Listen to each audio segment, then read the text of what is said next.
Okay, so that brings us to session number 77, or season 5, episode 4. So our characters are all now 5th level, experiencing the wonders of Thistletop. So tonight online we have M. Hello, I am M. I play Duza, your very buff half Shreddy half orc.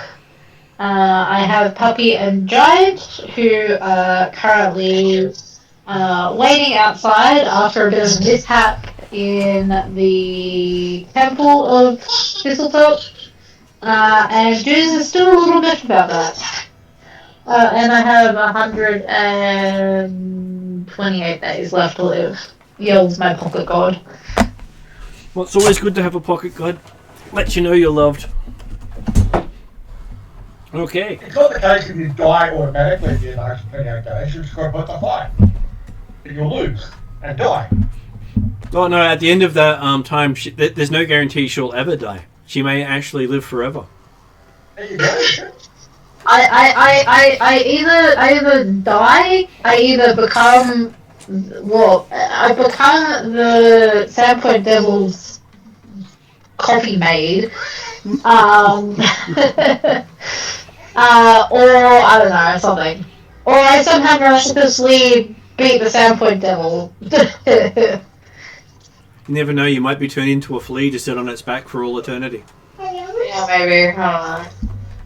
Please don't let him bite that.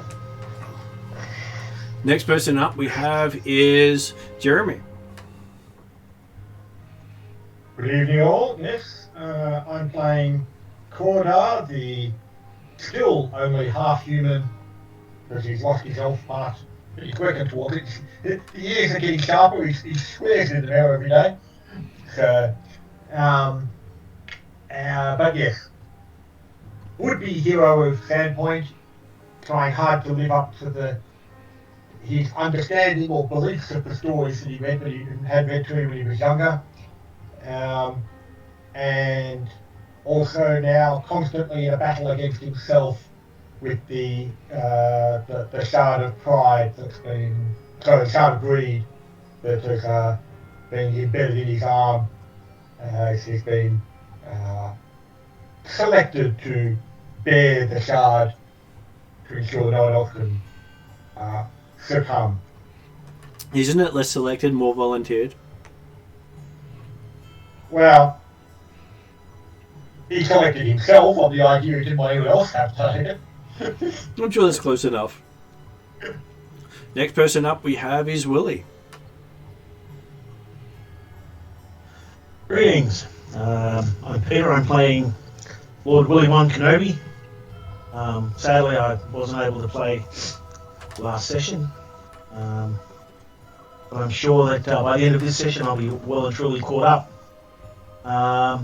Sounds like Dooz is going to need a little bit of a hand to beat the Sandpoint Devil, and more than happy to help. You've got 2 available, is that what you're saying? Wasn't the agreement that she can't have any help? Oh, that's it. That was the agreement with the god who holds her soul in his hand. And then there's the agreement she had with Willie. And then there's the agreement she had with Parry. And then there's Dude just had quite a few agreements. To be honest, I'm not sure if there's any way to make all of them happen. But hey, I'm sure anything can happen. Next person up is Josh. Hello, I'm Josh. I play Parry, the buffest wizard known to man. Totally not squishy and got taken one shot by a fiend last session. That didn't happen. I got back up, and we'll keep moving on. You got better. I got better, exactly. Okay. I haven't noticed. Next person we have up is Mark.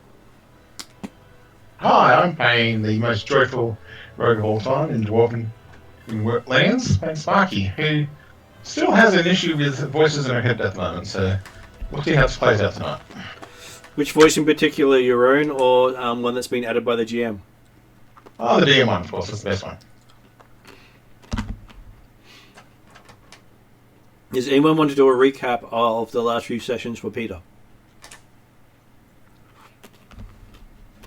You missed, surprise, surprise, another fiend. I love I can't remember. I think we were in the Thassilonian ruins, and we came across a summoning circle, and I can't remember exactly why we're down here again. Oh, we're here Do you want- because there were rumours of a demon haunting Thistletop that was therefore that's a right, threat yeah. to Sandpoint. And there was the perception or the understanding that, hey, demon must equal the Sandpoint devil, for those that don't really understand the difference between demons and devils. Or the fact that, yes, people just use the wrong nomenclature in that sense anyway. But we thought it was definitely worth investigating, and yes, did find evidence of non-Sandpoint devil activity going on. I.e. the summoning circle and definitely the thing that didn't. Yeah. Well, there could be worse things that happen.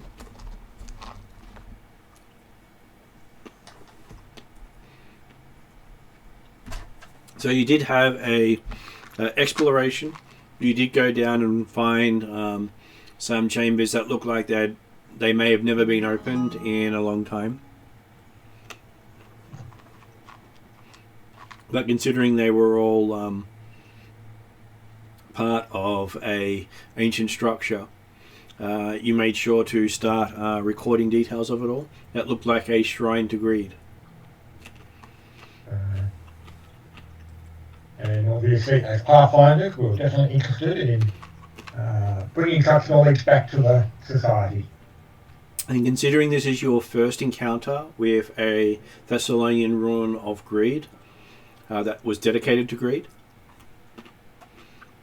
Yep, because we've come across a number of them to be dedicated to wrath, but...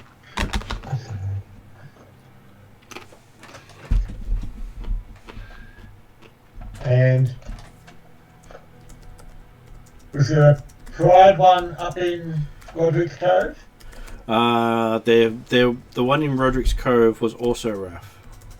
It was wrath as well, yeah, okay. It's just, yeah, it had the peacock status that had been influenced by pride. So. That is correct. They had the people who were influenced by it, but not necessarily the ruins associated with it. Wasn't actually, they weren't actually above the temple or anything like that. It's not a temple of pride.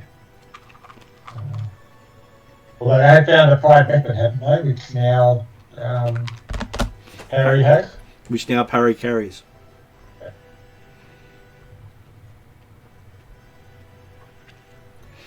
And you can hear the blade, but you never see the blade. Yeah. All the better to strike himself with. So you have spent 7 days exploring the ruins. Did one of you want to pair your wayfinder to this location? Who hasn't paired their wayfinder to a location? Well, I think if you start, yeah, pretty sure. I don't think I have. One of us, yeah. I'm happy for Sparky to do it. Yeah. Did we clear up the bottom level completely, or have we just missed a bit at the end? Well, there was a couple of areas you hadn't gone to, but at this point it was not dangerous, so I had you exploring it over 7 days. Yeah, so we didn't play through the entire dungeon. But we have now, the characters now explored it all and mapped it and copied down the what we think are the important images and writings. Okay. Well, I'd like to, I suppose, cheer my Pathfinder up for it. So. Mm-hmm. It's going to make it easy to get back to McNamara and report our results. It will. But you've also managed to do a lot of research. So what sort of things did each character dedicate their time to? I'll start off with Doozer. Dudes is just currently stuck doing a clothing change of a puppy. Okay, I was going to say, I would have expected the dudes to spend a lot of time looking after the puppies. Yes. How about Corda? So Porter, particularly since this was a Shrine of Greed, which aligns with the shard that he's currently got embedded in his arm, he certainly would have been trying to gain as much information and knowledge about the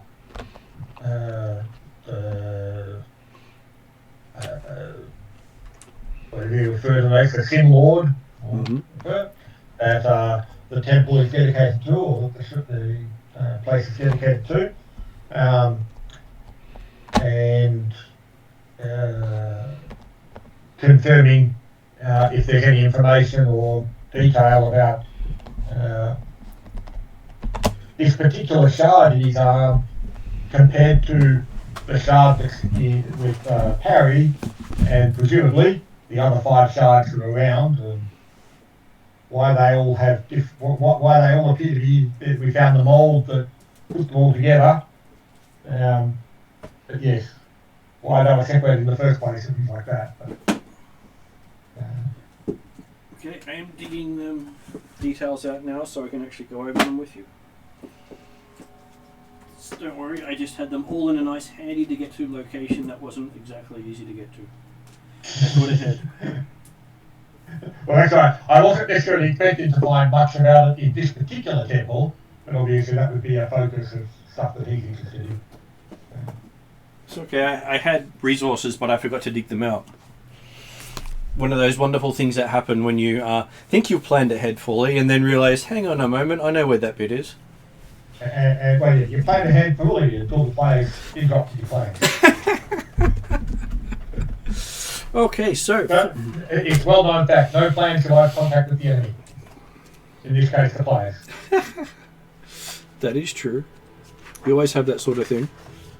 Okay, so... what you've been able to identify is that the piece you have is part of a ancient artifact predating Thassilonian. Okay. That was made by their greater god.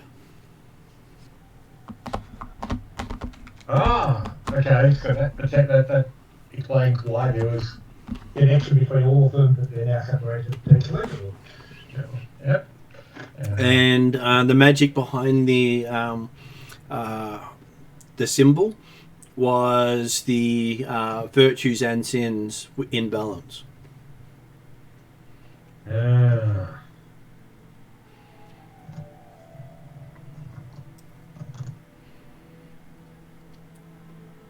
So what you've been able to figure out is that the next shard in the sequence is the shard of lust.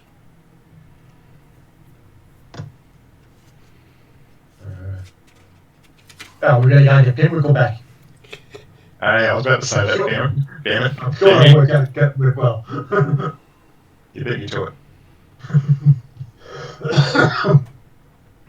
So what you've figured out so far is what you've got. The Shard of Pride is made out of coppery horicalcum, one of the most expensive metals known to the region. And totally non-poisonous to have embedded in your arm, obviously. No metal poisoning there. Well, the most powerful magical items have that as their base metal. It is sought by nearly every archwizard out there. And we gave it to Perry. Yep. How bad could that be? Then the Shard of Greed is made from black adamantine.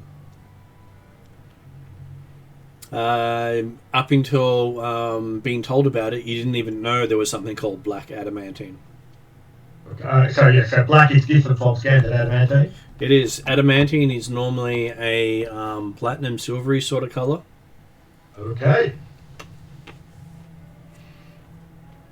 And this one is a shimmering black colour.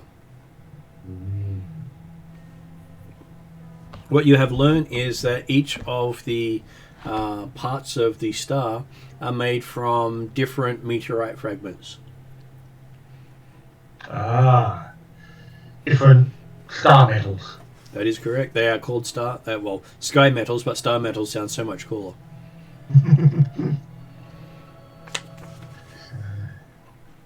Whereas the next one you're looking for is made from a deep red desert alloy. You don't even know what that is. It's considered quite rare. Mm-hmm. As opposed to the metal, the black adamantine and the horochalcum or whatever. Well, the thing that makes it so rare is no one's known to have found it in solid form.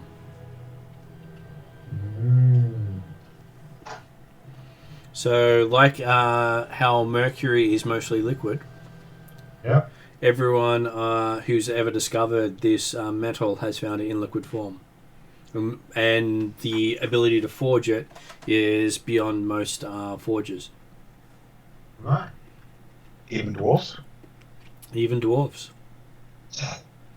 My mouth just goes open. But beyond that, you haven't been able to find out details about where to find them. Okay. I'm not getting any positive direction or anything like that when I hold my arm in a circle and move around a circle. You do think it is somewhere south, but you are a fair way away from it. Okay.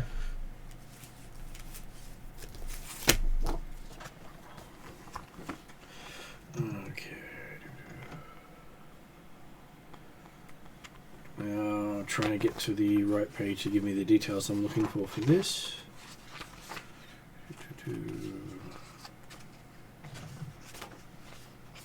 Does the information talk about what colour the metal might be if it was in solid form for lust? Like an indication of...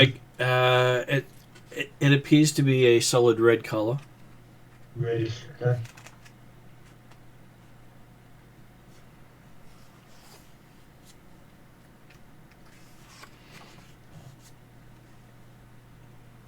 I mean, not that it's been that hard to work out which have been real shards and not real shards in the two we've had so far, but hey, always nice to know what we're looking for.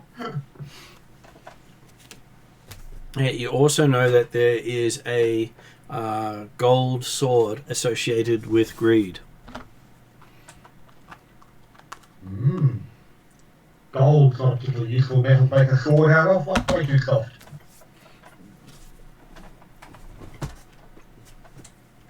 Is there any indication as to this sword might be located in this temple, or...? It's not known to be in this temple, but it's said to be a sword able to shatter any other blade. That would be handy for quarter of the past pinnacle, but anyway. Well, I was thinking of the fact that so if it can shatter any other blade, does that mean it can shatter anything that can shatter a blade? I.e. pinnacle. Quite probably. Well, actually, Cordo doesn't care if it shatters pinnacle, as long as it chops his head off, that's fine.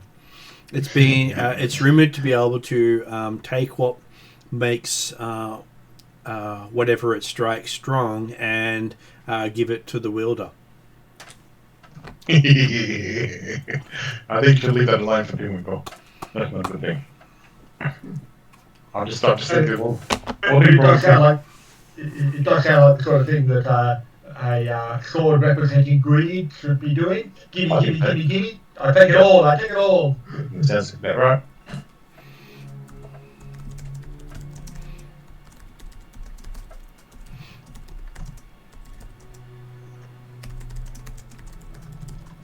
Okay, so next question is, Willie, what would Willie be doing down in these Thassilonian ruins?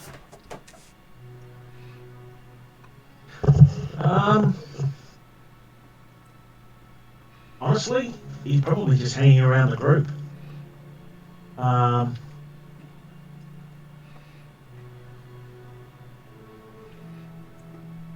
As far as I'm aware, there's nothing that's been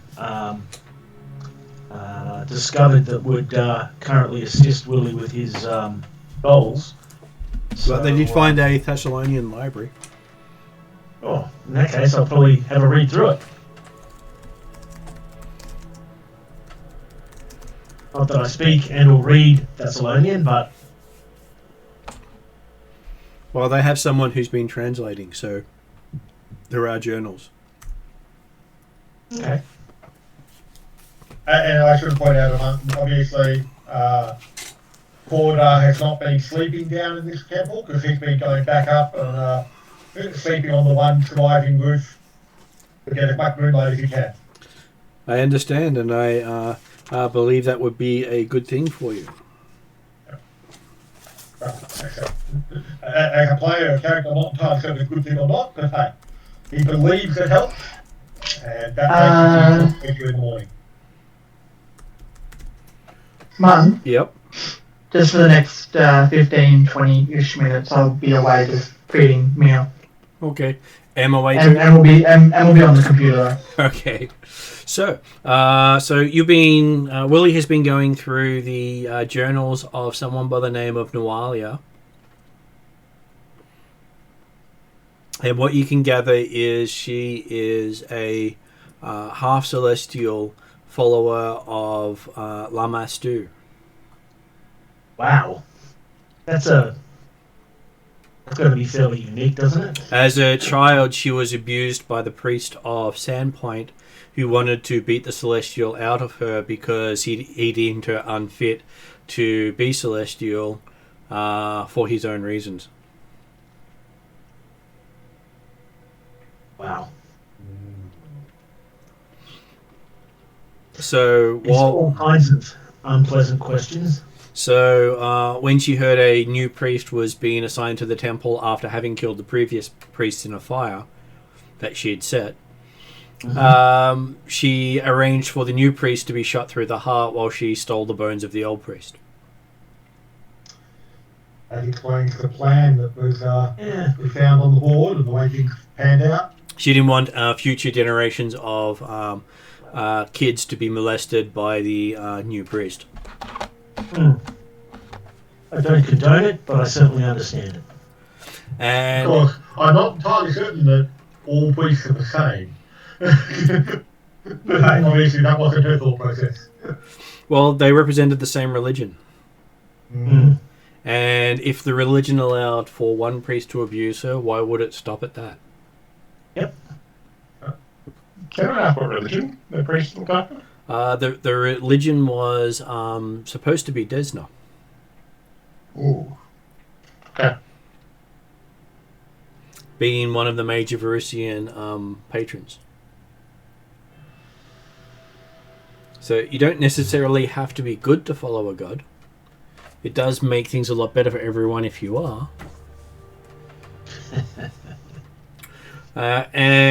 So most of the problems in Sandpoint stem from the fact that she had no friends there, was abused by the priest, and basically fled the place after burning down their previous temple. And she stayed here, did she? Or? Well, she was here.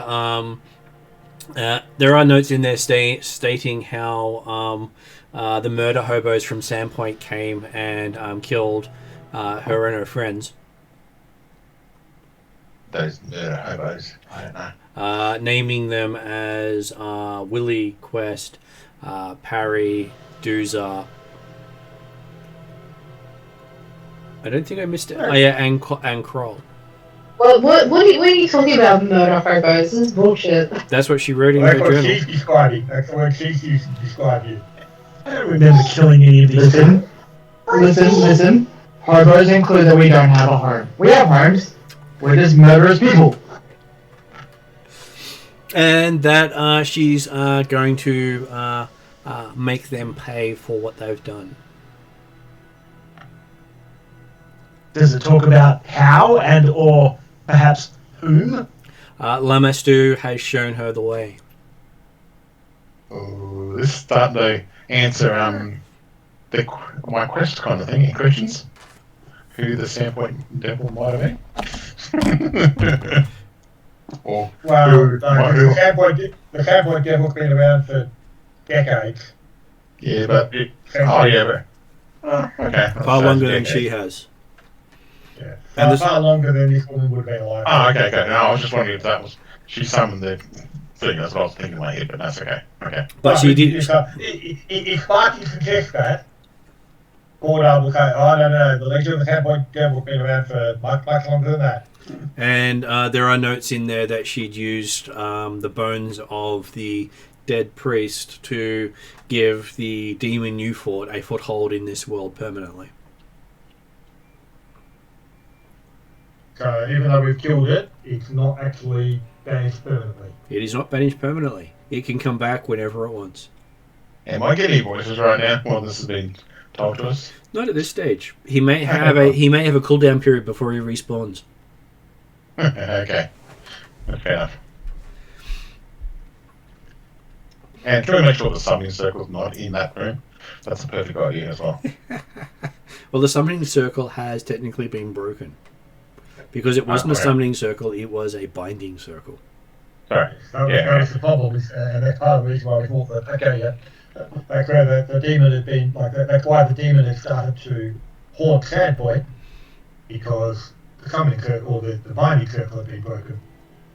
So we should take this journal then. This is the information that we need to give back to... Well, this is the stuff Willie has been going through and reading while everyone else is doing stuff. So, going back to Duzar, what was Duzar doing during his week of downtime? Aside from counting the days. Or having the days counted for him. I don't know, probably plotting my revenge against Lamastu for what she did to my dogs. So yes, you have your your zombie dogs.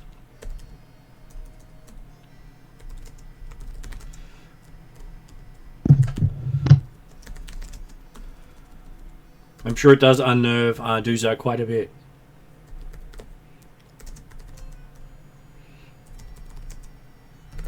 So does Duzar do anything to Lamastu's temple?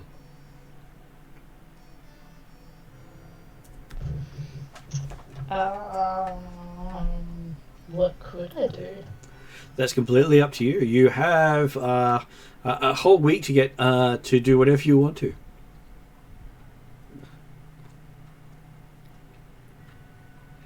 Though, considering Willie decided to stay outside of the room, Willie got no bad effects against him. If Duka does make it imply that she's going to attempt to destroy the temple or damage it or things like that in any way, with Korda being aware of it prior to the attempt, he will remind her what happened to Korda when he tried to interfere with the temple below Sandpoint. No, I don't want to destroy it. Because I'm aware enough that bad things happen if you try to do that. Even defacing it can get you some bad juju. Just ask Mark about his time trying to dedicate something to Pharasma. I probably more than anything else would like to know if there's a way to reverse what's happened to my dogs. And if there's any research here about it. Okay, so you spend times researching undoing it.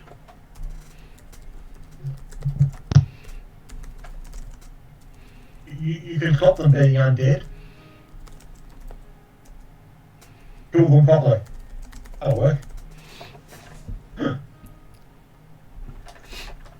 I'm sure Dooza would take that with a flex of salt. So, moving over to Sparky.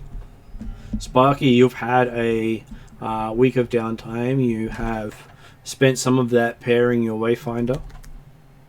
Yep. I'd like to just make sure I would have, if people are just in the library all the time, and I'm assuming that our Oracle's in there as well, because that's where we left her. I would be just searching around the place just to make sure that we've got everything we need to, and make sure if I look at something suspicious, I'll let everyone know, hey, something there that we might have a look at as a team, and that kind of thing. So I'll just do make sure I do a full clear kind of thing, if it makes sense. So being very careful as I go. Yeah, extremely careful. It's understanding. You really do want to be careful with these things because you never know what you might upset. Yes. And do we have time with Parry, or is he still busy?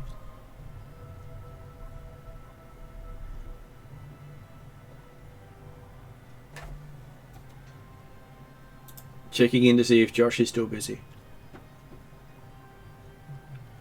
Yes, he is. Okay. So I can't really ask what Josh would be doing, so we'll come back to him later. So we've got a few of you researching in the library, and one of you looking around for things that you have missed. One of the things Sparky did notice is that there were indications that people had been using the runic circle before you'd paired it.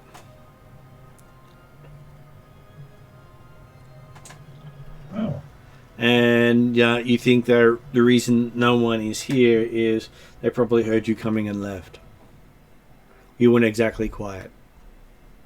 No, that's fair. Was there any indication of who these people might be, like any footprints or things that would have done a survival check or anything like that, maybe? Quite possibly, except in your excitement, you managed to walk all over most of the things. Cool. Fair call. I thought I'd just ask you, just in case of the opportunity that the DM up me tonight, so it's okay. So it's all good. So, but I will give you a perception roll to see if you can. Which roll is it again? Survival would be more tracking. Well, perception you just. Just looking at it because some of these are. I think perception is used to spot the tracks in the first place, and then survival is used to follow them.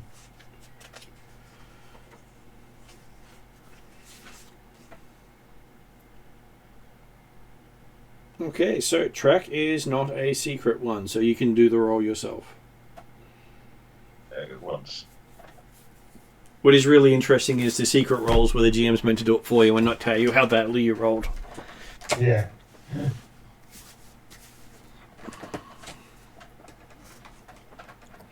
Perception of 17. Okay. That dice is going to the dice jar because we rolled a 3. So, good start to the night. Looking around, most of the tracks that you see that aren't party members appear to have been made within the same day that you arrived here. Yeah, we did make it a noise upstairs. I understand that. So, okay. That's a fair call. Oh. So you're thinking that you gave enough warning for people to evacuate to another site? That's fair call. My stealthy kind of opening door skill didn't quite work as well as I thought it would. Well, there were a few times people were bashing on doors. Well, yeah, that's true. And let's face it, by giving them time to run away, it made it a lot easier to walk through. But you gather that what was in the library were things they couldn't gather in time. Mm-hmm. Seen as less important than what they took with them. So Willie was able to figure out that of all the journals of Norlia, there's at least 3 missing. Let people know.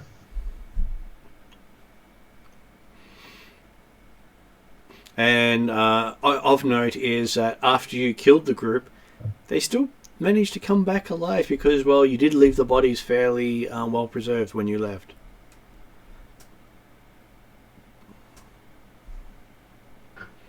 Important safety tip: cut their heads off. Take it with you. Yeah. Burn the bodies.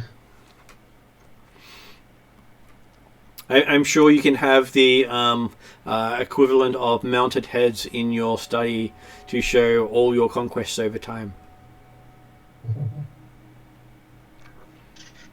I don't think my wife would appreciate it. I think they'd smell too much. Well, you know that there is this thing called taxidermy that you can do. I can't do that, but maybe my wife knows how to get it done. You're quite right. There are many ways to preserve these things. You can even do a gentle repose on it permanently.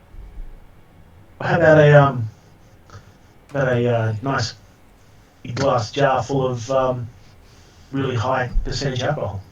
That would work. You can pickle it. And I'm sure at some point you can drink from the skull of your enemy.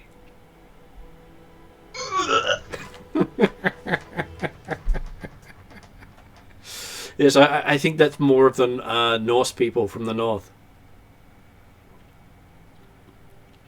It makes an interesting story that people believe they still do that. So, I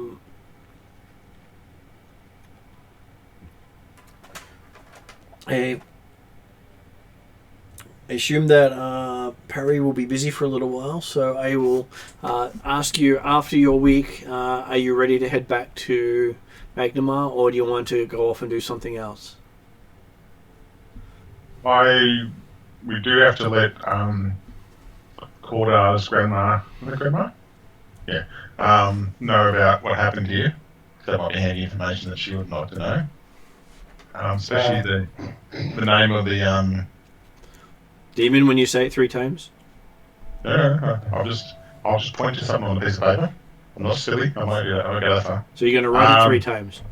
No. I've been through this before, Mark. We don't do these things anymore. I've learned from my issues in the past. Well, certainly, Porter would be keen to go back via Sandpoint. Whether the rest of the party decide to go straight back from Thistletop to Magnemar, while Cordar and Sparky? No, not Sparky. I was thinking the Ranger Elf from Sandpoint that stayed upstairs with us. Shalelu. Shalelu, yes. Because I'm assuming she's going back to Sandpoint. But yeah, so Cordar and Shalelu can travel back to Sandpoint and then go via Cordar's circle into Magnemar. Unless, of course, the circle that Sparky's just created allows transport between our own circles, or does it all have to go through Magnemar? Well, Sparky can open it up and you can lead them to your circle. Yeah. Yeah. Technically, we can all go to Sandpoint without having to travel. Which will save you a whole half an hour's travel time. Yeah.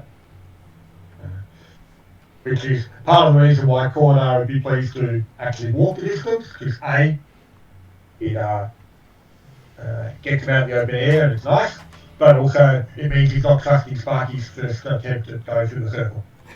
Oi! I find that very insulting. Hey, he hasn't mentioned that, he said that. But it's part of the reason why he's quite happy to travel a little bit back to Sandpoint. I rolled a 1 on perception, so I have no idea what he's talking about. I didn't know this at all. And so, as is legal, so particularly if Sparky suggests or talk about the fact that, hey, it looks like it wasn't actually completely abandoned for long before we got here, which we got that impression anyway, and that therefore they might have escaped out, and they might be somewhere in the, I can't think what the name of the woods are nearby. But it might be worth Shalelu and Cordar take a bit of a wander through to see if you can pick up which way they might have actually travelled or escaped. Okay, checking for you. For the names of the nearby woods. Unless we're going to find something, I'm happy that we know what it was, so it doesn't really matter too much. I could also help with any like tracking things as well. And you got 2 eager zombie puppies happy to help as well. Mm-hmm.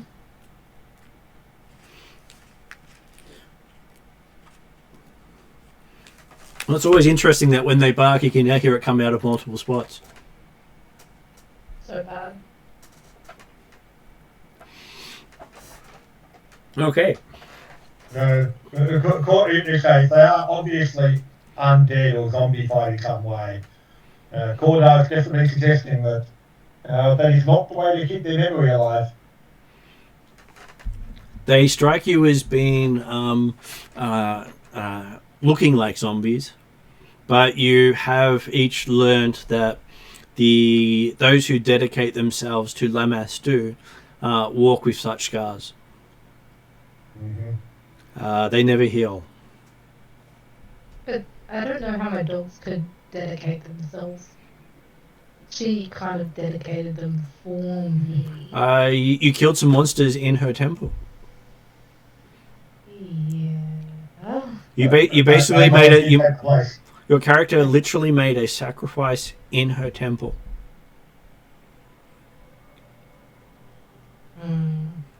So, in the same sense, you dedicated your dogs to her.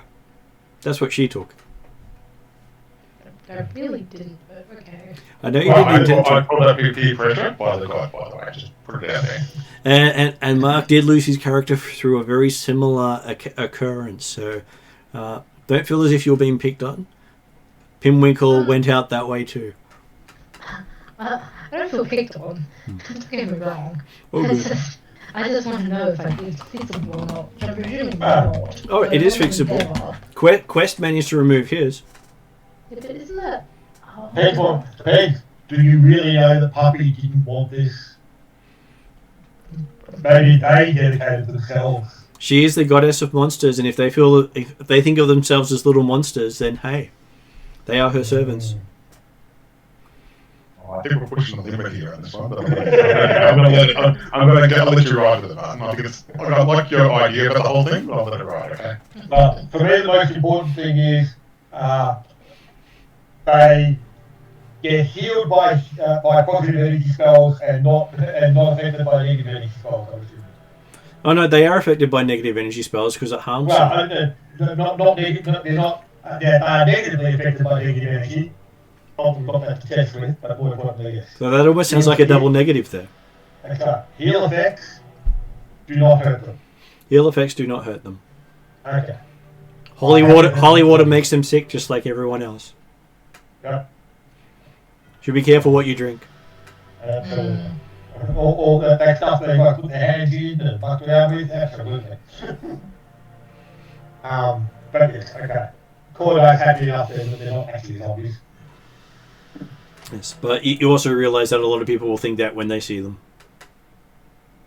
I will endeavour to find...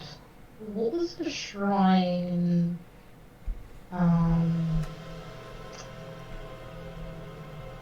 quest went to? I'm trying to remember.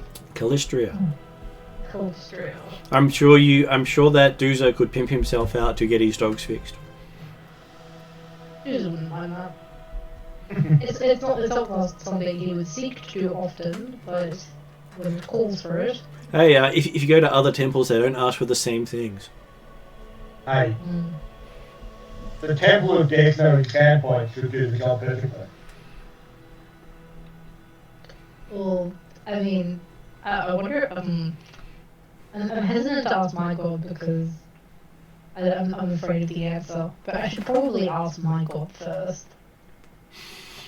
Well, the funny thing would be, you've asked 3 other gods, and then you ask your god, and then you get the eye of your god, and you're going, why is my god angry with me? And then you realise that you've just snubbed him for 3 other gods. I haven't actually gone to these other gods. I'm just going through what other people have done, and then realise that they've gone to their gods, and that I should probably do the same. So it's not the fact that I've snubbed my god. I'm just trying to work through the process. I was just working through the repercussions of what your process might end up with. Not saying that you're doing it. I'm sure your god could read your thoughts, so he understood exactly what position he came in. Because he's got nothing better to do. He can sit down and read Dukes and Thoughts all the time. Well, I mean, I do have Always watching. But yes, anyway, I will. Do I know if there's any temples dedicated to my god? Leroy? Yes, there is one in Riddleport, I believe. They teach that Low Blow tends to run. I know Junk Punch runs from there. Okay. Interesting. He prefers the streets, but he does run out of that temple. I might have to ask Perry for a favor. Oh god. And you hear this, yes.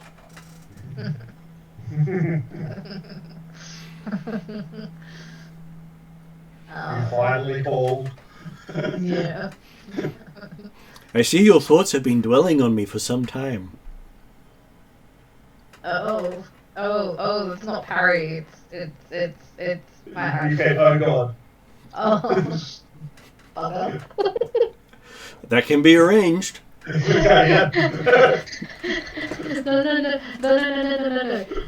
If that will make you feel better to fix your dogs, that's up to you, he says. I mean, sure, but I'm not sure if that's what you would like. Well, I aim to please my parishioners, no matter how kinky they are. Oh, that's good to know. Not that I'm as kinky as Parry, thank you very much, but... Well, he has no designs on animals, as far as I can tell. Who, Parry, or... He does say that in reference to Parry. You did say bugger after all. And we were talking about the dogs. Mm-hmm. Yeah, it was...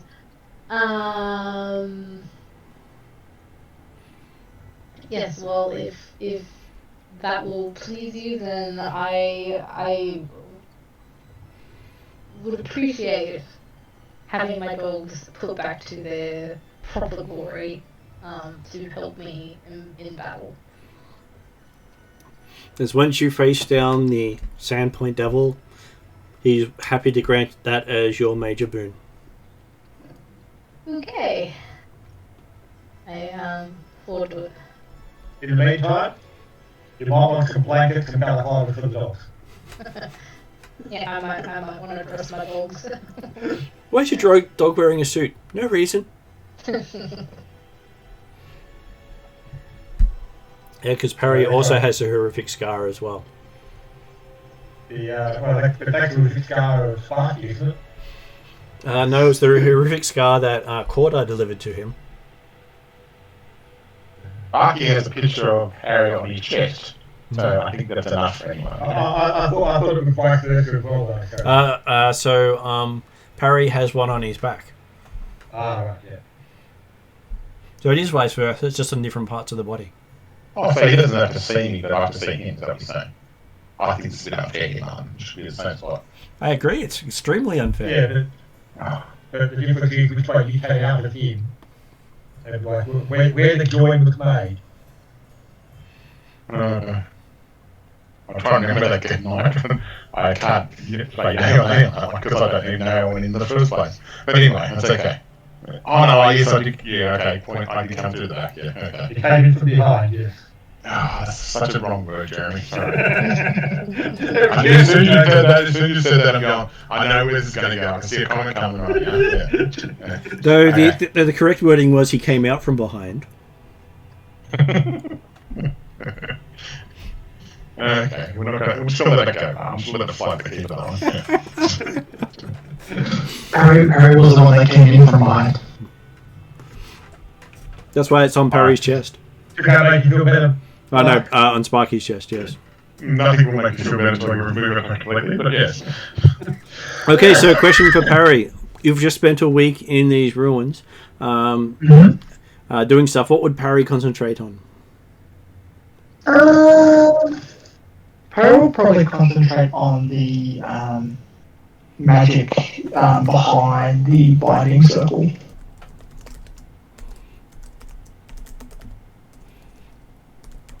Okay. Just give me a second, Martin. I'm just going to transfer over to my computer. All good.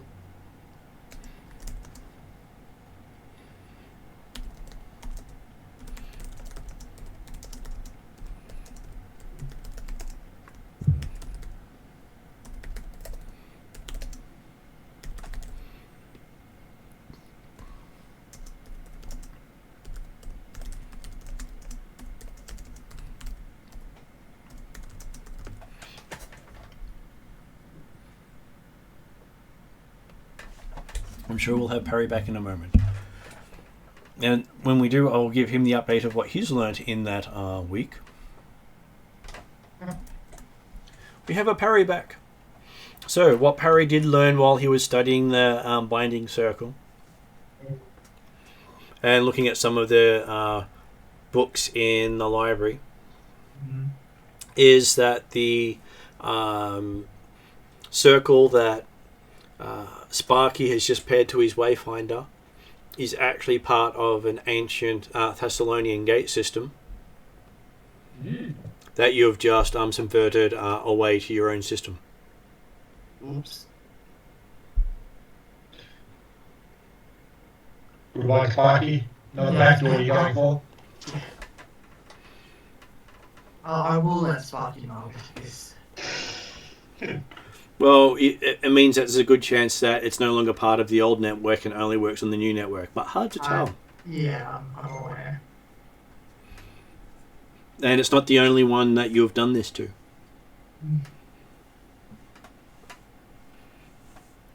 Would explain why there's so much damage when you connect to them.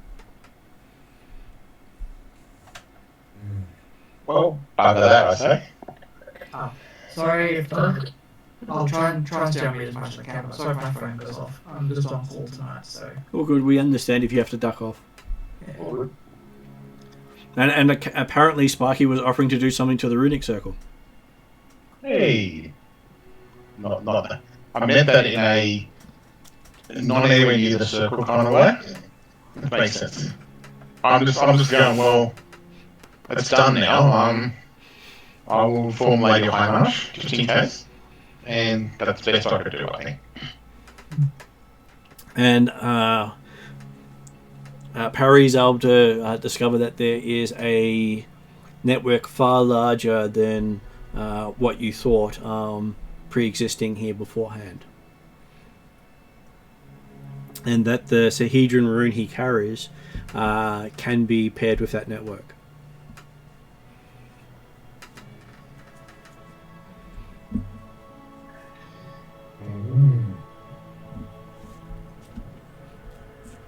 Which means that technically Parry can now travel 2 highways. Yay! As long as he finds...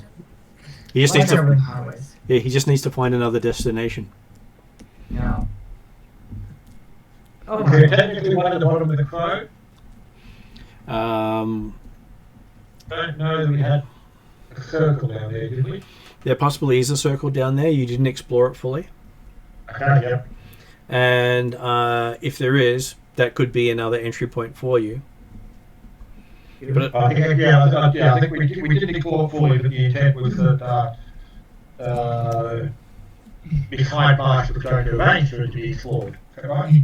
that's correct. And Okay. you do realize that if it's connected to the Thassilonian, the Sahedron rune,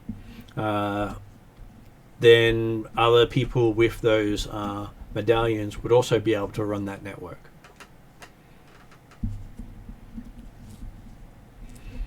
So you're not quite sure if you want to pair them with your one or leave them as they are, but the notes do say that it opens a gateway directly there, so you're not traveling through the weave of the painting that you do when traveling through the Pathfinder system. So it doesn't take you an hour to get there, you're there instantly.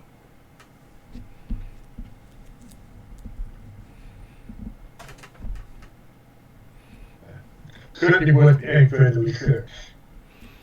It is, considering you know that there is a Thassilonian ruin under Sandpoint as well. Yeah. So you've identified one here, one in Sandpoint, one in The Crow. one in the Crow, and one in Riddleport. Yeah. And technically, you found. Well, you know there has to be one somewhere in Riddleport as well, considering that's where the arch is.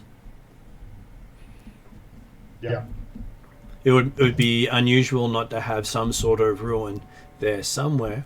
Isn't that the one where we found the bottom of the rune gate, or is that? Well, that's the one where you found the bottom of the rune gate, but it's the rune gate that goes over an entire bay. That's right. Like externally it appears to be an arch, but you discover that in fact it's a full circle. Hmm. Yeah, but is that the connection, or is it? Yes. Is that just that's the summoning circle for that particular temple. If that's a No, summoning it's circle, okay, you're definitely going to be in trouble if you activate it.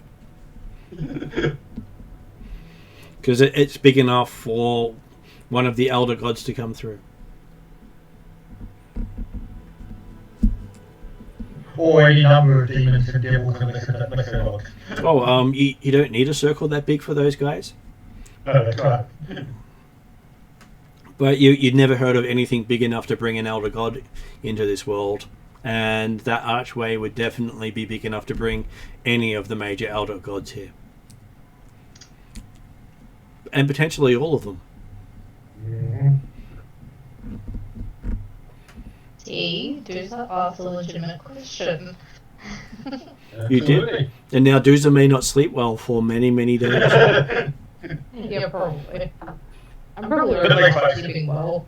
But Yes, it's going to go off for months. And Duza does notice that his puppies now snore while they sleep. fantastic. Of course, not through their noses. Nothing disturbing about that whatsoever. So, after your week... But you know, that means they can be stealthier now, swimming through water. Because they can just put their head above water level, and they can breathe normally like a snorkel. They don't have to put their noses up.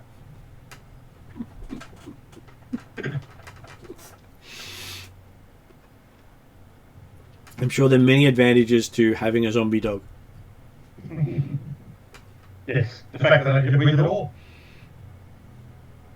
Okay, so you head back to Sandpoint at that point?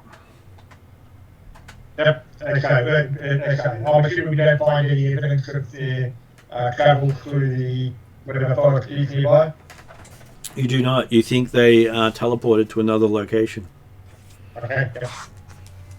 which would explain why you didn't actually find any details. Yeah.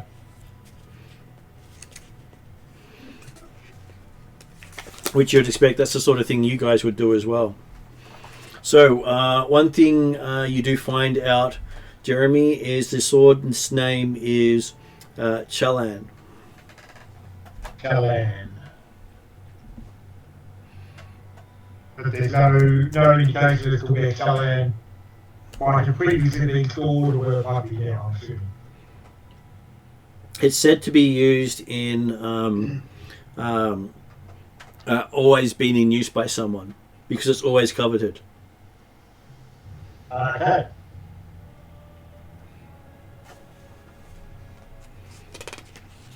Hey, couldn't be that hard to find tales of the Golden Sword.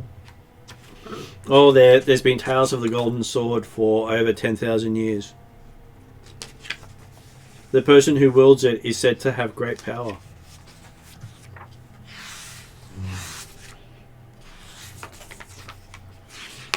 And they're also said to hear voices. I'm sure that they're considered the voices that tell them how they can gain more gold. I'm sure there are many voices about wealth.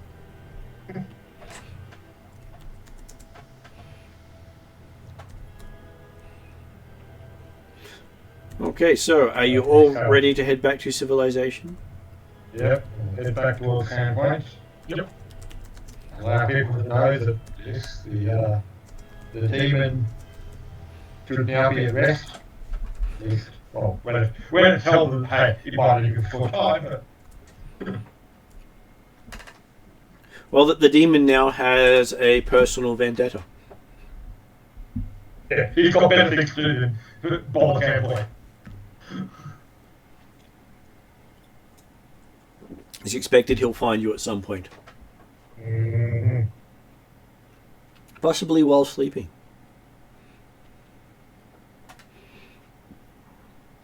Okay, so you start heading back along the coast, passing through the plundered graveyard. Mm-hmm. Not spooky at all to those who dislike the undead or grave robbing. Well, we did come back, but we did arrive by this way, so. You did. That's why I thought I'd remind people that this is where they came through. Yep.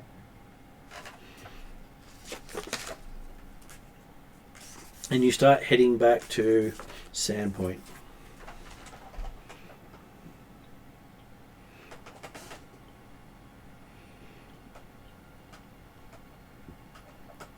So that graveyard was known as the Pauper's Graves,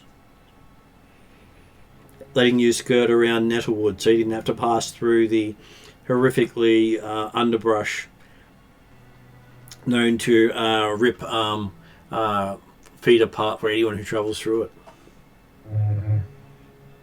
Especially zombie puppy feet. Especially zombie puppy feet.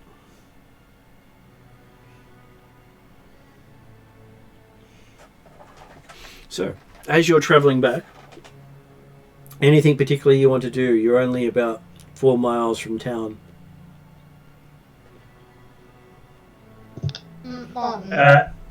Yes, sir?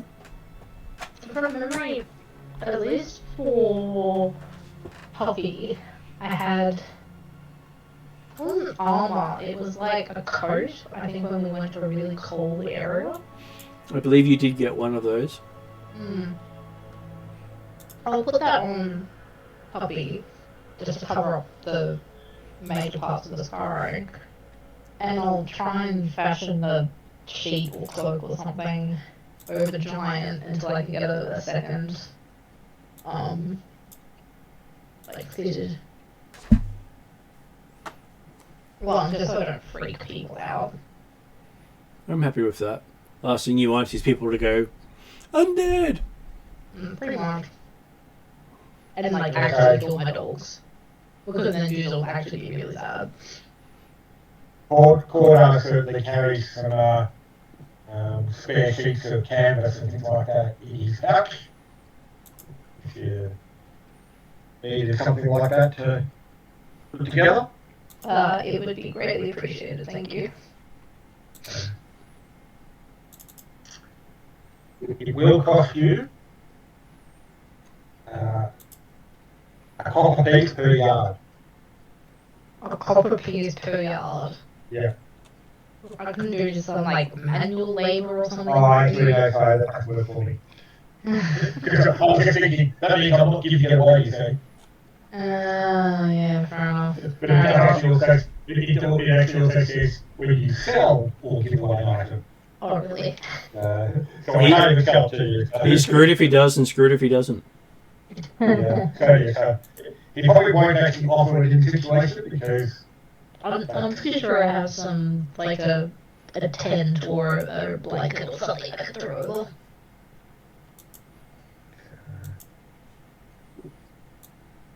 Seems like a plan. Just trying to see if I can get a map of the region available for you to show you so you can see what's happening. I know we have had one previously. Yeah, I just got to open the right book.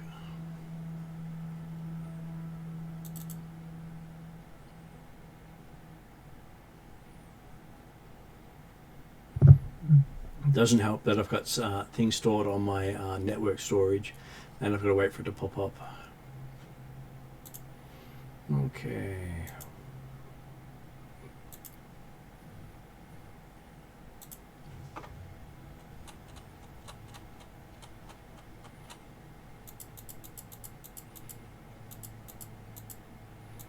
There we go.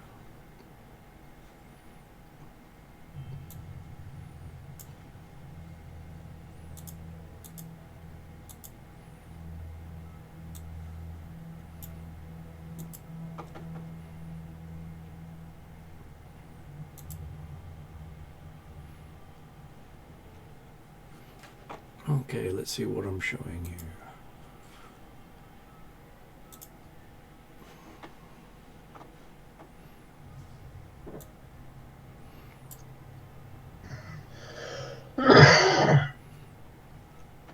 So if you can see that on the screen.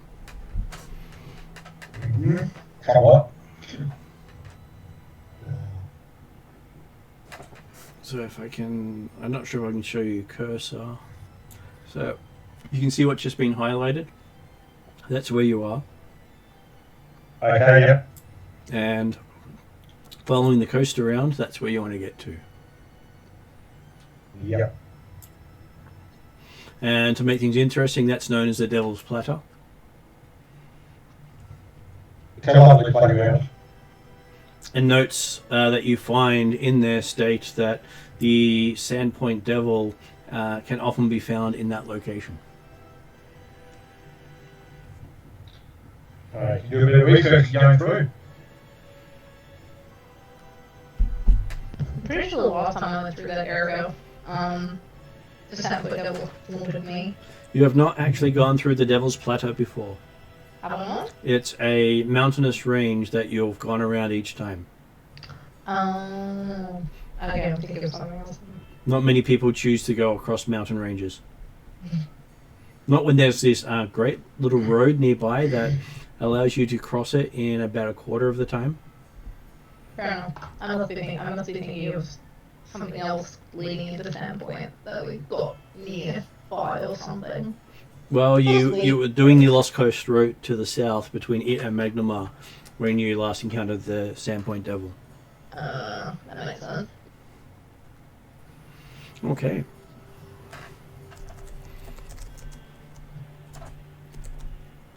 So which way down to Sandpoint do you wish to go? Do you want to follow the Lost Coast Road into Sandpoint? Well, I'm thinking that we probably take the most well-travelled path, having noted the fact that the previous inhabitants of Thistletop teleported away, so there's no point trying to follow the tracks and things like that. And you've actually broken the teleport network that they were connected to. Yeah. And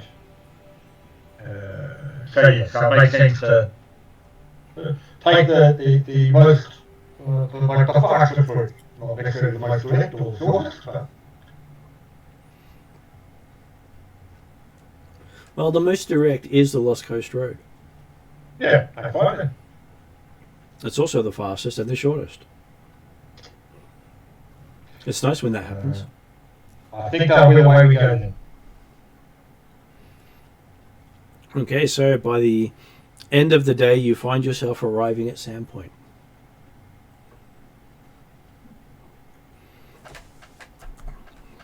Standing out front of the gates is a sight familiar to one Willy One Kenobi. Not jerky horse, is it? It is not. I'm pretty sure Shalelu would be riding Jerky. Just to spite you. I'm sure. So yes, you travel down there and you find waiting out front of the gates is one Ruby Kenobi. Hello, dear. She greets you and asks if you actually succeeded on your quest this time. Or do you need more punishment in the bedroom?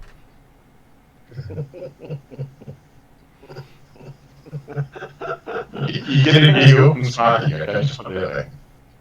I kind of look at Parry and go, would you say we had success, Parry?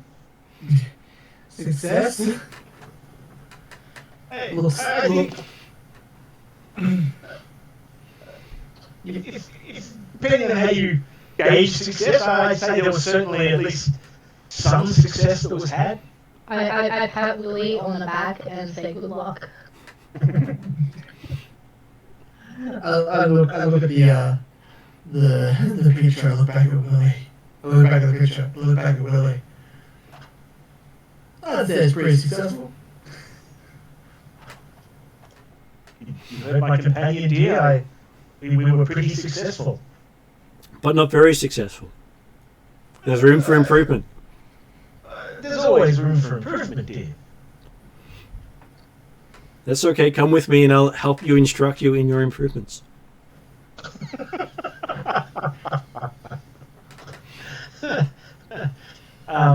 Okay, Willie goes with his wife. Yes, I'm sure that's a regular occurrence when you meet her. Oh, she, Hopefully it'll mean I'll get to spend some time with my otehr. I'm sure you will. She's usually in the room. Okay. I mean, in quarter, I had been listening, he would get more disturbed by the minute. But he's gone on, and we're keen to get home and see how things work. Okay. So you enter Sandpoint, going through, passing through the markets. Everyone can make a perception roll, including Willie. Perception. Perception. Fail. Well, you're distracted by your wife. Oh, that's right. Adding on the dice. It gives me 27. 27 is quite a good roll. I got a total of 14 with my plus 9. 24 for Saki. Well, if everyone goes through and does it, tell me who gets over 20. Yep. Yeah. So Willie and Saki set up. Harry's definitely Very well. I rolled a 19 and got to 32. So that would definitely be a critical success if you got over 30. These things do happen. I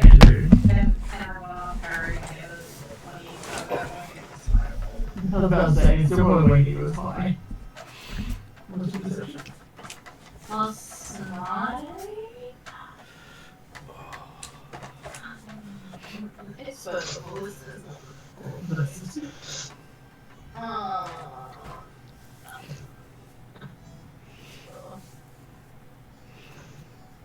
Plus 11. So you can... No, you just... you can 31 upgraded.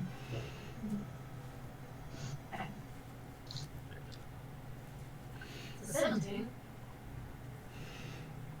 It's what, 28? Okay, so how many people got below 20? I think it was only quarter. And what did Corda get? A 14, you said?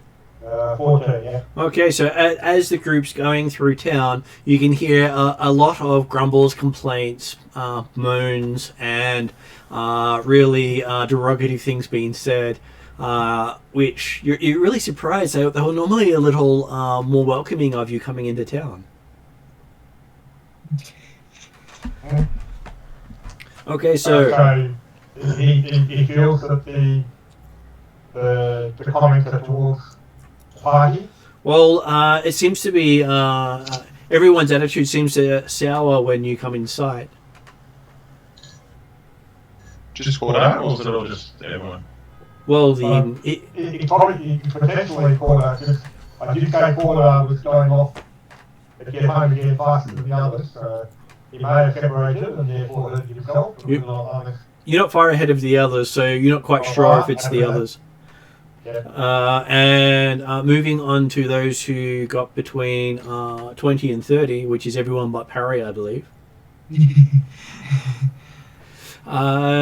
notice that people are throwing down food in disgust, complaining about it suddenly going off or rancid or sour. And Parry, as your group's moving through town, you're noticing people's plants are also wilting and dying as your group moves through town. Witchcraft. Or zombie influence of doggies.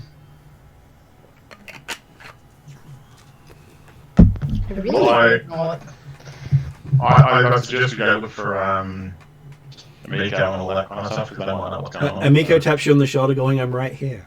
I'm sorry. She should have got this, wasn't you? She goes, she slaps you on the back of the bald head, going, "Losing your hair, you seem to have lost your senses too." I want to get done both my characters up with Amiko. I get the same thing with her. It sounds better now. It's sort of... Maybe it's Amiko, not you. I know what Nico's like. I know what she's like in previous character, but it's like I'm going, really? And Shillelagh goes, you basically use your perception as a dump stat, I see.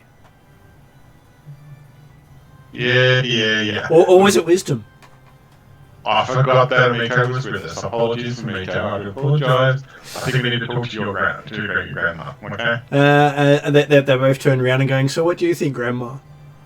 Was she with us the whole time too? I thought she was. I thought she was back out of town. But anyway, okay. Okay, I'll shut up now. I'm gonna shut up now. I'm just gonna put this on you. I'm sorry, I couldn't help it. Sparky doesn't have a mute button. No, people have no mute buttons. Sparky does. It's okay. Sparky knows when she shut up now. She's worked it out. And she put her hood back on as well, by the way. She suddenly took her hood down.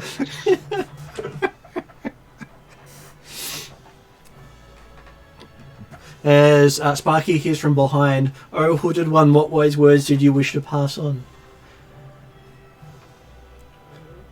Said by Cordar's adopted mum. My wise words probably not the right word. Do you know what's going on here? Looks like everything's been dying.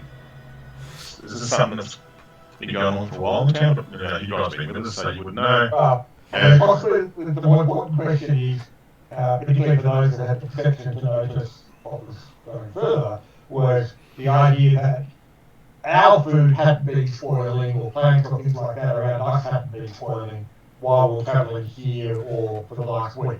Well, it's only been an hour's travel. Well, sorry, about an hour, 1 to 2 hours travel from Thistletop. So none of you would have needed to take rations during that time. If we were staying there for a week,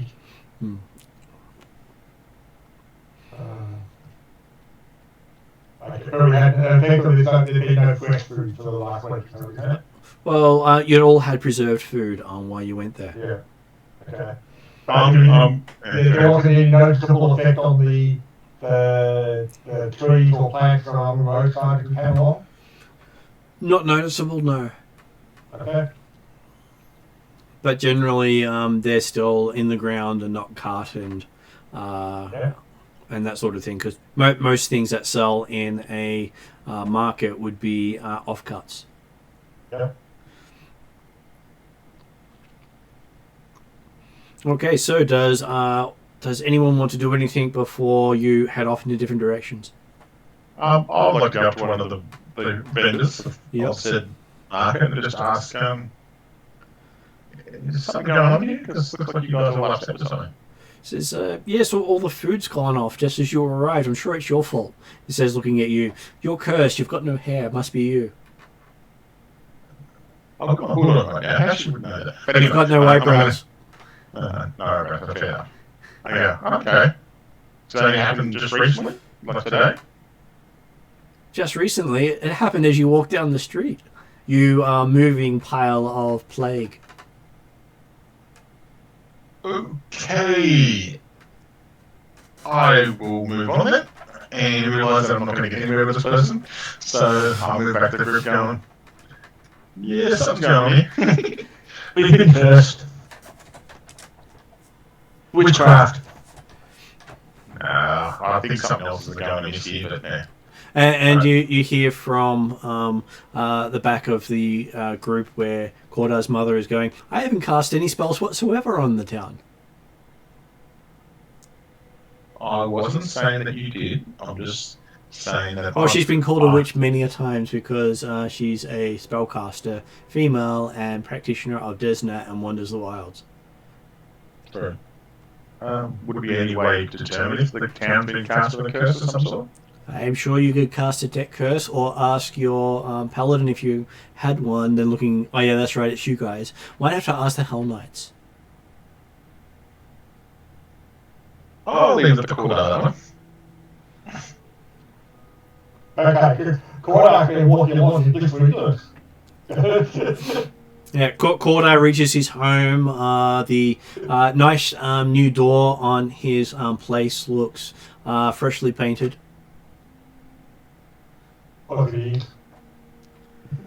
Well, it is a new door, and it wasn't painted last time you were here. They were still in the process of doing other repairs. Okay. And the whole outside of the house looks like it's had an update on its paint as well.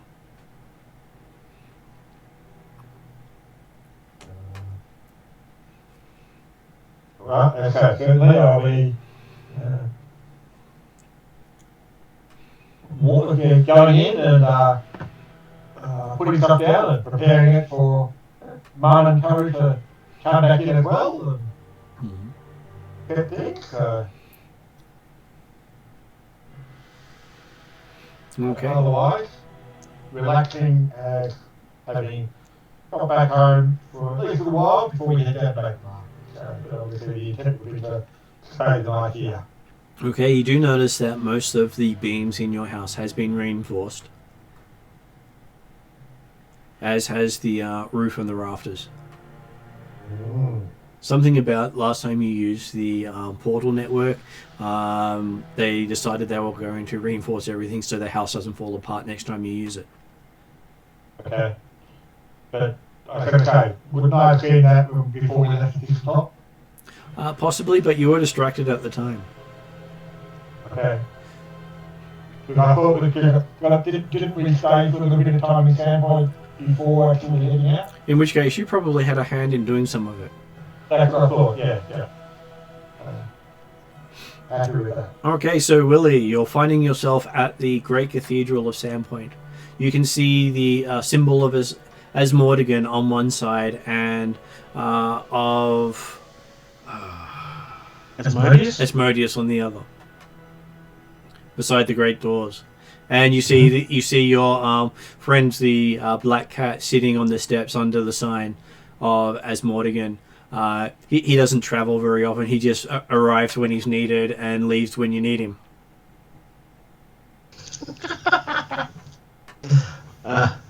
I'll walk over to the cat anyway and give it a pat, give it a bit of a scratch, say hi. And in your head you hear, "Greetings, minion!" Greetings, cat. And it purrs so loudly your hair stands up.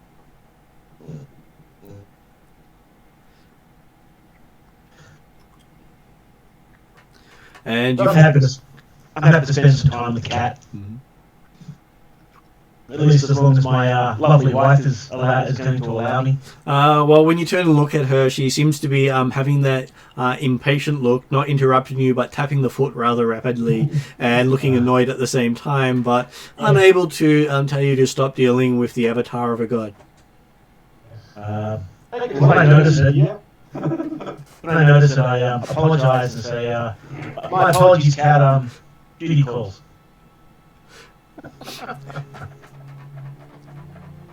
Way to make friends way to make enemies with both sides of the camp.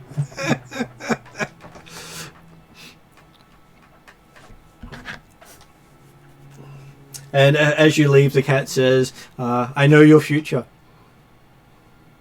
Yeah, I'm pretty sure I know my future as well.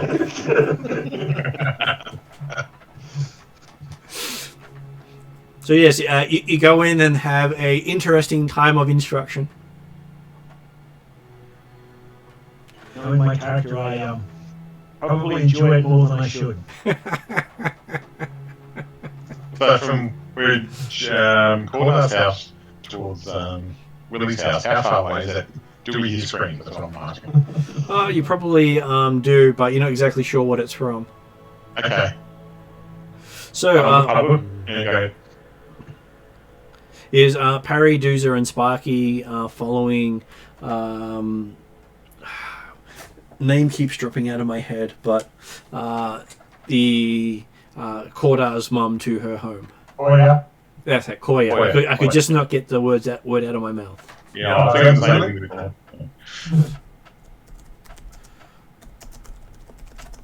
So who's going to follow her to her house? I will be. I'll do it. So you're all heading that way? Yeah. Yeah, to find out where Corda grew up.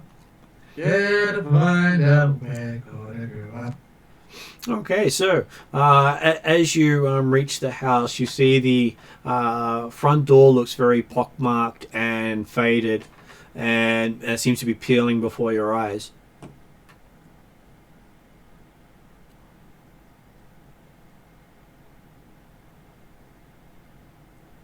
Okay. Wasn't it fixed better than this before you left? Or? As far as you knew, it was a brand new door. It now looks like it's on its last legs. Wonder what happened here, I say that. In the back of your head, you hear the two words, you did.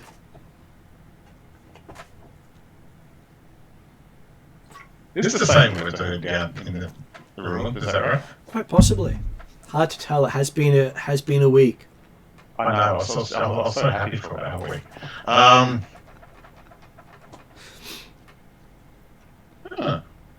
Okay, I thought Corda got his house redone. Koya? Did he get his house redone? She thought he did. Why don't you knock and see what's going on? I knock. Dog, dog. You hear this splush splush as your hand goes through the door. It seems to have been rotten all the way through. Well, Corda left the door open. He thought I would come straight behind. Of course, the door left open was perfectly new and freshly painted.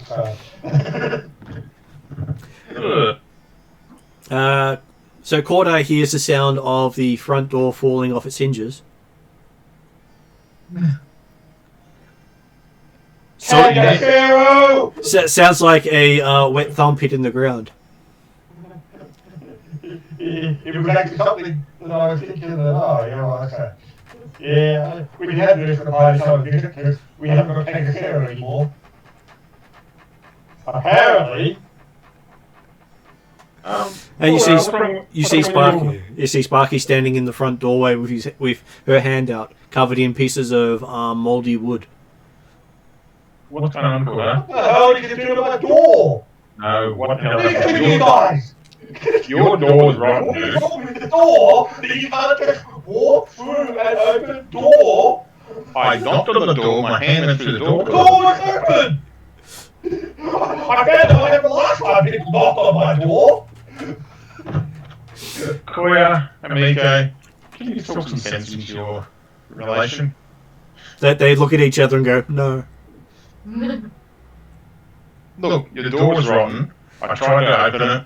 My hand went through it. Okay. The door was rotten. As you're You're talking right. to, Door. as you're talking, bits of thatching start falling on both your heads. See? What's going on here? Who did you hire to fix this house? Because they really did a bad job. I'm The just house saying. was perfect until people arrived.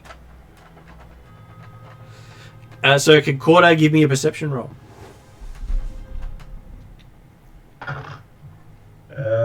24.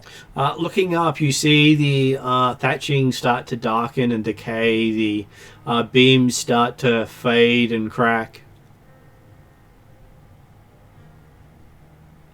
What the hell have we brought back? And the worst of it seems to be centered around Sparky.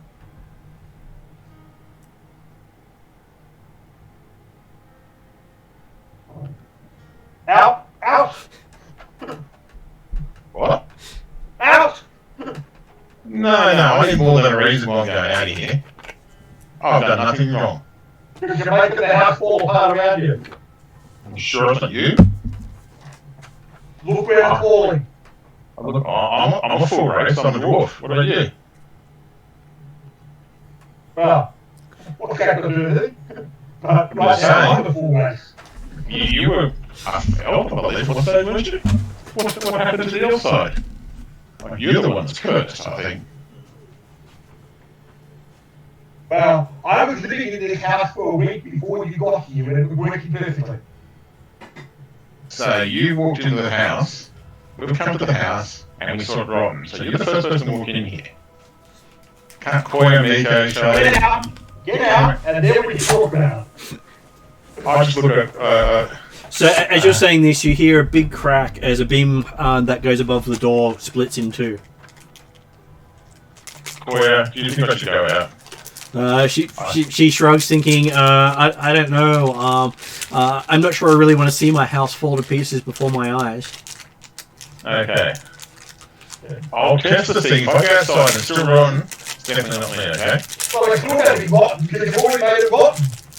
No, it's sort of falling apart. If I walk outside and it doesn't keep falling apart, then we're at a point. Okay? I quickly walk outside, I pass the fungal door, and I stand outside for like a couple minutes and see if anything else happens. So while you're standing outside, you do feel as if the moss that used to be between the pavers around you seems to have been shriveling up.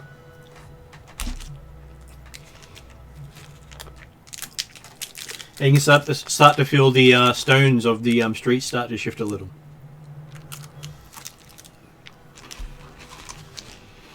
Don't stand in one spot. I go 10 metres away from the house, away from the house. Then in my brain, I go, okay, what have you done? Just talking, not out loud, just talking to my brain.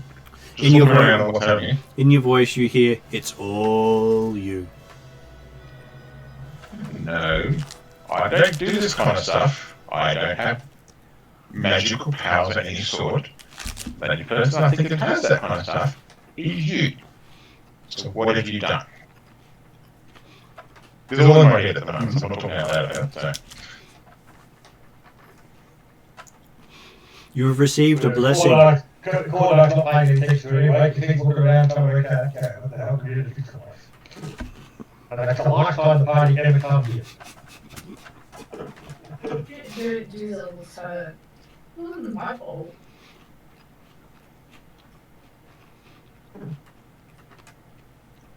So after Sparky leaves, it stops deteriorating. I think the person in the market stall had a right idea.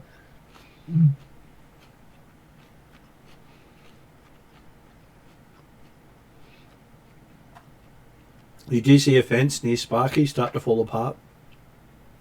And we're getting a reply back from this. Sparky, get yourself to the church.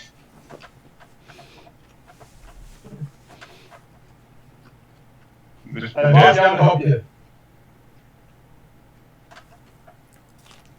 I don't think the church will want me to go into their church if I'm going to do damage to your house.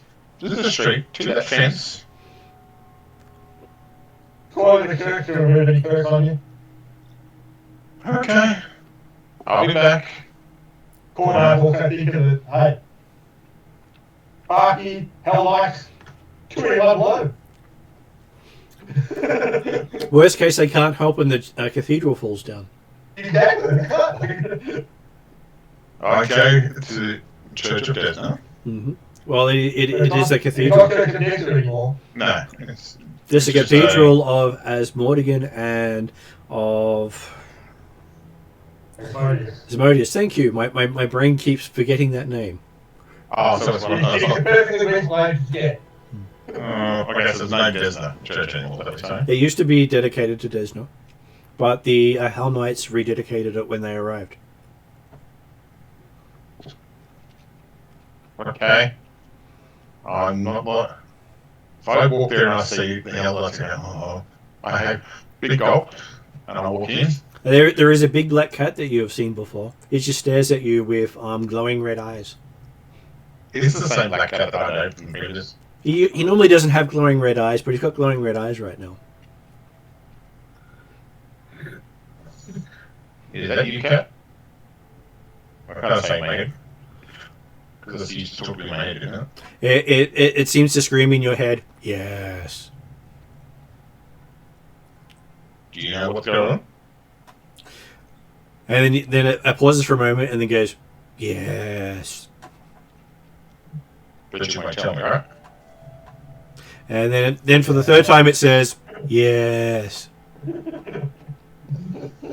I know what I was about to say cats, but I thought no, it's going to get in trouble with cats. So I'm going to go. I nod and I just walk into the churchy thing that used to be a church at Desna. Okay, as you push the door open, obviously the hinge was faulty as the door came off. With a loud boom. Partly disturbing Willie's instruction time.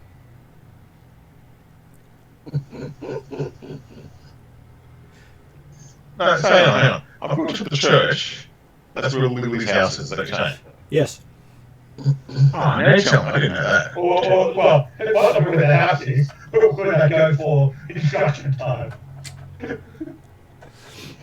Very religious family, apparently. I think the wrong place. As Sparky sees on the altar both Willie and his wife. Oh, no, I'm going back out. Too much for a young. No, too much for a young dwarf to see. That's enough. I heard the kind of little bit of the conversation when we got into the town, and I thought that's fine. I wasn't looking to go. I didn't realise you lived in the church. She runs the church. Obviously, very young dwarf, hasn't got a hair yet. I'll sit outside and say, when you finish, just let me know. As you sit down on one of the steps, you feel a crack on the step as the step breaks. Okay, moving over to Cordar, Parry, and Duzar. What are you guys doing? Well, Cordar's going to be looking around trying to work out, okay, is there any part of the house you still save? You can save all of the house. It's just that you might now have to replace probably about a quarter of it. Mm-hmm. But now it's got a weathered look in some parts.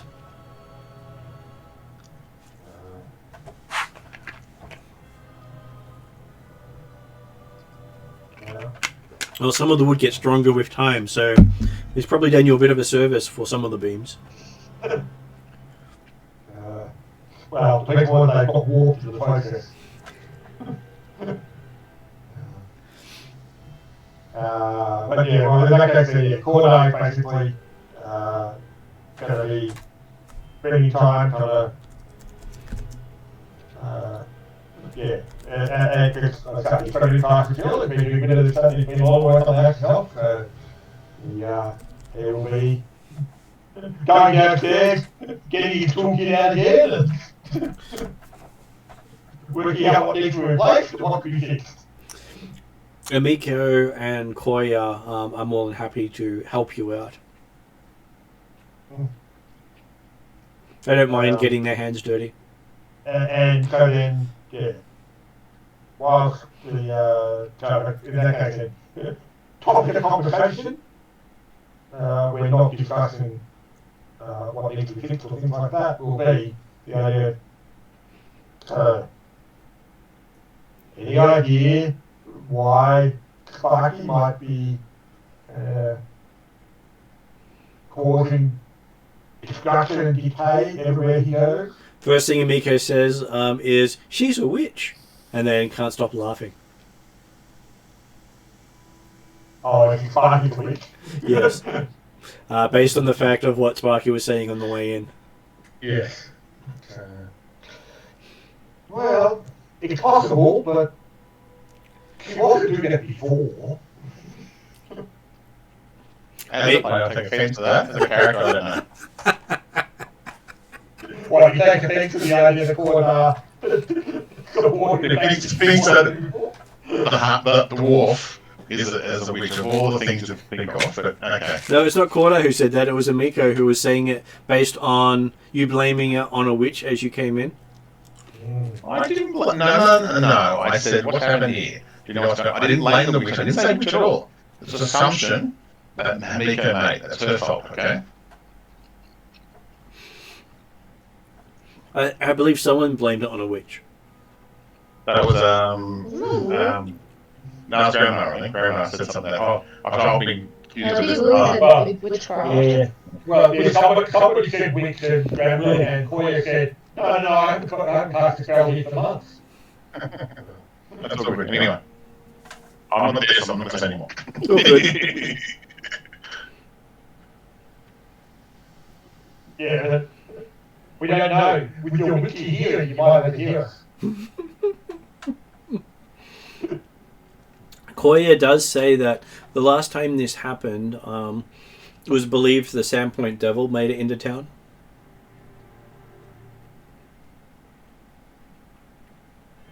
Koya, definitely thinking Sparky, Sandpoint Devil.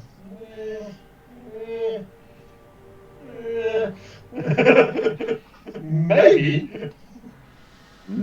Maybe he's been replaced by the Sandpoint Devil. Didn't we just fight a demon? You fought a demon, not a devil. Oh, but like, could they have similar effects? They could. They could have possessed them. Has Sparky been hearing voices, Corda? She asks.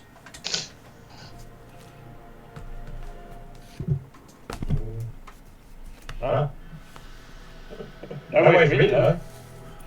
She asked Duza, do you know if Sparky's been hearing voices? I don't know, but he kind of randomly talks to himself, but I do that with my dog, so, I didn't think of anything of it. Could it be related to something else? Possibly? I don't know, I don't pay much attention to Sparky. She asked Parry, does Parry know anything about that? Has he actually witnessed this any voice talking? Or talking to himself. Okay, are we involved in Parry's own monologue?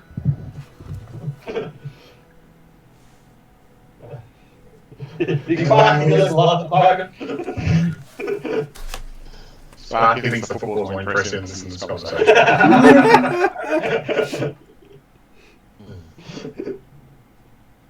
Well, like teams lose at the same time, so yes. It's interesting to make conversation going. I'm sure it's got I'm nothing sure to do with... one of you guys haven't heard voices, but anyway, it's all good. It was something else I remember when you had actually told anyone that you were hearing voices. Oh, I think I did say one stage I'm hearing voices or something like that. And I thought it was mainly when that Shadow Demon came out, that's all. I thought I heard that it was talking to me or something like that, but yeah. But that's okay. I can't remember if I did or not, so I'm going to say... Well, as a player, I'm actually fairly confident you did. Yeah. I can't remember who you might have tried to say it to, if anyone in particular. If anyone, Corda was the one most likely to because you were next to Sparky at the time. But the problem is that, yes, Corda does not always listen to Sparky. No, that's why I'm not surprised at the comments right now. It's okay. There's also a possibility of possession, she says.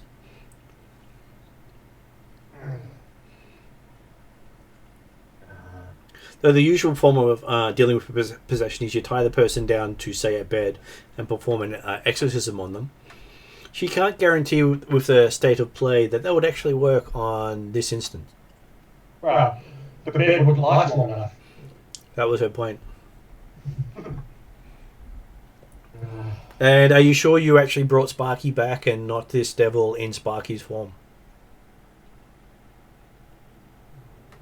Who can ever know with Sparky?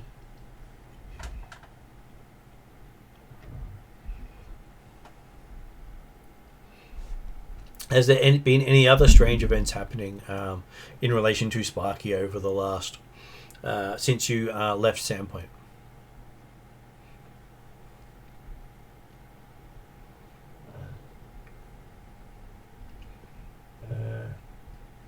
Talking about Sparky, almost everything she does is strange. Well, if you go through them, we might be able to discover the source of it. You might need to pay more attention to your surroundings so you don't get yourself caught out next time. Haven't you been following your instructions, she said. In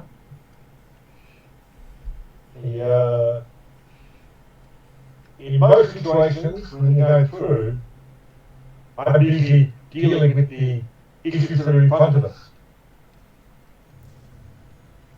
So which of your team deals with the spiritual issues of your people?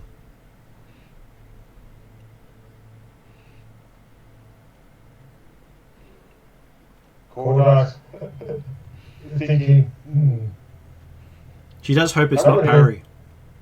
well, that's what I said. Cordar's thinking, the closest we had on that might have been Balath. Or possibly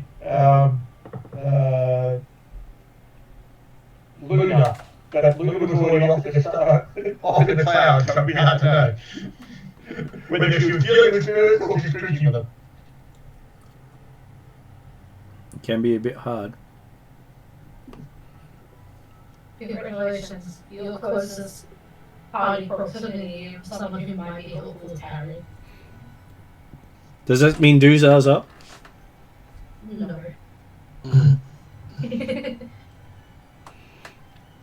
Me deal with spiritual stuff. Sure, with my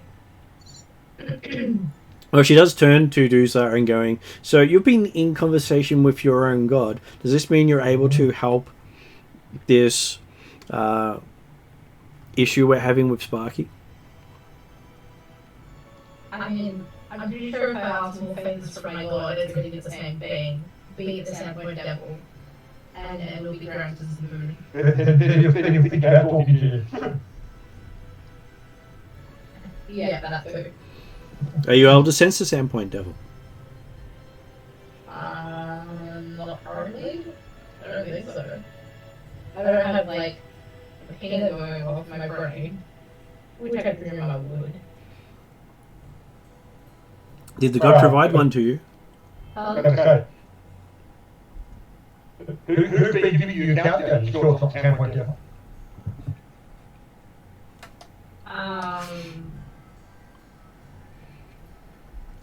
That's a good point. I thought it was my pocket god. But So maybe your pocket god is a pocket devil. maybe.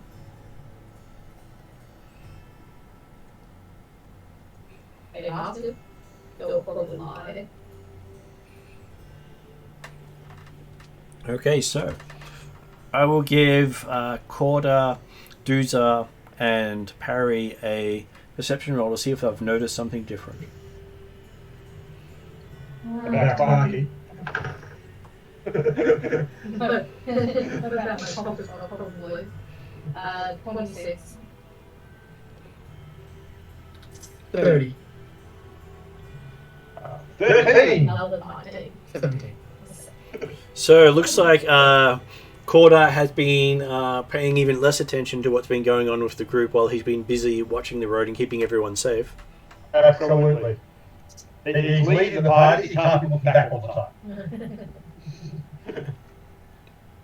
Meanwhile, Parry's like head's spinning around like an owl at the moment, seeing everything.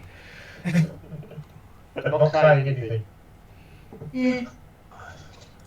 So Perry has noticed some unusual things regarding Sparky's pony. Oh, that's right. Out of character knowledge, that's right. And it's currently not with you. It's been following Sparky around. Yay. So I hear something. Well,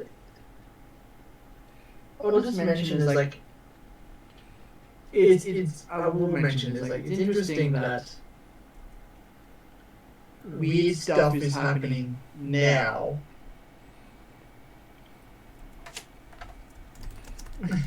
Well, Sparky has a new pony. I think it's the pony that got in Magdamar that he got chosen because it was the smallest of the three. Yes. Mouse. Yes. I had to say, Corda says, I got a new pony.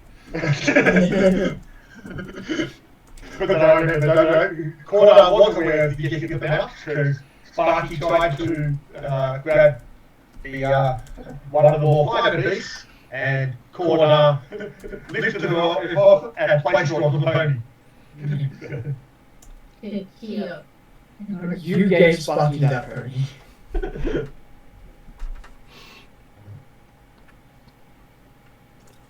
Okay, so You're saying there's a problem with the pony?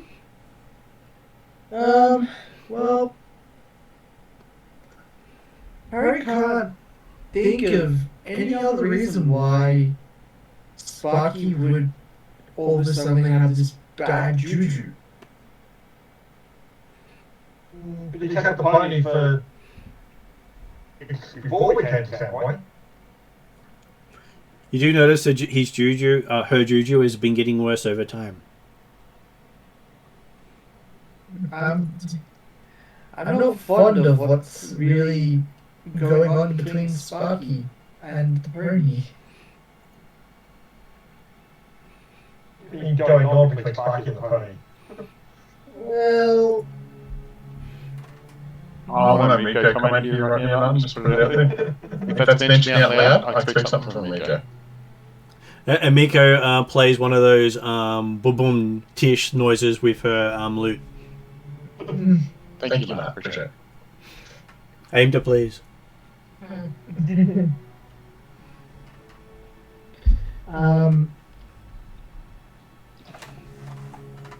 Just I don't know how Para would put this. Other than possibly like the problem is even in like Panic. panic.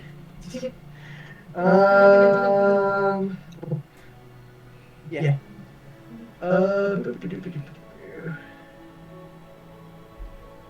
Just trying to think. Don't think do. That's what Deuce does. Yeah. It's in the name, Doomsday. Don't trust that. Don't trust that. It's worked for me so far, mostly. She's the person with the current sort of lifespan of the party. Yeah. Yes. Yes. I suppose mostly.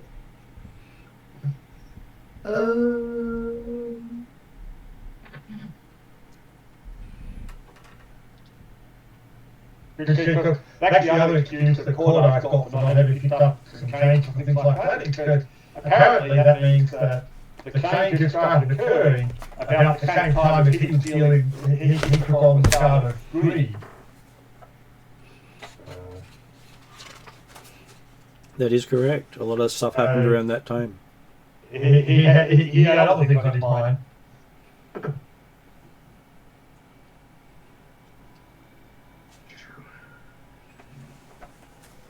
Harry really wants to try and yeah, basically dispel magic on the pony. The pony's not here. Yeah. That brings us. Where did pony go? That brings us to Sparky.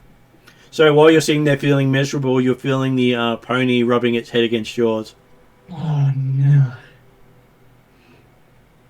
What do you want out? I'm in a bad mood, so there's a lot of stuff happening. I say that out loud to the pony.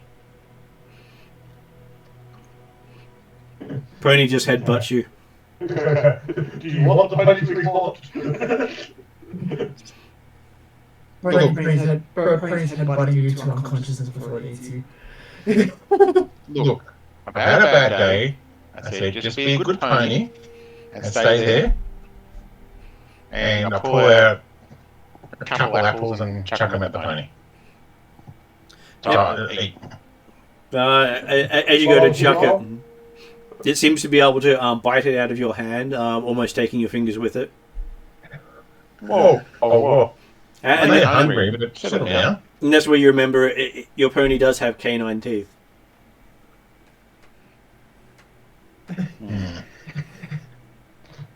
Have you had mentioned this earlier? I'm going to have a think now. Okay. Or you just recognition Sparky's knowledge of animal handling and it. Don't all ponies have canine teeth? Well, Sparky's not worldwide, so that may be true. Well, that's it. I'm not. Yeah, I'm really just got someone from Rock home or whatever. I can't think of right. Really haven't been around the world too much. I just think he was born yesterday. He's got here. Yeah. And it's Jengahoff in this setting, as well as Riddleport. Okay. Rockholm is another universe far, far away. Oh, sorry, that's not the place. Sorry. I was in the wrong Yeah. Okay. Just don't keep talking about it, you walk home. Yeah, I know. Maybe I'm going crazy. As you hear a little voice, I'm confirming, yes, you are. Look. Between you, and I'm talking to the head, between you and the pony, I said, can we just have a conversation person to person? So I'm sick of this hidden book crap. I'm still sitting on the steps waiting. Yep. To see whether that's What's that? I'm sitting on the ground, or whatever left of the dirt, of the broken stones, okay? As you say that, you hear a, but you didn't want to last time you saw me. You said never again, and you wanted to forget everything. Well, last time you saw me, you were trying to kill me, didn't you? That wasn't me.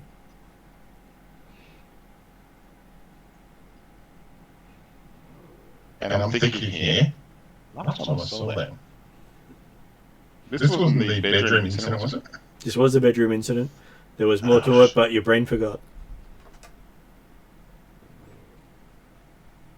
So you were in my bedroom that night, weren't you? In your dreams, it says. Okay. Why me? I ask. Its response is, why not? No, there's a reason behind this. I want to know why. You could have picked anyone else at the party. Why me? You had the most sanity to lose. I'm the most what's on? You had the most sanity to lose. That's saying something. Really? And then it says it thought it would have taken longer. Oh, no, I haven't given up yet. Are you sure it Just says?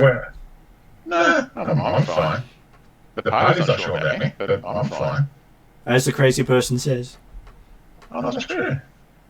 But sooner or later they're going to listen to the things I tell them, then they're going to come out.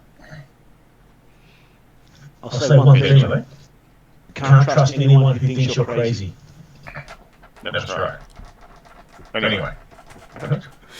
But this is your own voice telling you it's your conscience. Yeah. I said I might be a young dwarf, but I'm not a silly dwarf. This is all just in my head, which makes it even worse, actually. But anyway. Yeah, arguing with yourself, you know it says.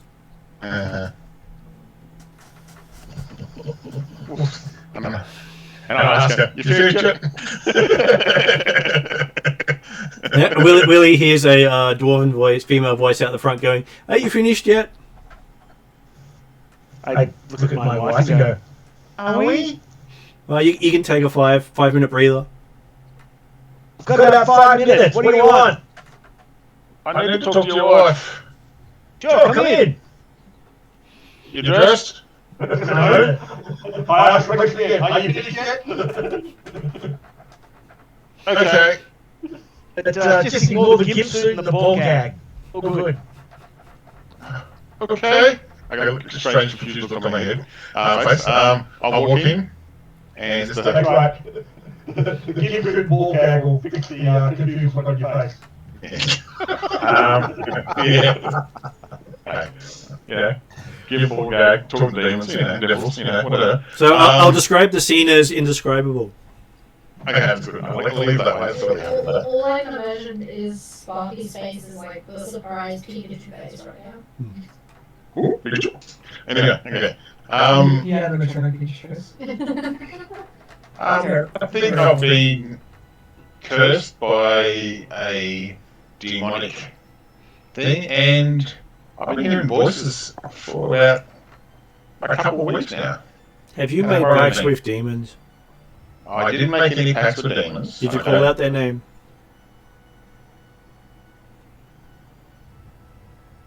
And I'm thinking about what's that? We're calling that incident under the thing, aren't we? Oh, please don't bring that back. I mean, I thought we got rid of that one. Damn it. I may have sang a song by accident, and then we came to a mutual decision, I thought.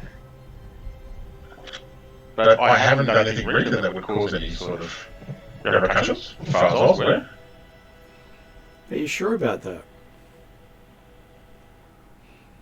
Is there any way to confirm whether I'm speaking the truth here, or is there anything you can do to check that what's going on? Well, I could cast a zone of truth, but that would require you to think you're telling a lie for it to actually affect you. If you believe you're telling the truth, then you can lie your ass off, she says. Well, I said I haven't done any. I explained the situation I had down in the ruins under the Magnabaras, right? Mm-hmm. Right? Yeah, and I think it was the ruins. It was the ruins under Roderick's Cove where you said this. Roderick's Cove. Yeah.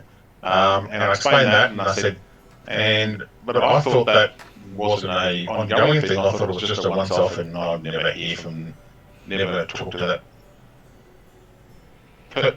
It or whatever you call it again. Well, whatever you did, you got an entity's attention. It may have sold its attention to another entity. They do that. They do trade in souls. Oh, okay. So how do I sort this out? Because, and I look at her. Oh, I say, I'll stand outside, but look around me. She knows the decay that's around me every time I walk anywhere. Well, currently, now that you're inside, you're not noticing any decay around you. Oh. Okay. Enough to actually cover that. Okay. She does open a book. She does open a book and say, "Well, if you sign here, I'm sure I can get to the bottom of the problem." Why do I have to sign? What? I'm confused now. Why do I have to sign? Well, she's not permitted to help anyone who doesn't sign the book. It's part of the rules of the cathedral. You don't want to break the rules, do you? Sign the wonder. That's the thing. You just sign on this page. She says at some dotted lines at the bottom of a whole lot of text. Or hang on, the demon, or the devil or demon tried to do the same thing with me back in the thing we had. We made a different deal. They wanted me to sign my thing and soul away. And you're trying to do the same thing right now. You're saying you have been consulted with the demons. Well then you know the deal, and if you sign here, I can help you.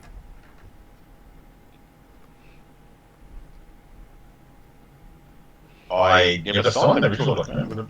I don't like signing things that I don't know what's going to happen. This is very suspicious. You've got to see it from my point of view. I can. You're a walking curse plague bearer. But do you want to sign away my souls to fix me, which might mean I have more problems? Is that what I'm feeling? That's what I'm feeling right now.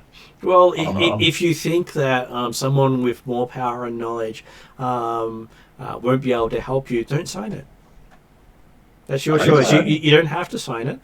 In which case, then I'll say, good luck. Hope you live through the week. And do you have any final requests for disbursement of any effects you don't have on you? She can consult on your last will and testament without breaking the rules of the church and without signature. Well, final words are always something she'll take into account. Whether she'll follow them or not is not required because you didn't sign anything. That's right. Making squeaky noises, Martin. Yep. She pats you on the head going, good husband. Okay. Let me think about it. I'll come back, okay? Don't take too long.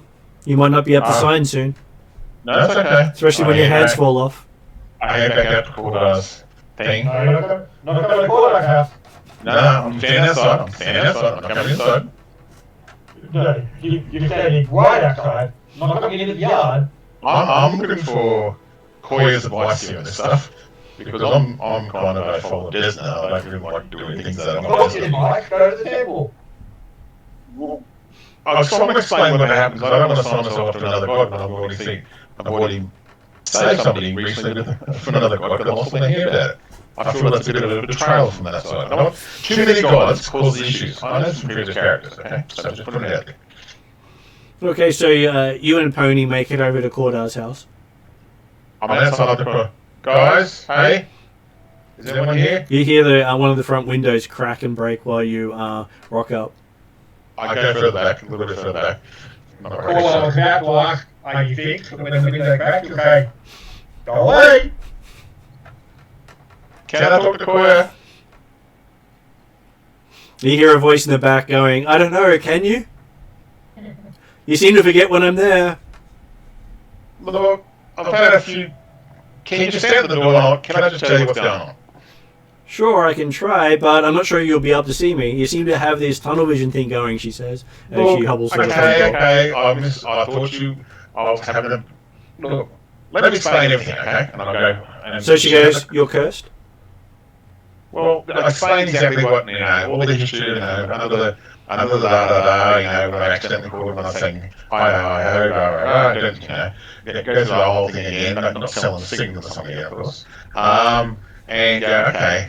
Then I explain about the pony, and then I explain what the dream I had one night here, and then I explain this, and I explain invoices for the last so many days, and don't know what to do, because I'm a follower of Des, and I don't want to know if I should, and I explained what I was going to sign, I wanted to sign the document, and I go, I'm confused. What should I do? Any suggestions? Well, she says if the pony is involved, that would explain things. So it would be the third day the pony is here for. So, should we kill the pony? She laughs and going, can you? What if it's innocent? Would you kill an innocent? How do you know it's the problem? Alright. And I'm explaining my... Are you sure you're not... She goes, are you sure you're not just imagining things because something has been manipulating you since you called it? I don't know. I can't... I am a bit confused whether... But I explained what happened with the pony when I first met the pony.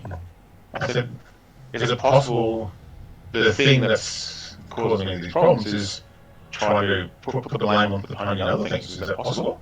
It is possible. A lot of things are possible when you start dealing in contracts with demons and devils. I never made a contract with this demon. Demons don't need you to sign it. Reading it is enough. I didn't read anything to it. Did you see the writing? I didn't. Well, I'm bring my history back here. I don't think I did sign anything, did I? Or did I? No, but I believe you looked at it. Okay, I looked at it, but it doesn't mean I actually agreed to anything on it, did I? Devils require you to sign it. Demons do not. Yeah. Okay. And it was definitely a demon, if I remember rightly. Okay. Okay, so how do I... Okay, so I need to possibly go back to the temple, sign again, which I'm unsure about doing another sign that I haven't signed at the first place. Well, if Asmodeus claims your soul, then no other god will be able to go. Demon will be able to go up against him. But what would that involve with me then? Would that be issues if I'm a follower of Desna? Quite possibly, because Dessa doesn't really like you pimping yourself out to other gods and demons. Well, see my issue here. I don't want to upset the other gods. I'm not be a one god person, if you understand. Makes sense? And which is the one god you want? Well, is there any way we could get... Is there any way Desna could help me out with this situation, or is this purely a demon on demon thing? Okay, so I want to help you out. You're going to keep talking to demons and devils rather than killing them like you should. And going to other temples first. What's that? And going to other temples first. You did seek out Asmortigan and Asmodeus before going to talk to her about Desna. Well, I said tell me to go to the temple. I'm feeling that I'm getting pushed in directions when okay. Well, I'm not pushing you in a direction. You chose to go that way. Okay. What is it you really want, child, before I let the rest of the house fall on top of you? Well, I'd like to be rid of all this stuff because I didn't want this stuff. I never asked for the stuff. I wanted to become a Lord or part bar the bullhead. I understand that's the deal, but I can understand that. I did try to save somebody's life for that. So you just want to dig rock for the rest of your life? No, dig rock. I want to make something out of my life. I don't want to sign myself over to another demon like a demon. So is that some It sounds to me particular... like a good example of what Desna provided for you. No, I'm not resentful. It's more that is there any way I could organise some sort of way I could talk to Desna about what's going on here, see if there's any way she could help me in the situation? Quite possibly, but you might end up finding yourself talking to whichever demon or devil you've gotten attached to.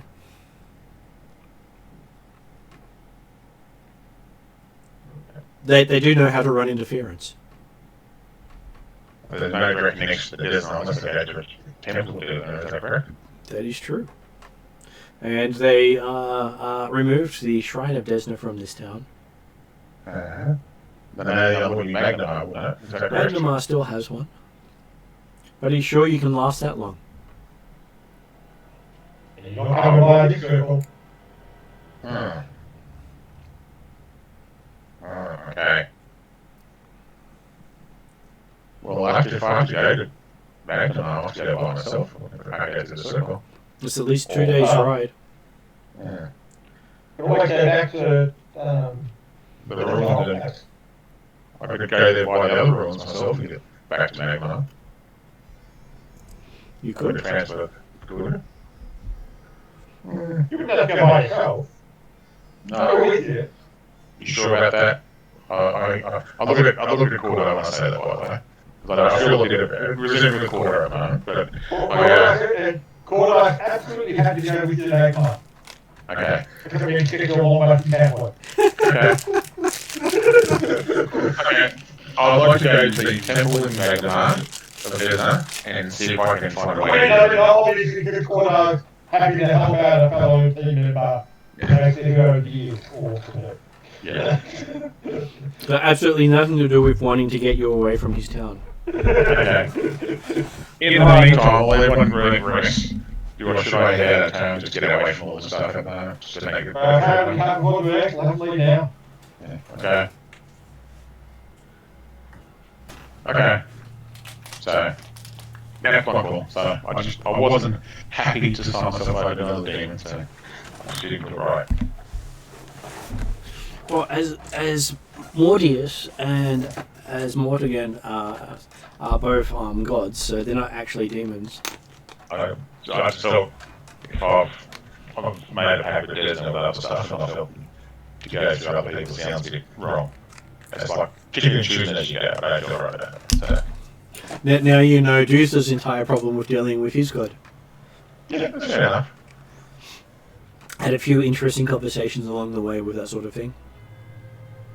Okay. I'll stand in this little bit of road which has been crumbled by myself while you guys get ready. Okay, so as you walk out the front gates, you hear it come crashing down behind you. This is not going to be good. Okay. So, okay. I'm just trying to think how I get through Magma to get through.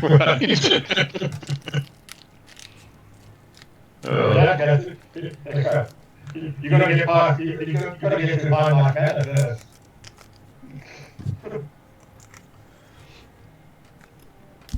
Okay, so Anyway, you go on. so as you spend your night out there, what is Willie, Parry, Duza, and Quarter doing with Sparky staying outside the night? Well, I thought we were actually leaving immediately. Like, in the case of Quarter, I have to leave immediately. Get Sparky for the way to Sandpoint. And considering it's still only like midday, because I need half a day to get there, or a few hours to get from there. There's certainly time to get back to the physical top before nightfall, and then. Though with the rate that things are going, the road bridge may not support Sparky reaching the island. Well, that was the other thing we were looking at. The Quarter is going to be taking Sparky out of the Sandpoint via the beach type stuff rather than trying to go out via the main roads and gates and things like that. No, what I was saying with Thistletop is Thistletop's an island. Yeah, that's right. And the road bridge had been broken, so you're putting your own stuff up. If everything's deteriorating, how will you get Sparky back onto the island? That's something to deal with when we get there. But the Quarter has to finish you. First point, I'll wait for the second one. Okay. So as you're going along the sand on the edge of the cliff,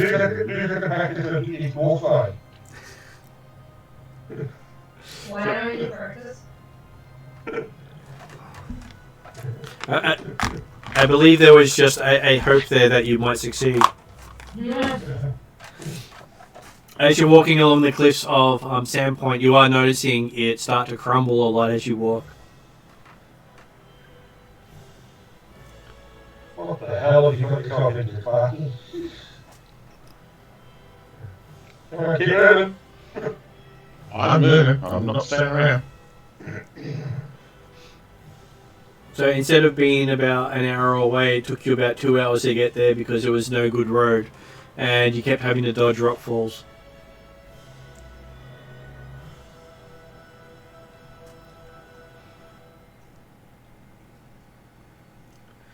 So this time when you reach the paupers' graves, you do notice something different. No. As you reach the paupers' graves, the dead start to rise. So I'm going to ask for initiative. Is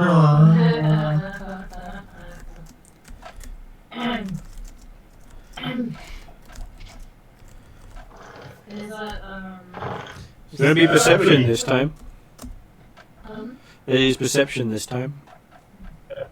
And my perception so far, I've got 5, 4, 3. I've got 12 for initiative. 25. So 12 for Quarter, 25 for Duza. Did you just roll a 20? No. Did you just roll a 1? No. 30 for Sparky. Then why are you giving me that look? What did Parry get? 32. 32. You rolled a 19. Yes. What did Willie get? My wife allowed me to leave the house and go with my friends? She says it might put a little more colour back into your face. Honey, I'm going golfing. Going golfing with my friends. 23. And if by golfing you mean Cracking skulls. Literally. Okay. Cracking skulls with a 4-iron. I'm sure that's what you need. A cracking good time. very, very wee. I thought you'd like it. Mm. Okay, so...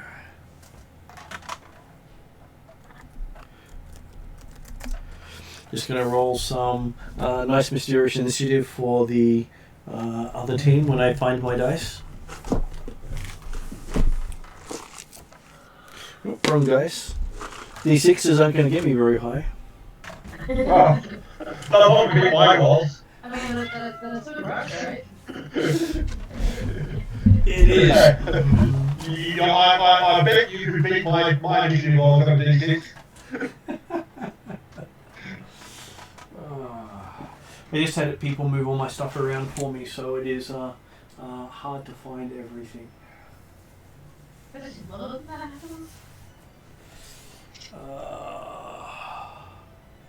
Because I had someone clean up the table. Mm-hmm. I think I have my dice of shame. That's all I have left. That's a shame. That's actually probably good for us. Well, I do have the cursed dice and the high crit dice. Yeah, no. I do the curse ones, but not the I suspect the idea is pretty well cursed. So it's probably fair they use the cursed dice.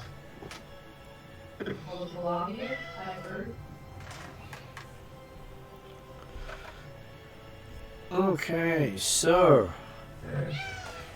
Therion, no. Yeah, apparently Therion wants to weigh in on what everyone has to do. You must play me now. Don't worry, buddy. We'll be there on Sunday. We'll get a little sad. Okay. So, I will go with Parry's turn. You're seeing the dead apparently rising from the graves around you. Right. As you've entered the graveyard itself. So, not only are they in front of you, they're either side and behind you as well. Right.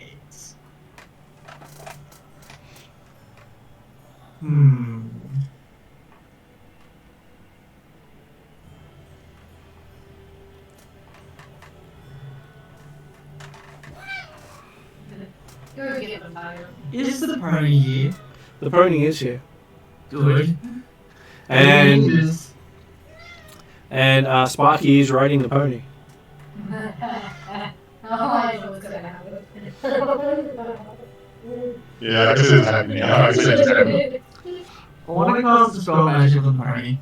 You want to cast a spell magic on the pony? Yes.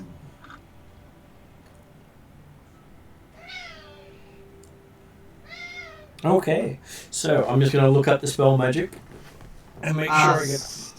Yeah, so you unravel the magic behind the spell or effect. Attempt to counteract check against the target. Page 458. If you succeed against the spell effect, you counteract it. If you succeed against a magic item, the item becomes mundane. 458? 10 minutes. Yeah, 458. I think that's the counteract check. Counteracting. Yeah.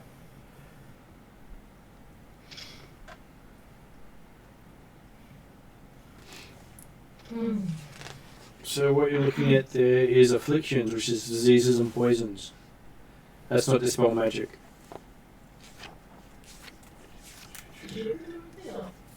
No. Literally copied it word for word. Dispel magic. Oh, so it is a counteract check, so it does use that. Yes. Okay, so it uses both things. Okay, so you get to make a counteract check. Mm-hmm.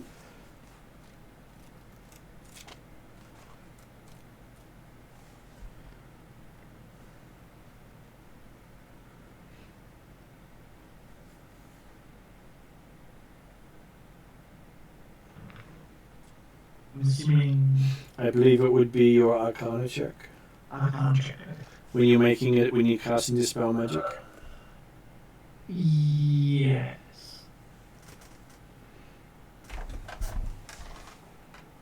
Okay, let me see if you can succeed.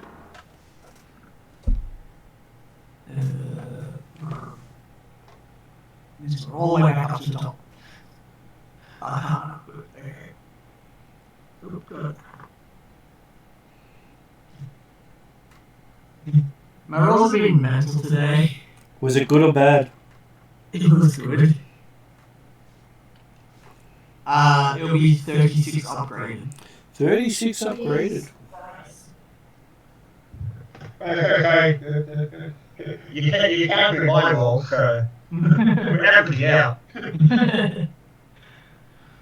My rolls have been 19, 17, 19, 20.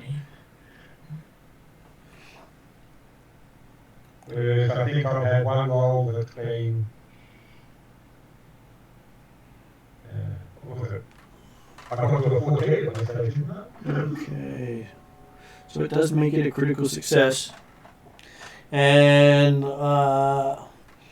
you see that the pony grow into a large horse with wings and flame coming out of its mouth. As it's now staring directly at you.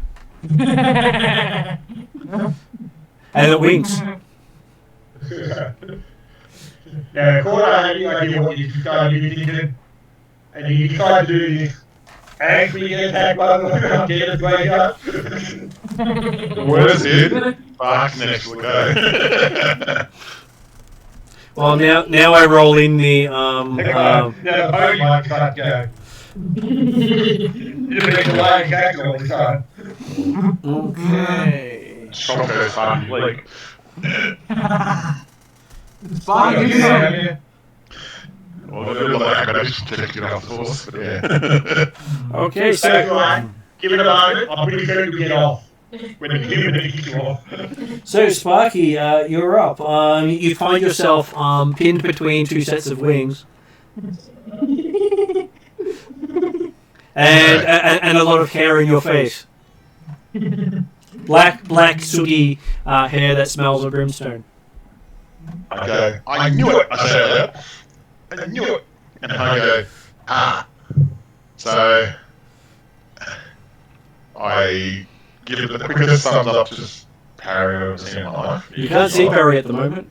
I want to get off this thing. So, is there anyone I can do acrobatics There is. thing, you know? Yep. I'm not sure You're competing against its athletics, because it's technically got you caught. You're trying to escape. Get off you.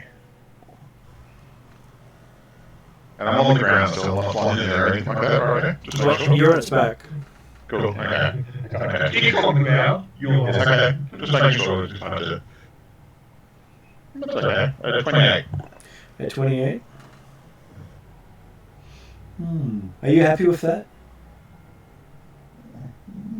15 on the dice is usually better than normal. Well, the point is, you're not going to use your reroll if you have one. No, I think I'm pretty. It's better than my average die roll. So, like, not much point you can reroll when you expect to get lower. Yes, I have changed dice by the way, but yes. Okay, you feel you just managed to get off its back and fall to the ground. Am I prone? No, you land on your feet. I'll give you that. Okay. I want to get some distance between the horse and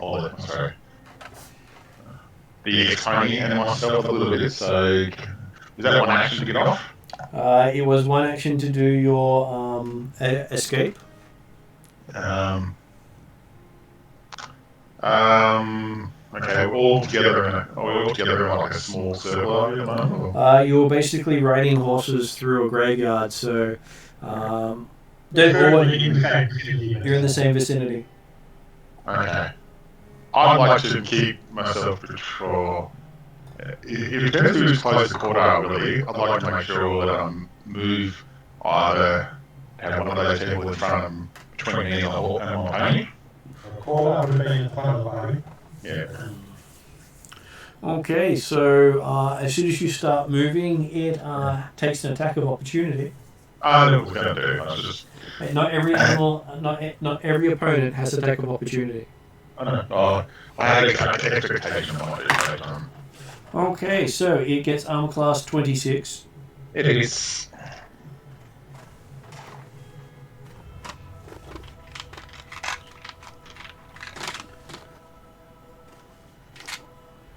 Okay.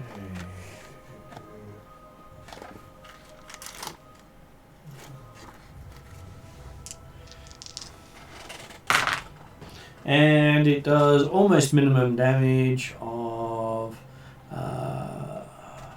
15 bludgeoning damage to you Okay. with a swift kick to the butt. That's fair call. For disrespecting your pony. Then I'd like to, in the last session, just get my crossbow out. That's not Okay. very You pull your crossbow out. Okay. You're still within hitting range of it, I'm assuming. No, he can continue moving because being hit doesn't stop your movement. Oh, okay. Yeah. So I need to have some sort of feat to stop you from moving. But I assume I've got some distance on it, a little bit of distance. I only move 25 feet, but then I want to pull my crossbow out and aim straight at its hind or whatever impression I'm away from it. Okay. And then at me. Well, it turns to you and says, "So hot stuff. This is for you," and then breathes at you. I'm going to say that parry's within that cone, so parry gets to make a reflex saving throw, as does Sparky. Okay. Reflex.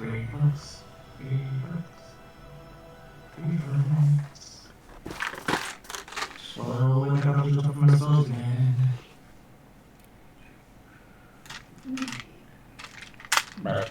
Better than average. 24 for me, man. Are you happy with that? The party got amazing. Not yet. Next level, I believe. Oh, they got amazing for the lobby. Yeah. I got a cat floor. Cat floor doesn't really help. Except I've got to put the cat. Hey, Corner's got a castle.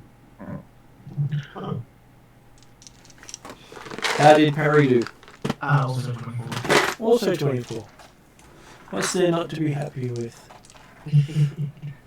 Though apparently my camera has frozen. Oops. So I will fix that so you can see the nice little dice roll about to happen. So we just need to fly to life. Well, I don't have those dice with me. So I'm I'm Oh, gonna that's I'm rolling the dice of shame for you. And look at that, there are in the 6 dice there are 4 ones. On D10. That's a pretty impressively bad roll. Or good roll for us. So that is 13 points of fire damage to both of you. Okay. I'm on 37 now left. But 24 didn't say, right? The 24 did not save. How much damage was he getting on? It was 13 points of damage. 13 points. 13 or 15, 10. Lucky, but... That's why I thought I'd roll it in front of you for you. Yeah. If it goes well in your case, then the dice of shame really are looking up for you today. Makes me now wish I found down my dice. But no, you that they both failed their Fairly slow, so I thought they were going to make up for. So I don't think I have them around anywhere at the moment. Okay, so, and it has one more action. Yes.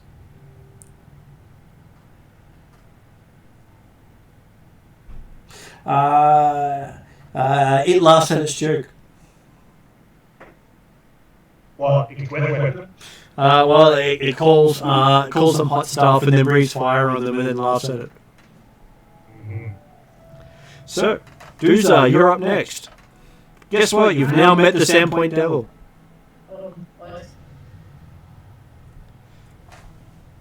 I thought you did it. Like a while ago.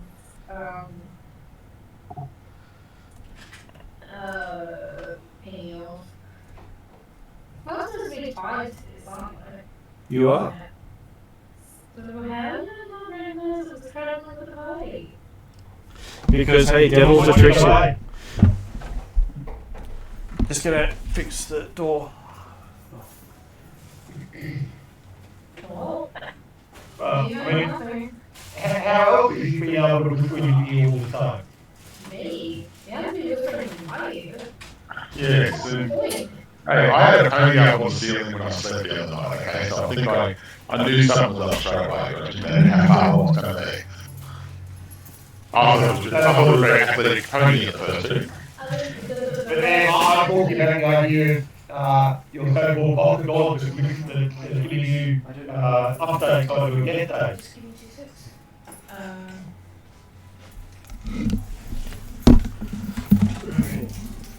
I mean, is my pocket gold still there? Is your Pocket gold? pocket guide is still there? You try to talk to it? No, not right now. Are they in a book box or a plastic box? They're in one of those. For now. Give me 2 secs.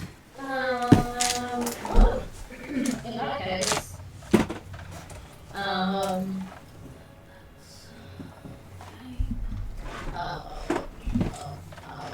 I hunted mark the Sandpoint Devil. Yep. How close is mine to it? How far away? I'd probably say about 15 feet at the most. Okay, so it's not a bit of it.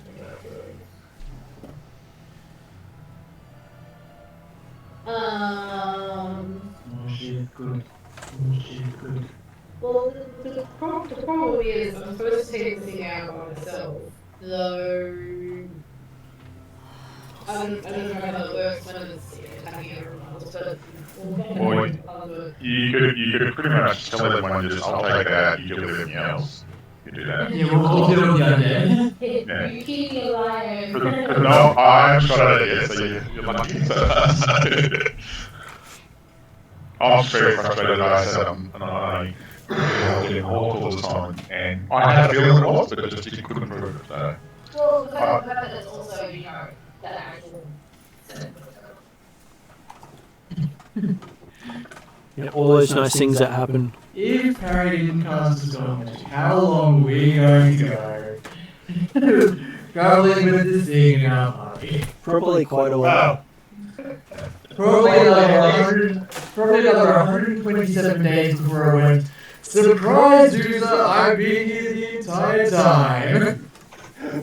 Well, it would depend on how long it took Sparky to actually talk about the fact that my pony walks on ceilings, and for the party to actually listen to what Sparky says. Well, so this seems to get off my as an issue quarter. So I'm just going to get it. Okay, so That is a fair call. it's a fair call. I'll make that statement deliberately on the fact, yes, absolutely not all on Sparky. And for everyone would go, there's Sparky, he has a straight jacket. Exactly.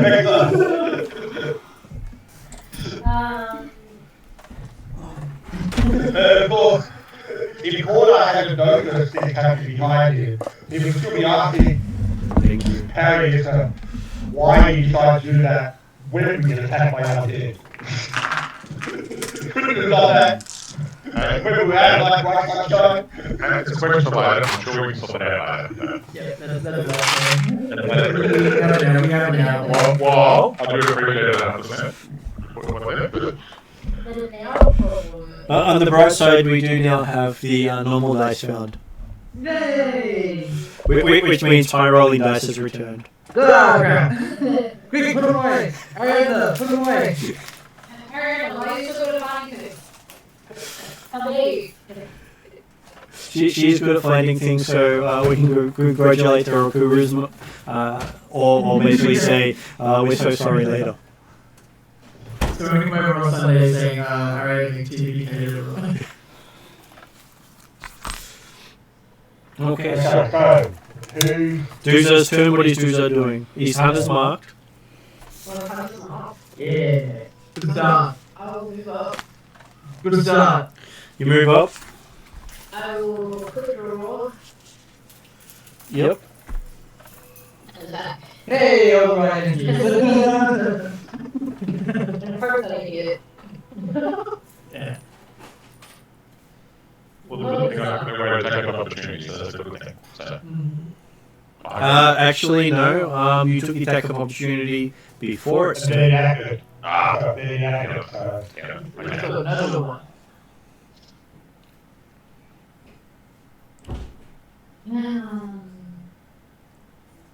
I just realised after you said it, I thought, damn it. I was so close. I thought it would have been right. Yeah, that was the plan. Hey, it's a plan. I predicted it as well, 100%. Yes. 25 to hit on. 25 to hit, you miss. Miss. Over. Well, I don't have to roll anything lower than 11. Then, Mm-hmm.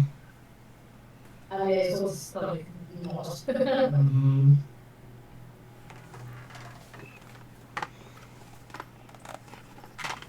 Okay, so what do you? So that was Dooza's third action. As you go in and strike, then that brings us to the amazing Willie to save the day. Ed, I would have thought that your attack roll were better than plus 15 or plus 14. Blimey. Well, expert with Expert plus 4, 5 points for. expert plus 5, so that's 14. Well, okay, you got 5 level, 4 for expert, makes plus 9. Yeah, Strength, I'm assuming you have at least plus 4 or 5 now. it's 5. Plus 5, so that's 14. Yeah. And bonus on the weapon. +1. So you plus 1 weapon? Yep. So you have got plus 15, not plus 14. Oh, so it would have been. At 26. 26 was still a miss. So Willie, what was your question for that with Peter? Well, isn't this supposed to be a fight between not me? That is correct. Except there are all these zombies around. But also the other question is, does anyone other than Dooza recognise this as Sandpoint General? Dooza did Dooza call it out at all? No. I was going to say, can I have my 3 words reaction? Sure. What's your 3 words? That's 1.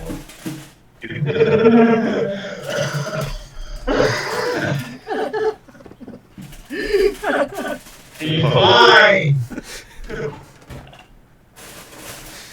So what's your 3 words, Em?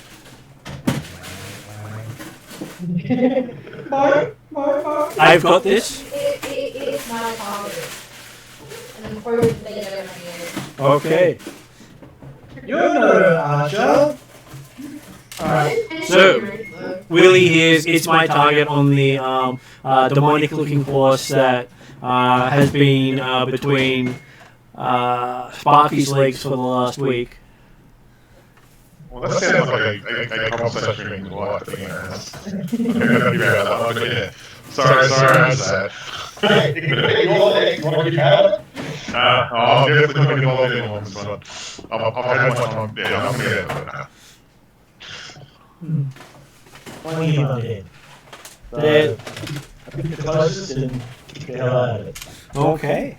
Give me an attack roll. Yeah.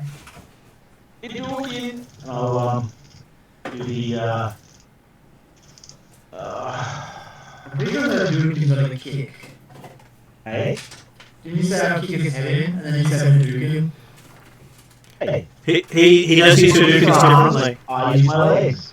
Good job. But Hadouken's not a kick! Could be. If you're skilled enough.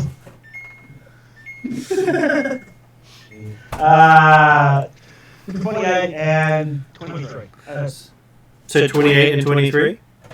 So 2 critical hits there. Oh. No, I'm not dead. There's zombies. They are zombies. They're usually out of the ground. What's that? 4. 16 in the first hit.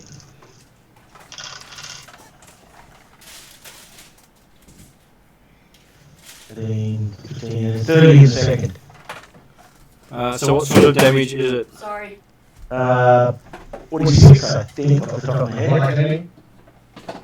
We're talking bludgeoning non-magical or magical? Slashing damage, sorry.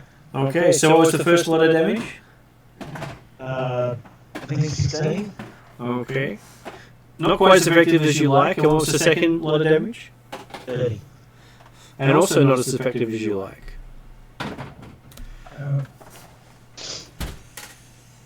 Were they counted as one blow or 2 blows?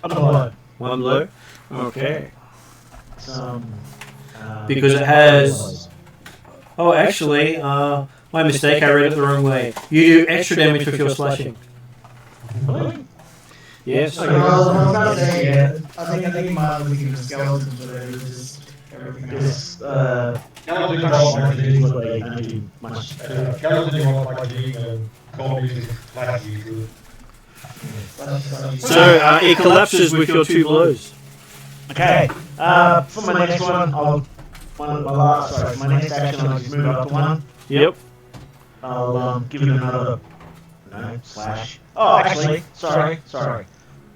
First action is to drop into pogo style.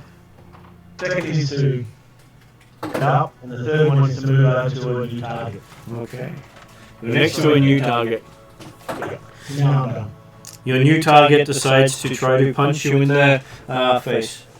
Oh! So, it gets a whole armor class 22. This is... And it tries to bite you after missing with the punch. And...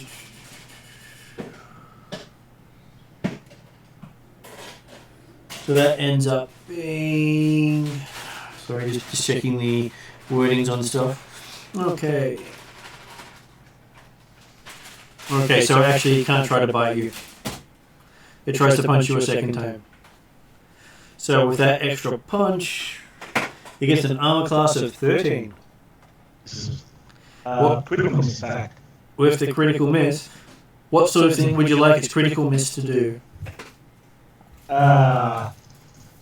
It goes for a big helicopter and ends up slipping and falling. Prone. Okay, it falls at your feet looking up at you, with its head facing backwards. And it seems to be seems to still be going.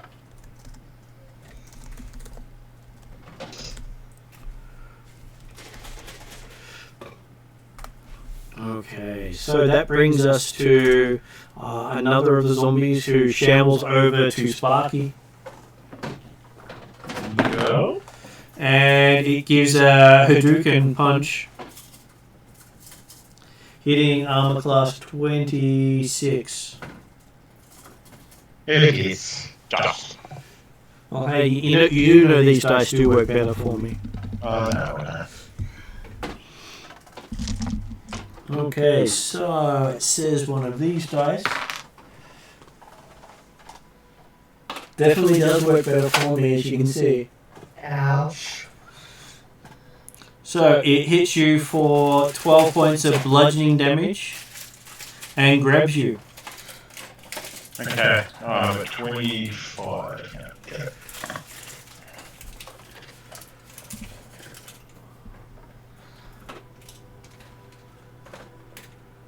And I take it off me, but it doesn't really. So just adding up numbers on my end, because I've been doing how much damage you've taken. Yep. So that should be 42 damage in total. Yeah, that's 65. Yeah. Okay.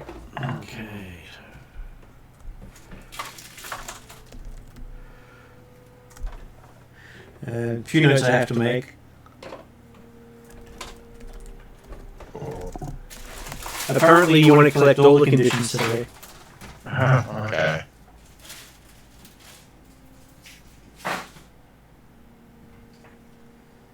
Okay, so now this actually grabs you, it gets to bite you.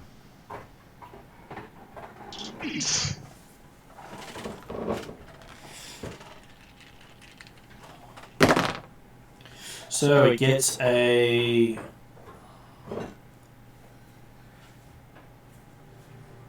13 on the bite.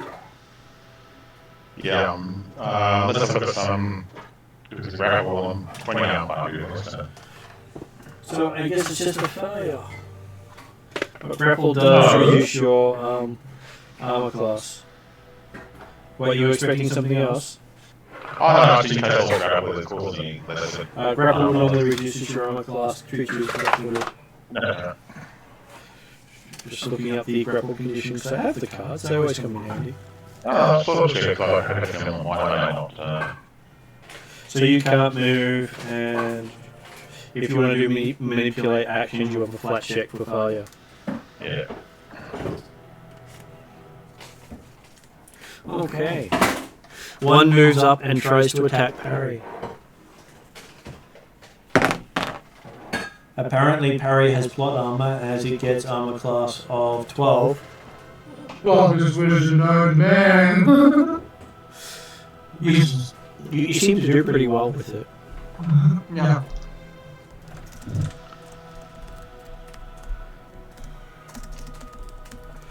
Okay, the next one stumbles after Doozer. Armor class of 18.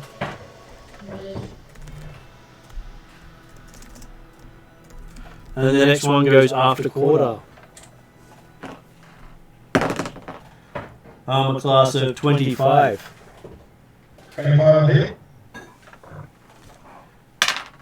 For a bite of 10 damage.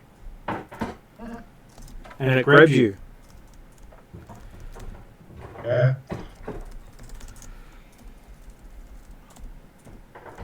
Trying to pull me off the horse, is it? Or It is grappling you, and it's going to try to bite you. And that is an armor class of 19. miss. Hey, always good when they try to do as much as they can.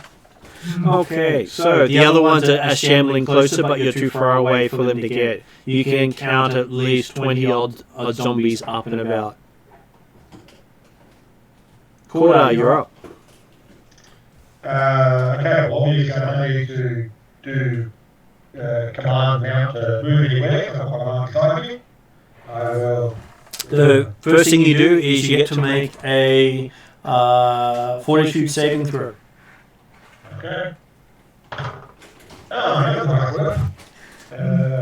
Well, they want to. 28. Okay. And what's your first action? Also, just give myself okay, physical awareness. Yep. Perception is still maintaining the same thing, so I did notice the pony turning into A demonic creature because you're in front? yeah, nightmare, that's what it was for, I think. And yes, obviously dealing with the zombies that are actually now trying to form us. So, first action, draw sword, and I can fight. Yep. Do you have quick draw? No, it's okay. First action is draw sword. Okay. So So on drawing a sword, it is a manipulate action, so you're going to have to make a flat check and get higher than 5 or higher. Okay. Because unfortunately, anything such as drawing items is a manipulate action. Yep. Okay. I rolled 10. So the sword came out fine. So if you'd rolled 1 to 4, the grabbing creature stopped you doing the action. Okay. But okay, I wasn't rolling 7 checks, so I could get above 5. Oh, good. But yeah, so 14 on the attack, which makes for a total of 33. So 33, that's a critical hit. So look at it this way, if you could double a critical hit, you actually got 20 over its armor class. Okay, so my plus 19 on my attack roll, I've got a fair chance of critically fairly regularly. Fairly regularly, yes. It's always good to have minions to fight. Okay, so 11, 16, 32 points of natural slashing damage. Yep. And only a single point of persistent fire.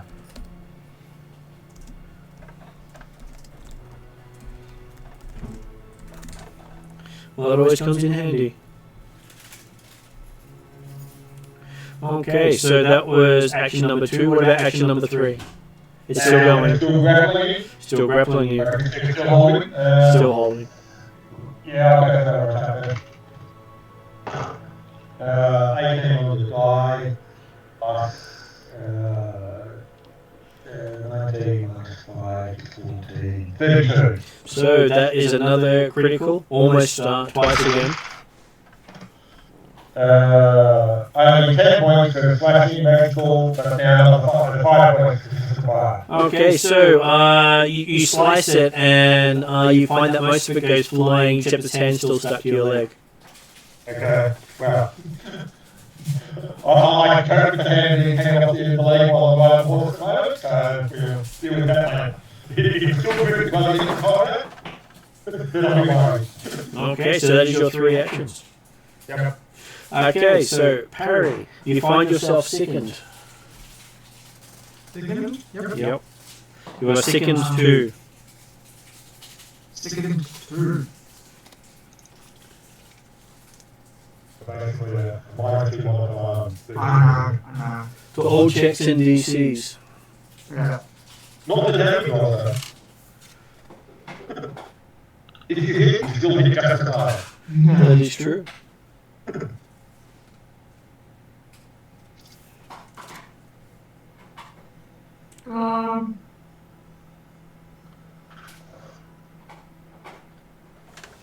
This zombie's like within. Like he's right next to me. There is a zombie trying to punch you. There is something trying to touch me. I'm presuming there's a zombie that beat you, kicked you. I didn't manage to bite him. Sparky got bitten. Oh, okay. I think the beat, I think the bite was all.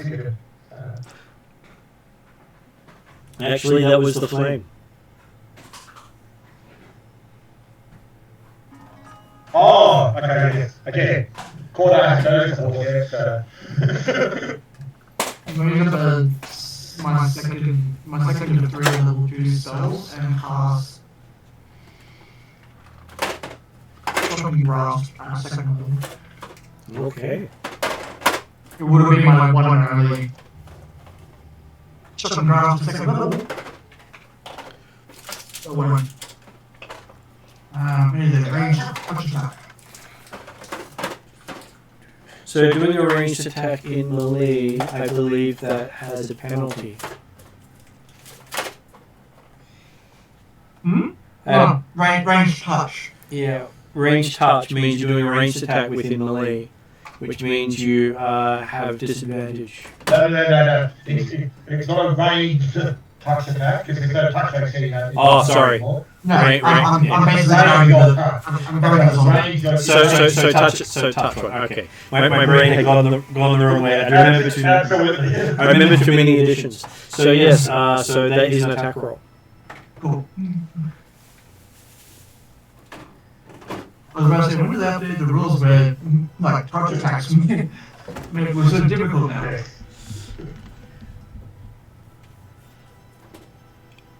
30. 30. Okay, so that's a critical hit. No. Critical hit. Which means it normally does double damage. Mm-hmm. 3d12 double, and then it's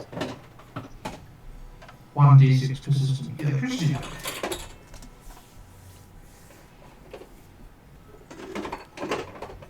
Sorry, correction, 1d4. Plus 1. What is the second one?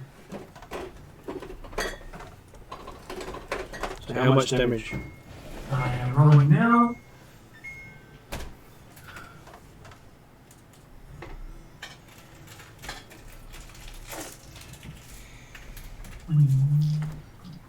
Um, 42 damage. 42 damage. Mm-hmm. Yep. Then he gets an almighty 2 persistent electricity damage.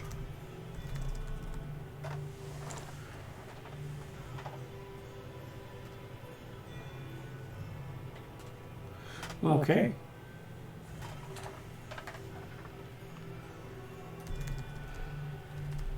So yes, you strike him hard with that. Is that a 2 or 3 spell? That's true. What did you do with your third action? Duza mentioned it's my target. I'm going to identify whatever Duza's fighting at the moment. Okay, give me a. Sorry, this might be a secret roll. Let me just check that. I'm trying to think of what I use to identify. You would use The religion would be a the skill check.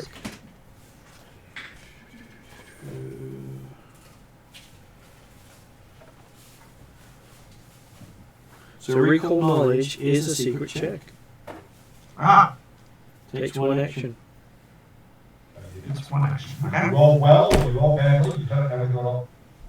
There you go. Just gonna Recall knowledge is recall knowledge is it's useful in most skills. So you pick the skill you're doing it with. well. Harry's assuming it's the Sandpoint devil, and I'm assuming devils are religion based. I can't remember which one it was.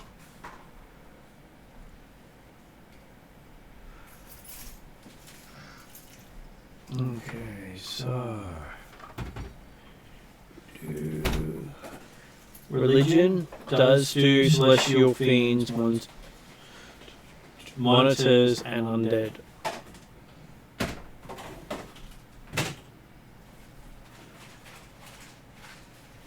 And then Arcana's constructs and all that kind of.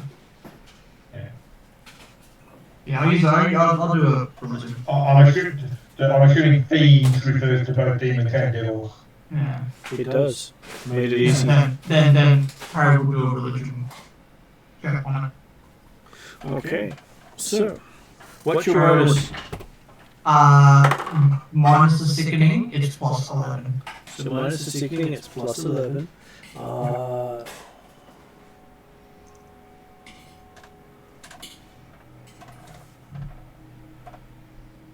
Just confirming the number that you're checking against. Mm-hmm.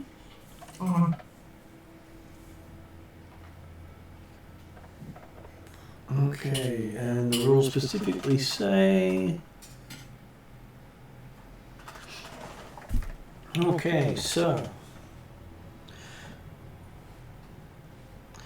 from what you remember of it, has a lot of problems with fear.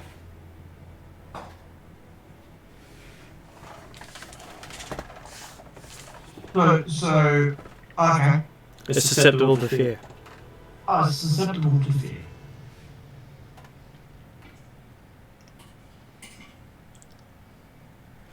Okay, so that is your But final. I didn't identify it. You did not identify it, but from what it looks like, you're sure you can scare it. It's got wings after all. It's got wings after all.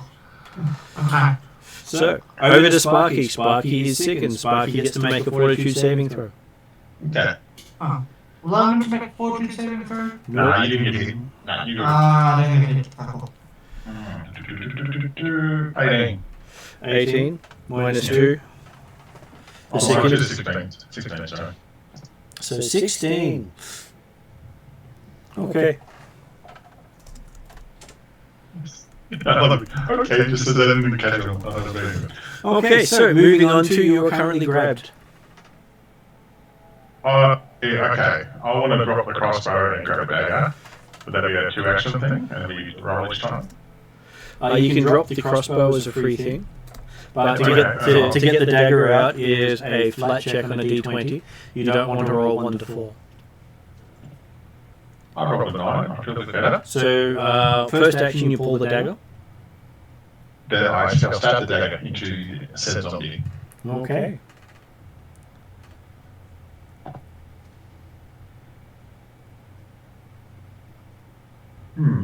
That could be a good day for me today. 16? 16, you hit the zombie. That's on a 2, by the way, just so you know. Look at it this way, some of you might be able to hit the zombie on a 1. Okay. Even with the downgrade. He probably, in corner case, it might not be a critical. That's 9 points of piercing magical damage. Okay, you stab it once. I shall attempt to stab it again. Okay. I'd like to have something grabbed on me. And so remember, it is minus 6 to your normal 6 because of the second. Okay. But can I go an AC 13? So. It's minus 6. That's 23. That's a 23, so you actually managed to get a critical hit on your second blow. Wow.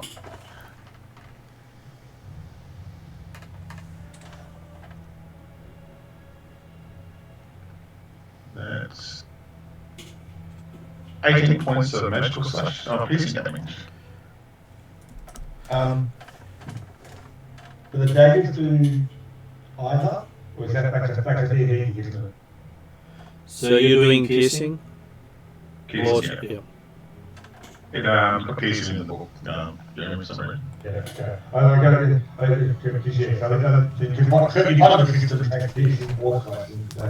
me have a quick look for you because this one may do both. It's burst power slashing. Yeah. So It is. a little bit of slashing.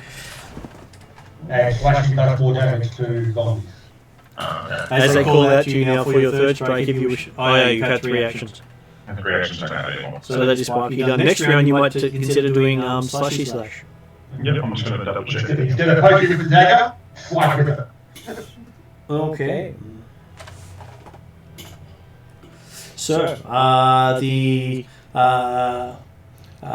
horse with the wings and flaming breath decides to bite at Doozer.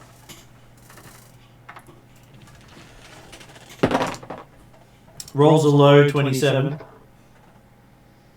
Corner looks about as 3 actions. What the hell?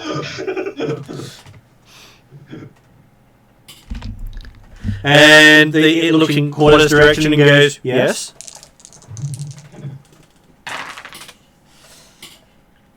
As it bites Doozer for 21 points of piercing damage. Ow. This is ow. What was owls? At which point, it then decides to do a 1-2 kick with its hooves. I think you can do 1, 2, 3, 4. So with the 1, it is a 29. Thank you.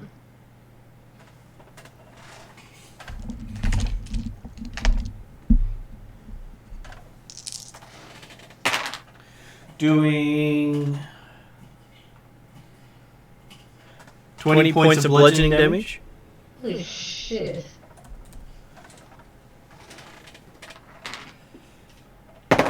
And with its second hoof, it hits armor class 28. That's it. And does another 20 points of bludgeoning damage. Jesus Christ. That's like 90% of my hit points is gone. Don't you feel lucky now? Yeah, not really. And now you're up. Well, you can blame Harry because he got lucky with the spell. Not so with the identify.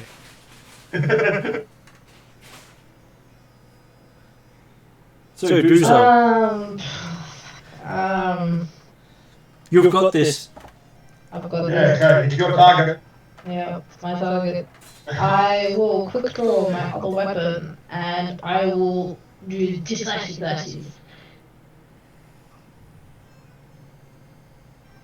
Redraw.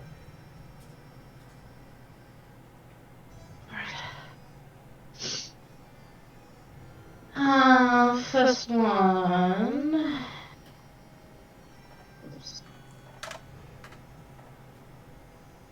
It's a 32. 32 is a hit. Yay! And on is Can I 30. do a free saying? Take that, Tony. In the background. It looks in your direction. Oh no, I was going to say that. And winks and says you're next. Okay, next thing. I'm alive by the time it gets to me, yeah. So how much damage do you do? Did both of them hit? They both did. They both did? Okay. Amazing.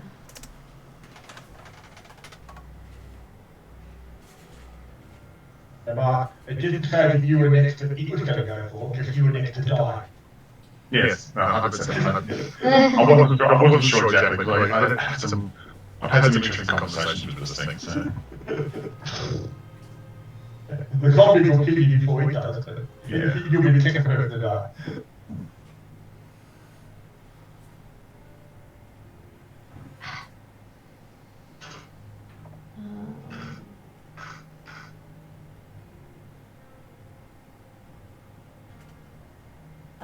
Total of 31.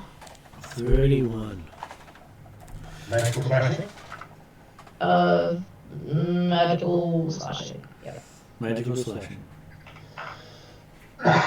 Okay.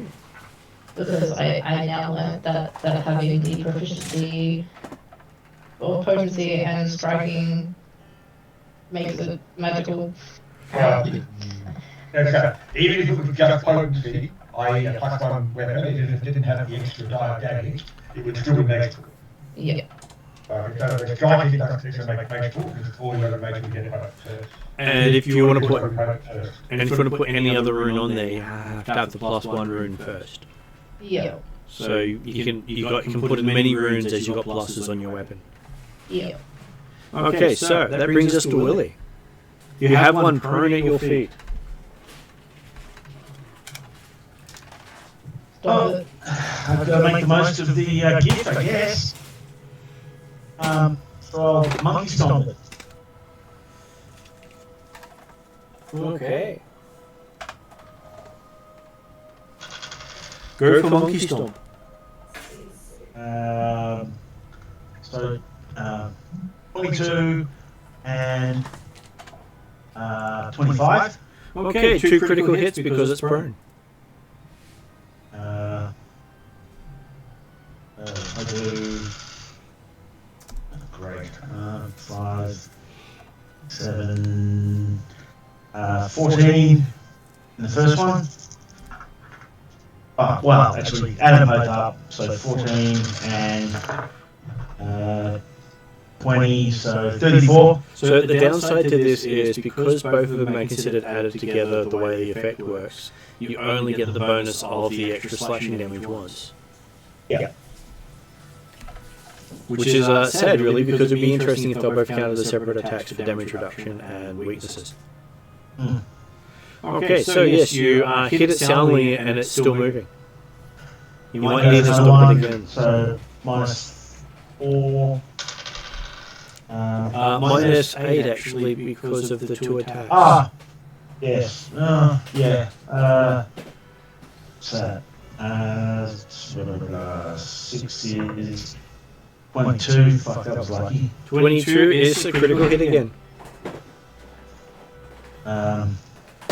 You'd be hard pressed to actually do anything, and if you rolled a 1, you'd most likely do a miss, not a critical miss. So, so 10, 12, 24. 24. Okay, it goes kapop as you kick it with the boot. Okay, last action, I move over to the next one. Yep. Just moving my way along.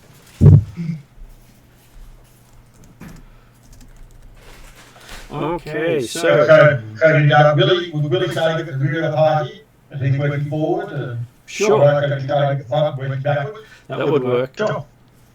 Okay, so the one next to Sparky attacks her, Yeah. hitting armor class 17 Miss? as it's trying to continually bite you but not getting anywhere. No. I'm okay with that right now. And it tries to bite you a second time. And that would be armor class of 14. No, miss. Okay. So apparently it's missing you well. That's okay. And then the one attacking parry jolts for a little bit as it takes some electricity damage before trying to swing at him. As it hits armor class 20. Does 20 hit parry? Sorry, one. Does 20 hit parry? Yes, it's a magic number. Ooh, magic number. Mm-hmm. Harry's not going to like this very much. No. He's no longer the Buffers Wizard known to man. As Yes, I am. Buffers Wizard known man. So you take 5 bludgeoning damage and you are grappled. Ow. Buffers Wizard known man. Okay, and as a second action, it tries to bite you. Of course it does. And it gets a whole Buffers Wizard known man. gets a whole 8 on its roll, which I believe would be it has critically missed. And I have a really good one for you here. It bites its arm off. That's right, so it grabbed you, tried to pull you down to bite, and And it collapses, killed by its own bite. So buff zombies kill themselves on me. I thought it was fitting. That's fair. Duza, you are being attacked by a zombie. It does not get flanking bonuses even though it is flanking. the zombie and the devil aren't working together. Oh, the devil's working together with the zombie. The zombie's not working together with the devil. Exactly. So the devil will get flanked against you. Okay, so it rolled a natural 1, which means it hit an armor class of 10 downgraded. Yeah, so That's a fine. Critically failed. That's a critical. So what I'm going to do is give you a single attack on it, as you don't even notice with your backswing you're hitting this thing. Just the one. One hit, one attack roll. One of you actually is thinking wildly enough to catch us. Yeah. And then you just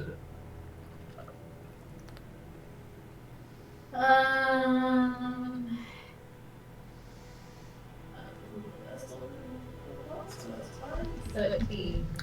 You rolled a 13. You don't need to penalise your attack roll for your previous attacks. It's reset at your highest attack roll. Yeah. Oh, rolls of attack. Roll damage. Yeah, it's a straight roll to attack. It's plus 15. Because if you get greater than 23, it's considered a critical hit, and if you get a natural 20, then it's a card critical hit. No, 26, so it's just a critical. So double damage. Okay. No, she's already hit him with the backswing. Yeah. That's a way better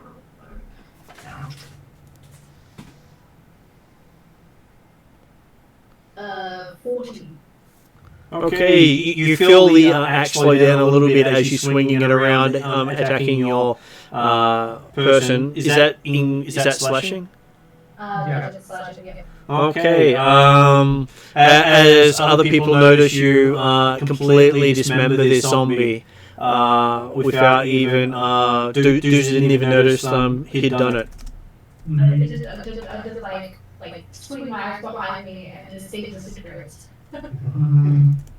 Okay, another one shambles up to Quarter and attacks him, getting a whole armor class 20. And he will miss. It's trying to grab you, but not quite grabbing on. You just sleep right now. Okay. And that brings us to Quarter. Okay, well, since there's one there, I don't enjoy that bit in the hawk, so I will. But I don't think I've got my shield at the moment, so I'm going to grab the sword two-handed. Yep. And slash down at this zombie. 16, AC 35. AC 35 is a critical hit.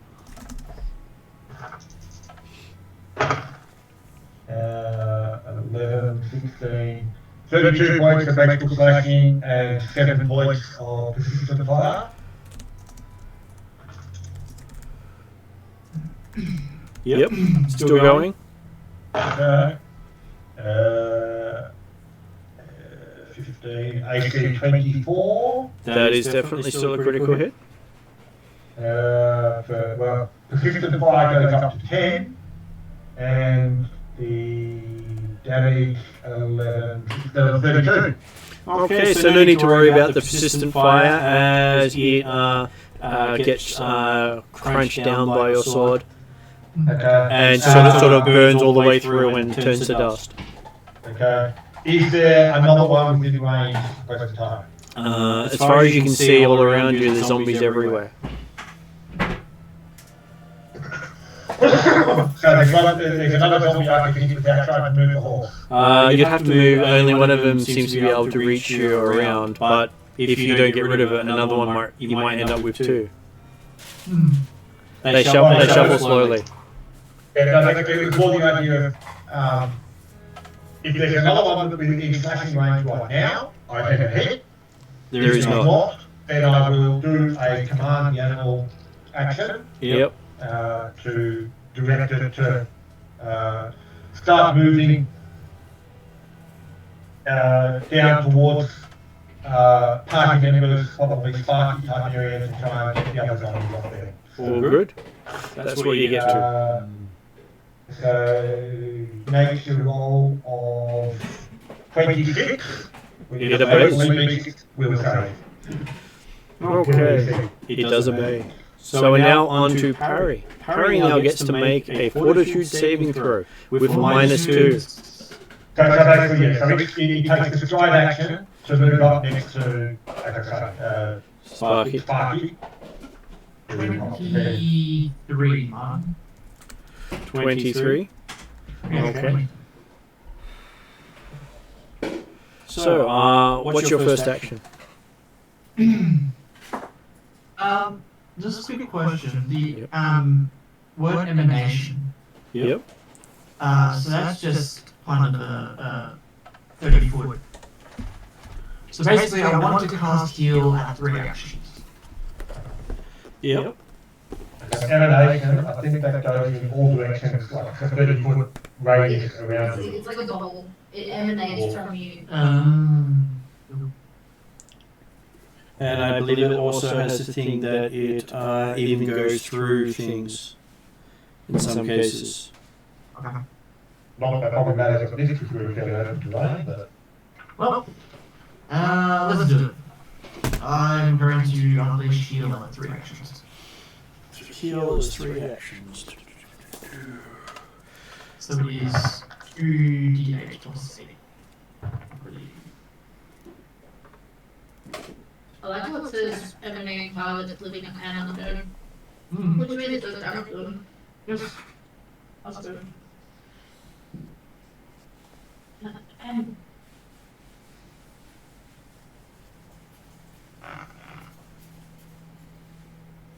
Because it's heal leaving all damage undead unless you do the 3 cast.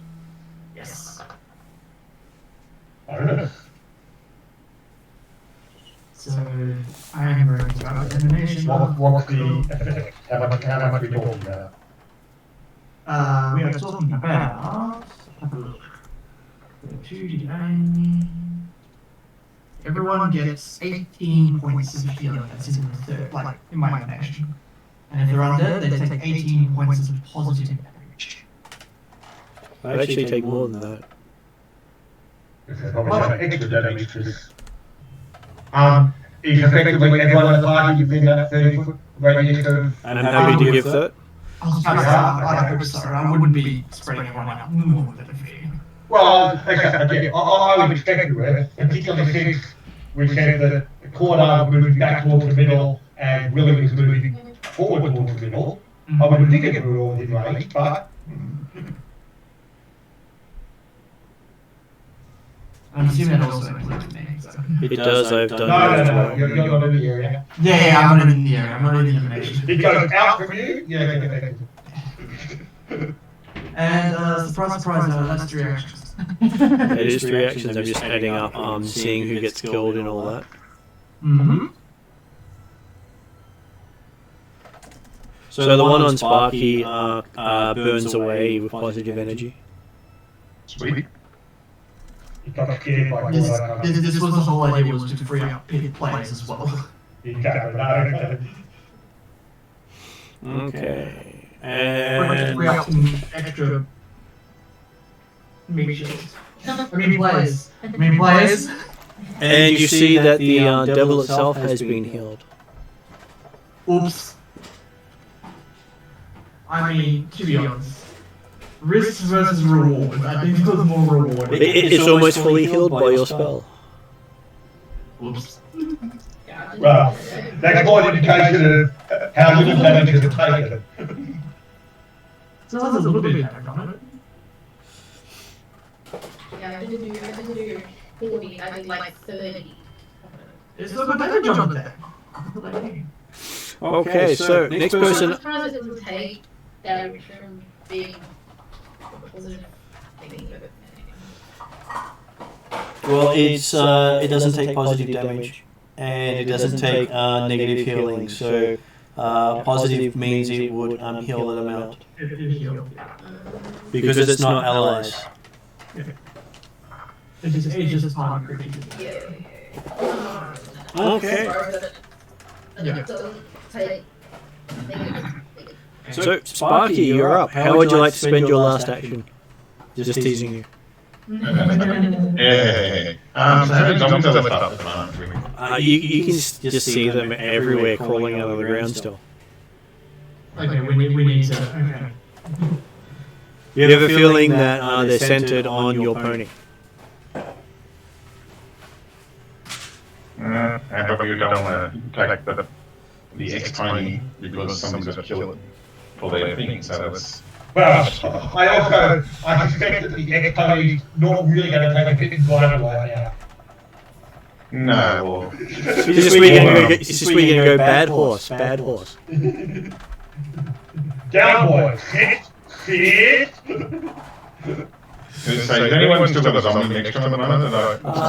No. Thanks to Parry, all the nearby zombies have been taken down except for one near Willie. He's cleared almost a 30-foot radius around us. But anyone that was already damaged is gone. Oh, okay. And even the hand holding Cordar burnt away.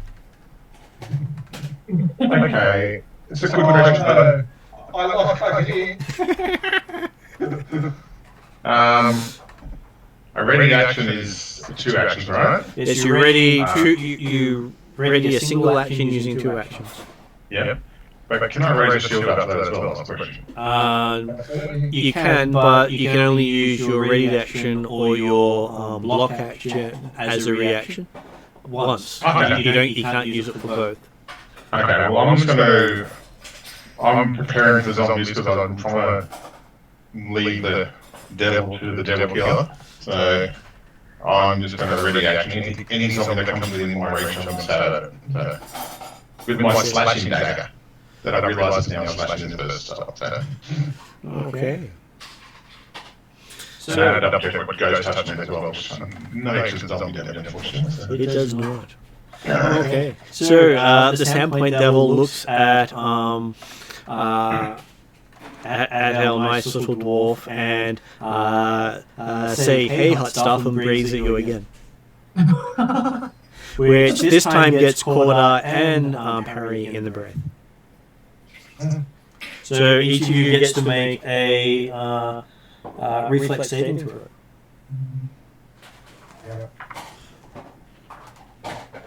And just think I'm using the GM dice again this time. Mm. Can you please go back to the dice of shame? I'm asking for a reroll on that one, so if I can. You're asking for a reroll on that one? Sure, reroll on that one. I didn't like the dice. It wasn't high enough for my liking, so. A natural one. Well, that's a bit better. Not 100%. I like 20 personally. But, 28 reflex for me. 28 reflex for you? I know 26 actually because of my sickening. So. I assume I still have that. So. You do. What was Parry's with the -2 because of second? 28. And what was Cordar's? Mine was 29 with the -2 for being mounted. Upgraded. So you got 28 upgraded? 29 upgraded. 29 upgraded? Okay, so the flames just go around Cordar, doesn't even come anywhere near him. Okay, so... Okay, next one, Daisy. I think it's ready.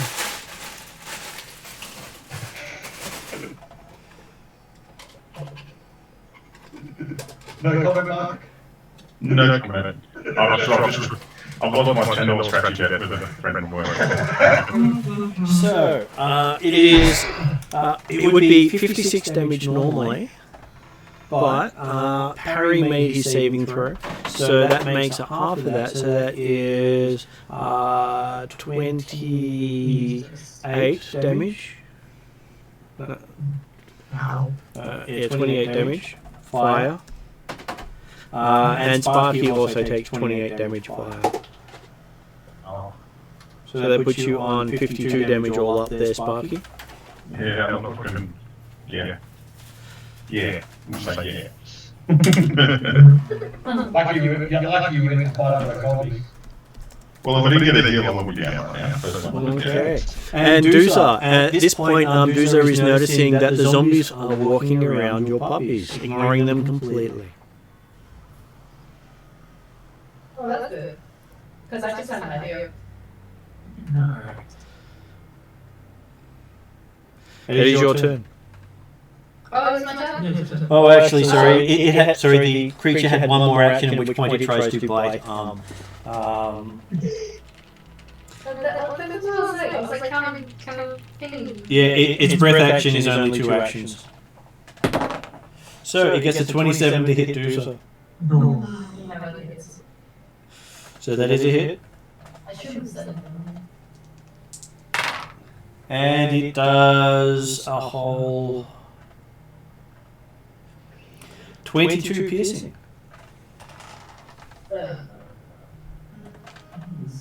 Still, just. Should be on 65 damage. Indeed. So what's your first action? My first action is to command Poppy and John. Can I command both of them at the same turn? You can, as long as you're giving them the same command. Yes. I'm going to instruct them to attack the zombies. Okay. Try and get them to take them down before we get like too overwhelming. Considering how easy it seems to be taking the system down. Okay, so you do that, and we'll then go on to what's your next two actions. I will approach to hit the Sandpoint.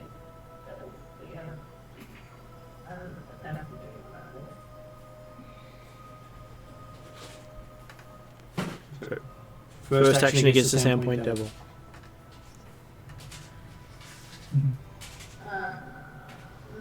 One hit.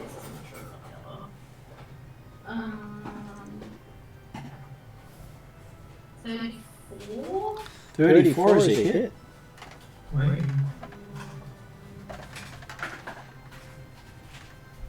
29. And 29 is also a hit.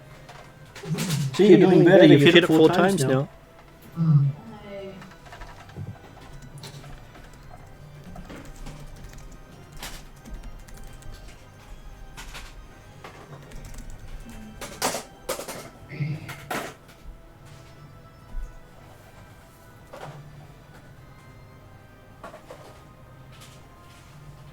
$29.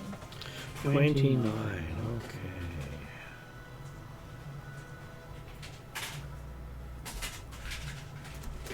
Okay, so you've hit it. What's your last action? I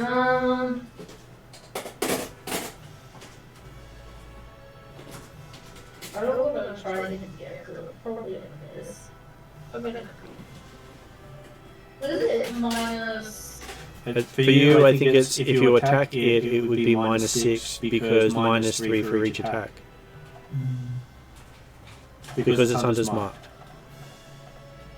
Is it -6 for each? -3 for each. Or -3? So that's where it becomes -6. Right.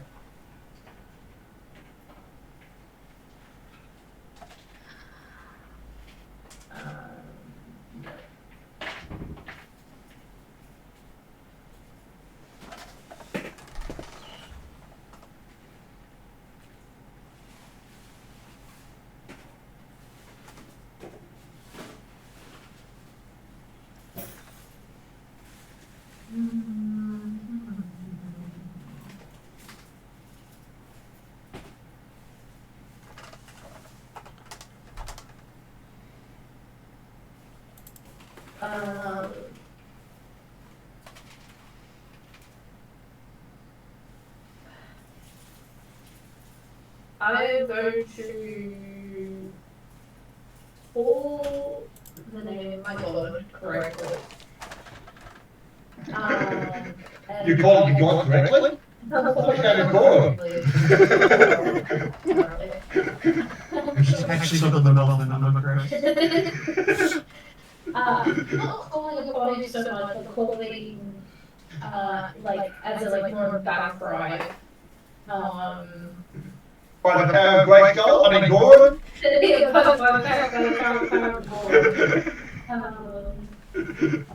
And that's my. So you, I have more like a battle cry kind of thing. and in the back of your head you hear, you wait till now to ask for my help? Wow. I thought I had a vision from the devil. I think you've got the worst than me. I think as a pre-action. I think we'll wait to see what happens next round as we move on to Willie. Give you time to think of what you want to say. I'm assuming there's A zombie nearby? There is one zombie nearby. All the zombies close have turned to dust. Yours looks pretty burnt up by positive energy. Oh, good. Really to do my animals actions. I was going to describe that to you on your next turn. Oh, okay. Good. They've gone off to attack. Cool. Sweet. Do single attacks. Okay. Not. Oh, this will be a test. 15. 15, that is a hit. Okay, I roll a natural 1. Then, if it's a natural 1, then that makes it a miss. Okay. Because you take it down to a roll of 5. Nice. Alright, so, next one. What's that? 17. 17, that is a hit.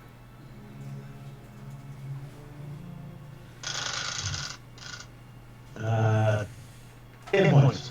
Slashing damage. 10 points of slashing damage. It is quite effective. You think you've almost taken its head off. It's only hanging on by the spine itself. Next shot.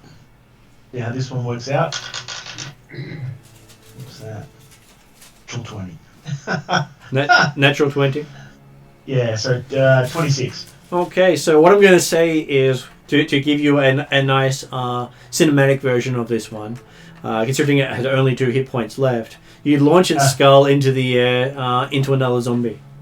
Give me a ranged attack roll without any penalties. Any bonuses? You get to add your full ranged attack bonus. Dexterity 28. level. 28. Okay, so roll d6 and double the damage for me, please. Come on. Aha, 4.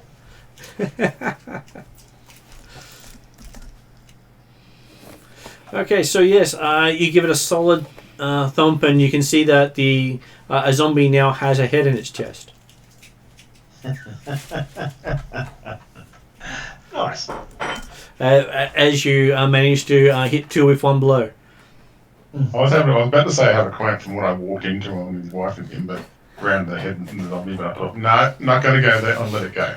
I'll let that go, Willie. Just let you know. So. Okay, you see 2 zombies in the graveyard patting 2 large dogs while the dogs are trying to rip their legs off. That's funny.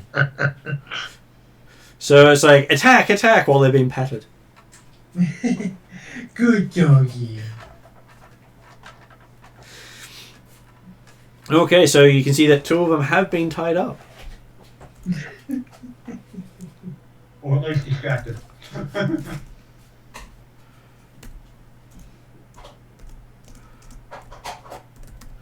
Okay. One of them shambles twice up to Willie. And that's its turn. One of them shambles twice up towards Sparky, and that's its turn. Oh, do I get the attack it? You do. Yep.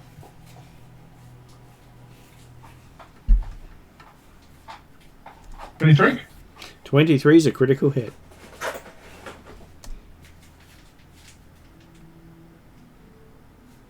Oh, the highest damage I can do. At 8 by 9. 2 is 16.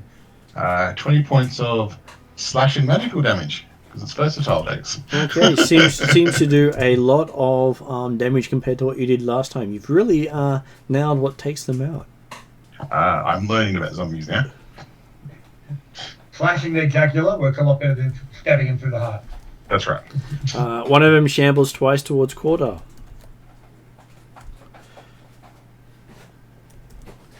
One of them shambles twice towards Duza. And one of them shambles twice towards Parry. Mm-hmm. And then we're up to Cordar's turn.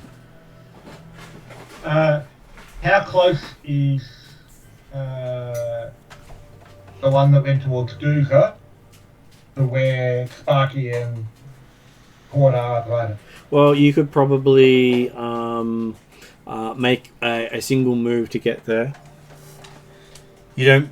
From what you know of zombies, they can't attack. They have no reflex actions. No, they can't. Reactions. I will do a command animal to move it towards Durka then. Yep. And 15 plus nature's 8, so 23. 23 is another critical hit. Well, no, this 23 was just moving among sorry. the animals to actually move into position. The horse moves perfectly. I think Sparky can look after her, but I'll actually aim to be effectively, if I can, Protecting be in a Dusa. spot which has the a zombie on each side, so I can take out Dusas and also take out Sparky. Okay, so the horse obeys and moves to that location. It is looking a little terrified.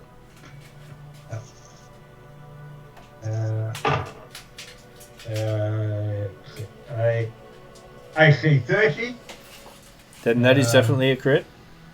for 10 points of persistent fire and 8, 13, 26 points of magical slashing. How much persistent fire again? 10. That was a nice persistent fire roll. Yeah. On a D10. It was pretty good. And still standing. He's the one that is attacking Sparky. Is that technically also still in reach of my bastard sword? I'd say it's still in reach, yes. Okay. I will work on the idea that 10 persistent might be enough to take out the other one, so I'll try and take out the one in front of Sparky. Another critical, because it's 17 and 15. So, Definitely a crit. for 9, 13, 26 magical slashing and 7 points of persistent fire. No need to worry about the persistent fire as it burns away with your blade. Okay, That is your 3 actions. indeed. Parry, you're still sickened. I'll call out to Duka that, hey, we'll keep them off your back, but hurry up and deal with this thing, because they're still coming.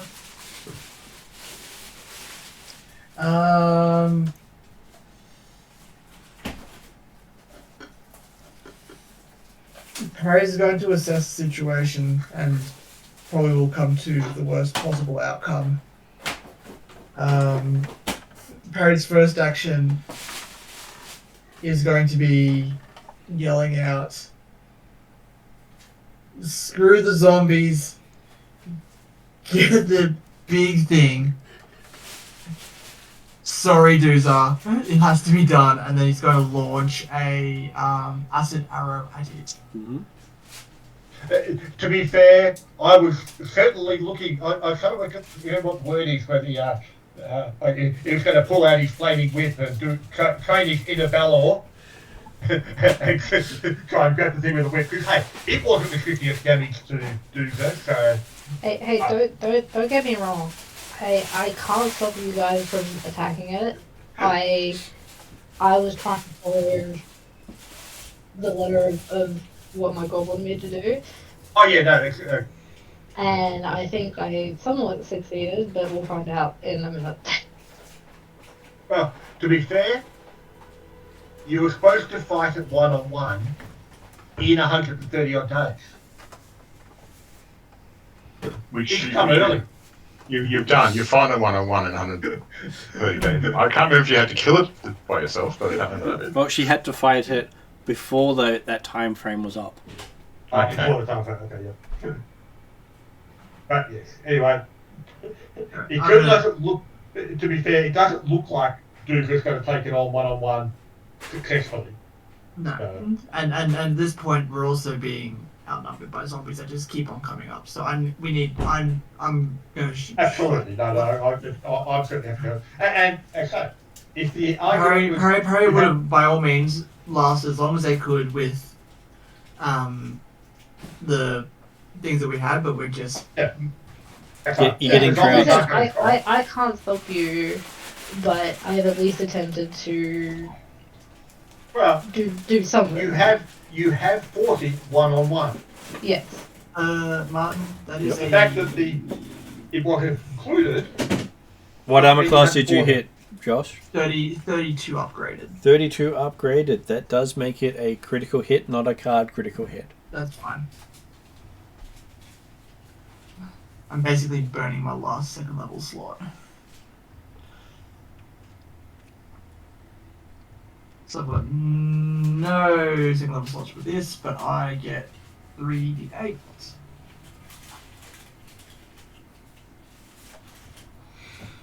Did I have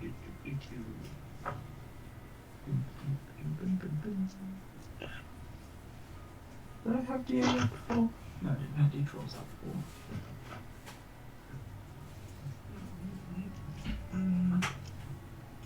Right.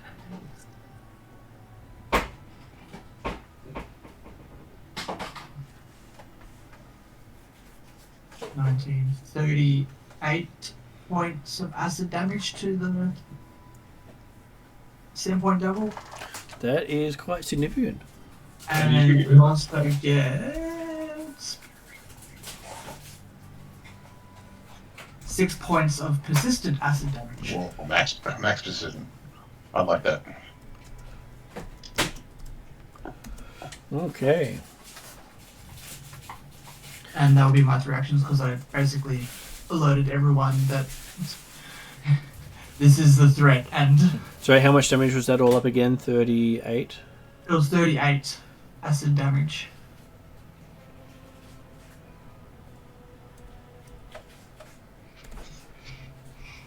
And 6 persistent acid. And 6 persistent acid, yes. Okay. So I applied it to... Parry by all means not in a good way, but he's going to do his bit to... I accidentally applied it to Doomsday. Okay, so that was... I'm sorry, you're not going to win this battle, I'm just going to... Ouch. So, is that 2 actions? That's 2 actions, yes. What did you do with your third action? Oh, I was saying my first action was alerting everyone to Okay. take out the Sandpoint devil. Okay, Sparky, you're up. You have no zombie on you. How close is the devil to me? It's got It would be Okay. about 10 feet from you. Okay. No, I say 15 feet. Okay. Jeremy's within range of it as well, is it right? Or? Jeremy is 10 feet away from it, so he's not in range of it. If I He's move, got- I'm going to get a attack of opportunity, aren't I? Only if you provoke. Which normally means that if it's got reach and you move in to strike it with melee, then it will probably attack you. Okay. Can I see my crossbow on the ground somewhere? You can, you're still standing over it, you haven't moved. Okay. I drop the dagger, pick up the crossbow, and shoot at the devil. So, Okay. so So you pick it up, load it, and then shoot. Because you hadn't loaded it previously. was the canister already in it? Or Oh, this is the repeating crossbow? is the first time I used a repeating crossbow? Okay, so it is repeating crossbow time. Okay. I was going to make a comment at the time saying, when you said you were dropping it to pull out your dagger, I was thinking, be careful with that good looking crossbow. No. It's only a loader. I'm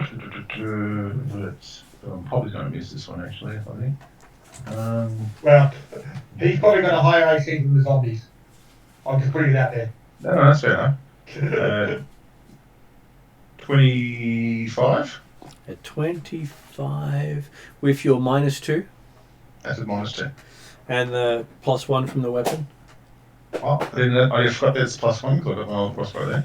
So that's 26 then, that's best. And this is where I point out to you its armor class is 27. Oh, damn that fire breath, damn it.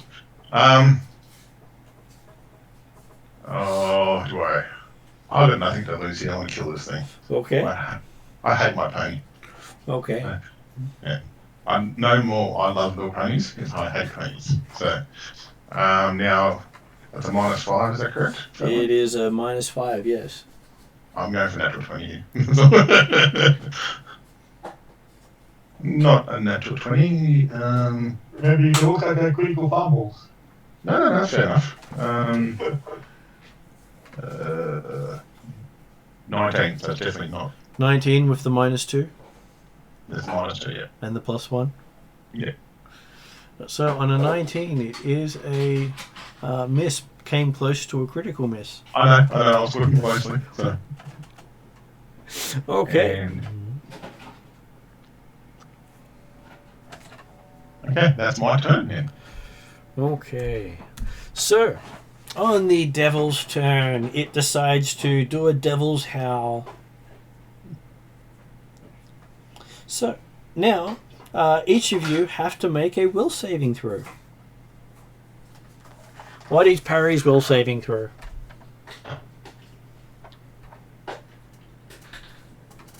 Ooh. What did Parry get for will saving? As I've been mentioning for the past 30 seconds, Parry's will saving throw is... hasn't made a roll yet.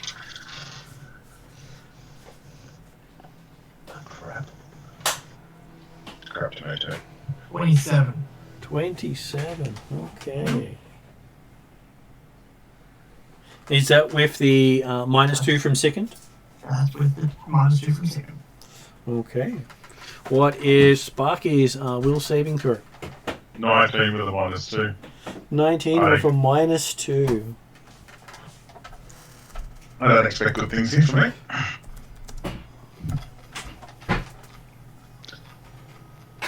Oh, I'm just trying to distract the beast, that's all I'm trying to do right now.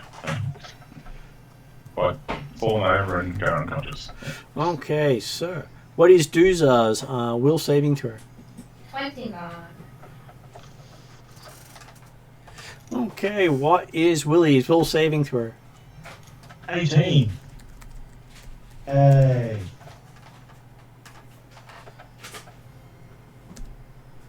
Okay, what is Cordar's will saving throw? 28. 28. Okay, so and then it has an action which it's going to do to bite our Duzar. Hitting armor class 27. Yeah. Oh, sorry, 37. Well, yeah, okay, that's critical. I think I'd be taking 10 off its attack rolls for half of the night.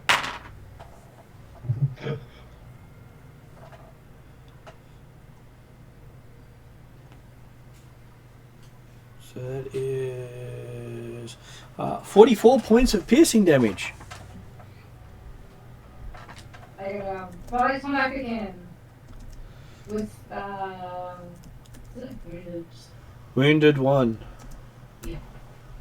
And that puts you at 1 hit point. Mm-hmm. But at least it's had its 3 actions. Yes. Willie, you are frightened too. Hey. Try not to defecate on myself.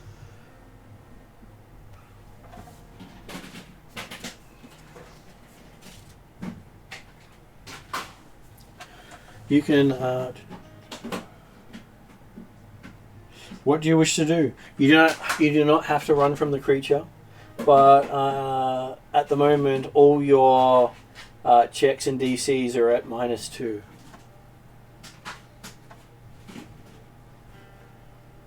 All the zombies are dead, yeah?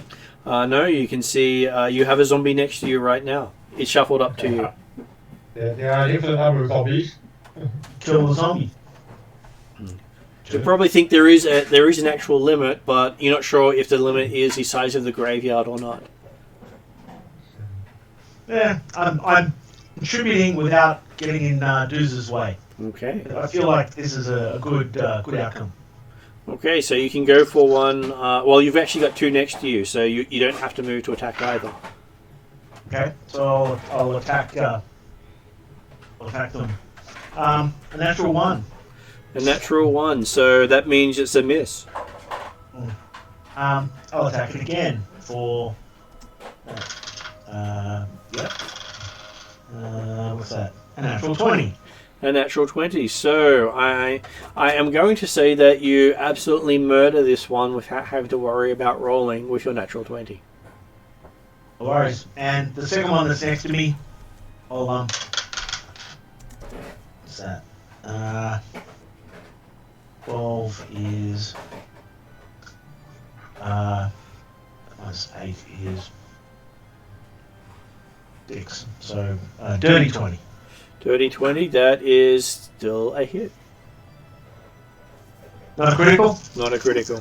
You needed a 23 to be a critical with these guys. No worries. I do a massive... maximum.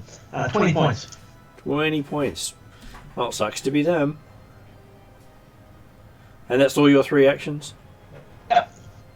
Okay, comes up to the zombie's turn. You can see that the one with the skull in its chest starts to shamble forward and finally reaches Willie.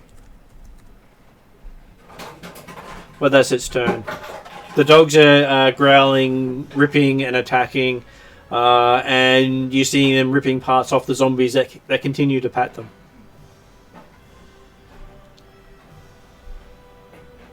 One next to Willie tries to grab him, getting an armor class of 22. Didn't really kill one next to him? He had 2. Yeah, there was 2. No, it misses. By much, but it does miss. It tries again. This time it misses completely. Not a critical miss because it was just a miss last time. So that would have made it a 17. Okay, the one next to Duza continues to burn away and tries to punch Duza, not even noticing that it was struck from behind. The 10 points of fire weren't enough to put it out to actually burn it down, weren't they? It had 4 points left. Okay. Yeah, okay. Okay, so it hits an armor class 25 on Duza. Unfortunately, kids. At least it's not a critical hit. No. So that And to be fair, it's probably better to be hit by the zombies and taken down than it would be to be hit by the devil and taken down. Mm-hmm. So that puts you at dying 2. Yes. Yay. Okay, and it's grabbed onto you.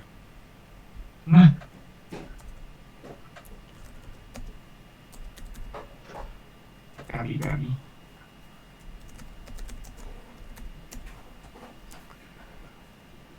So it does change your initiative to just before the zombies. Mm-hmm. Okay, and then one shambles over to Parry. Shamble.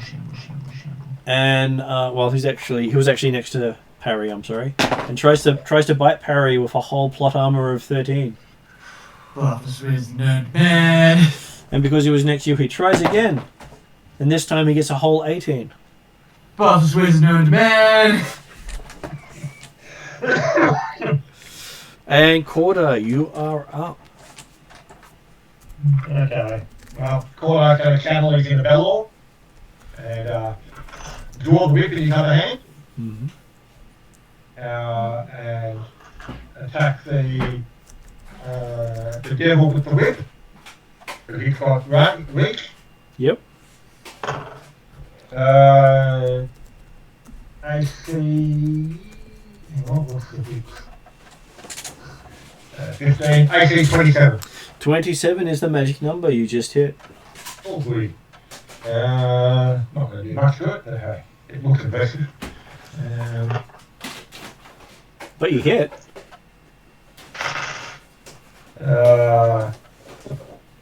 9 points of non-lethal slashing, magical, and 5 points of fire. And noting that this weapon ignores resistances from those with lower planes.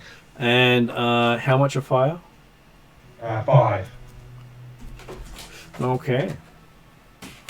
That's not a bad strike in there.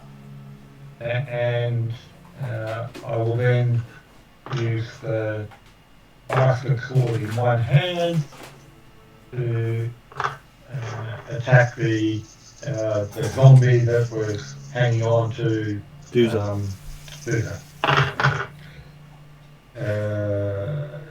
Second attack, 15, 26. It goes down and crumbles. Okay. Well, with 4 hit points, says unlikely you to do less than 4 damage. Indeed. But on the bright side, if you hadn't have ignored it, it was going to burn itself out next round. I've had to actually, because was there actually also one that had come up to me?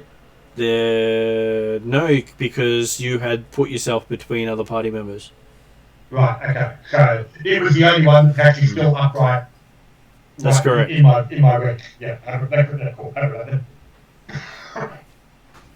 And that's my 3 actions. Yep. The first was drawing the whip. Okay, so we're now up to the buffest wizard known to man. Hey, the dice do love you. They do love me.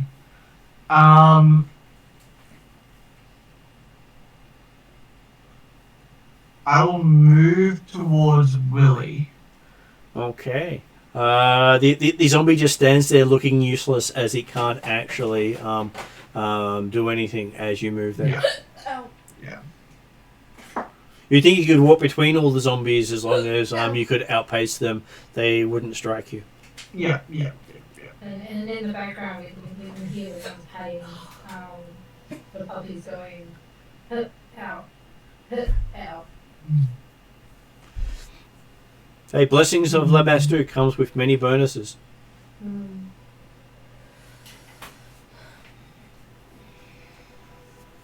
So you've moved up to Willie. Yeah.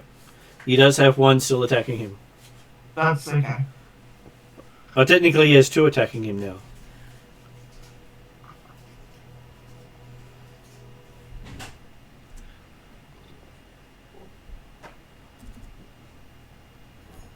He's got two attacking and 2 with 3 heads between these, isn't it? That's correct. Yeah, but Willie's pretty much so. Well, not likely to hit Willie, so he can probably cope with a few of them anyway. Just glancing at this Sandpoint Devil, how injured is it? It looks to be bloodied, more than half damaged. More than half damaged.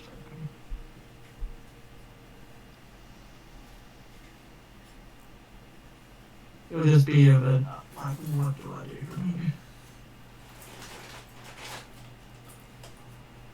You could heal somebody up from the floor. I could. If he had another one prepared, he had to have prepared it early. It's not like D&D, you have to prepare the spell specifically. Yeah. I was going to try to get it out of dying, kind of thing, as much as I can. Well, yeah. Potentially, I do have another thing that will get her out of dying. There's also battle medicine available. Yeah, I was going to run over there, actually.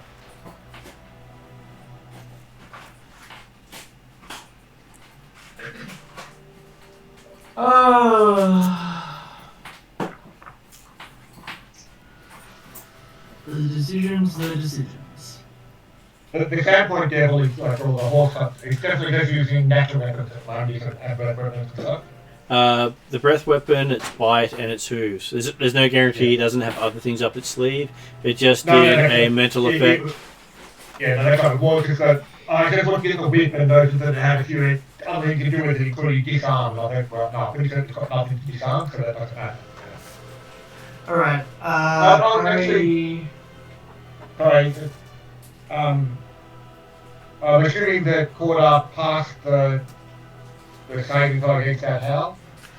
He did. I didn't tell you had conditions, so you did quite well. Yeah. Because in fact, he actually, if that was a theo effect, he counts as then critically successful. Because he's got his bravery effect. So. alright. Mari's gonna cast Ray of Frost on the Sandpoint Devil. Okay. Go for it. It's hard to see without lights on. That is a 27. 27 is the magic number yet again. This is twice you've hit it on the magic number. We don't want to go to excess essence now. So 3d4, because it's cantrip 3.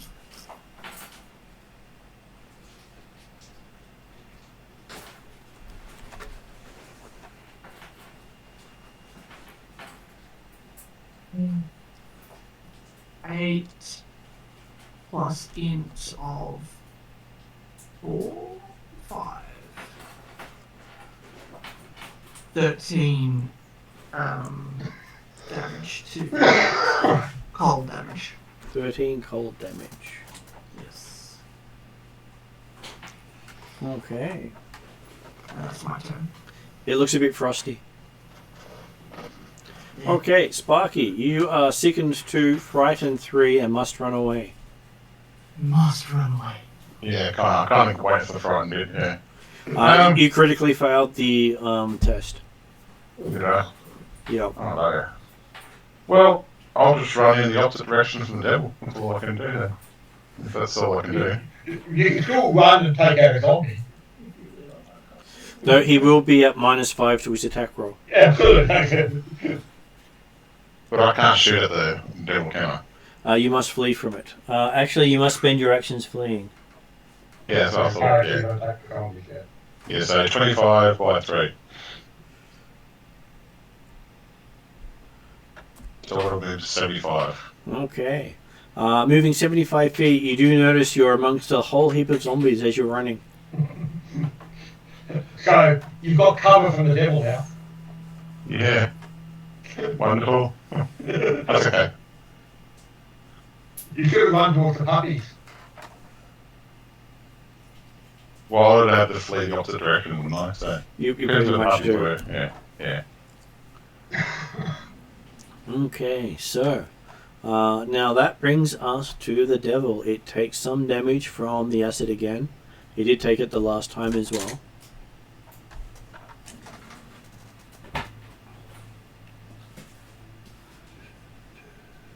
The cold spell doesn't do anything else, such as slow it or that sort of thing.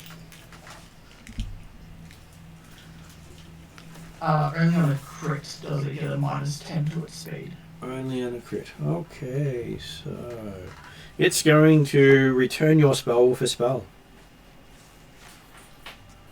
Yay. It does a 2-action spell against you. You get to make a will saving throw. Roll high. Will saving throw, roll high. Yep. Do spell casting count as manipulate actions? It is a manipulate action. Do you threaten with your whip? It's a melee weapon. Then, in which case you can attack with it.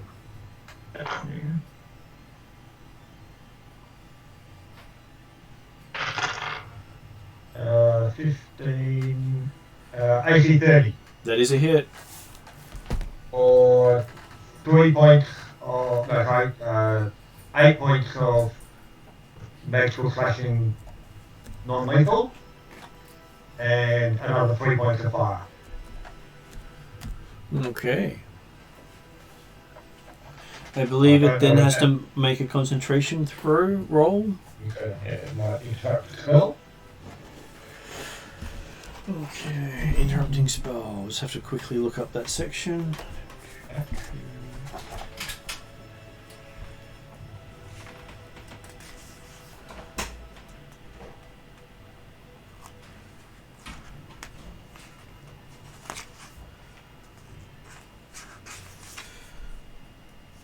Do you know where they have interrupting spells, Jeremy? I haven't looked at it directly, and I was just looking at the fact that it does talk about the attack opportunity trigger is a critical hit can disrupt the manipulate action. So maybe it does. Maybe they don't have that sort of thing anymore unless it's critical. So. I think it might need to be critical, yeah. Because I can't see anything in there else about other ones. All I can find was disrupting actions, but I'm trying to read it right now. I was just trying to give you a bonus here because I think Perry needs it. So Perry, we'll save it through. Will save, yay! No.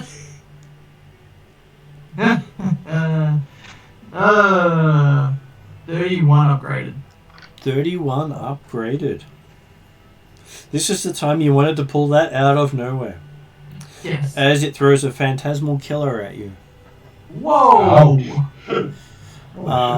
And so with your 31 upgraded, you are completely unaffected Buffest wizard known to man. Buffest wizard known to man!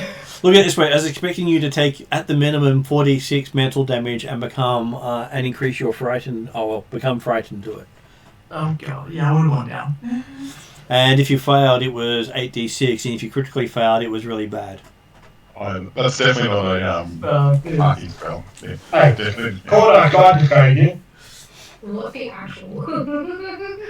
Buffers wizard, no to man. Okay, so it spends an action to flick its wings and fly over to Parry and land at Parry's side. Oh, okay, great. He's now pissed off. I definitely have. By all means. Now look at it this way, you've almost done as much damage as Doomsday, and Doomsday's on the ground. Yep. Yeah. Willie, you're up. Oh, crap. Okay. What do I have? I want to do this. I really badly want to do this. But I think this is very What did you want to do? Willie, you are frightened 1. Your frightening has gone down. Are you on mute?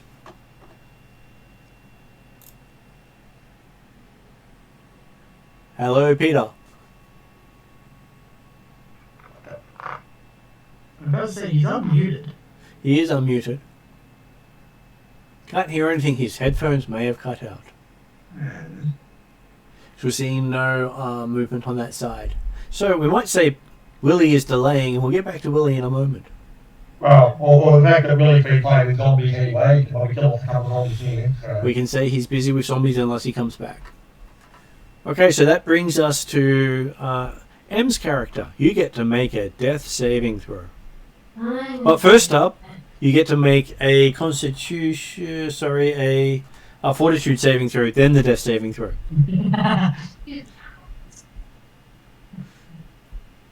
And I'm sure you're having a current word with your God about that. Yeah, probably. Unfortunately, Jesus Christ is not your Yeah, apparently not. Well, hey, Doomsday is born again. 25 for the fortune save. 25 for the fortitude save. And what about for your flat check for dying? A 19. A 19, so you're now back to dying 1. You almost stabilized yourself. Okay. So in the background we see puppies ripping legs off zombies while zombies continue to pat puppies. Great, it's a great distraction. I'm genius. Yes. Okay, so Willie has a zombie trying to grab you. Assuming it didn't die. I'll say he killed it at this stage. So one shambles up to Willie. But that's all it does.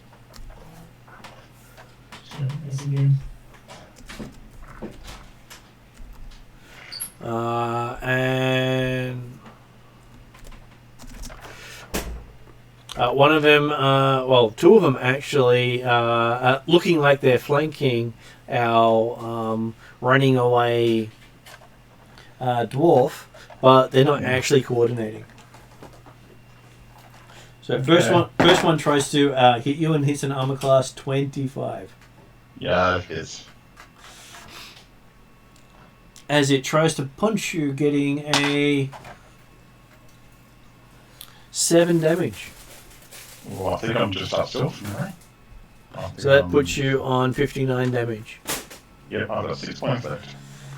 Okay, the other one tries to punch you. Gets a 27. Yeah, hits again. So your armor class is reduced by 2 at least. I'm 18 then. Yeah. So I'm just okay, it's 27. And I think frightened Oh, also reduces you. oh just Armor class is checks. considered. Check. I'm gonna check. Yeah. I'm gonna be critically hit then, aren't Yeah. I? Okay, So- I'm gonna be unconscious soon. You're currently on dying 2. Unless you want me to see what I roll. So that is 16 points of damage. Yep, so it's 10 over. Yeah, so that just puts you to dying 2 because it was a critical hit. As 2 zombies are playing tug of war over which one has you. Sweet. Wonderful time. Mine, no mine, no mine. On the plus side, Yeah. you no longer need to worry being fearful of the demon. Yes, I'm thinking that myself now. The next conversation with Desna is going to be interesting. But you just died before, I know. But why'd you die again? Because a devil... Yeah, Careless. let's I got a feeling I'm going to get talking to. The last time you spoke to Desna wasn't because you died, it was because Luna died. I know, but... Why are you talking to me? Why don't you leave me alone? It's going to be like that, I got a feeling. Yeah. So, Korda, you're up now. No zombie has approached you because, well, you've been murdering them as they get closer. Yeah. But you do see that in the distance, Sparky has been taken down by 2 zombies. Yeah, but what important right now is the devil jumped up and went across to Harry. me with Harry. How far away does that make it from me? You can do it in 1 move. Okay, I will.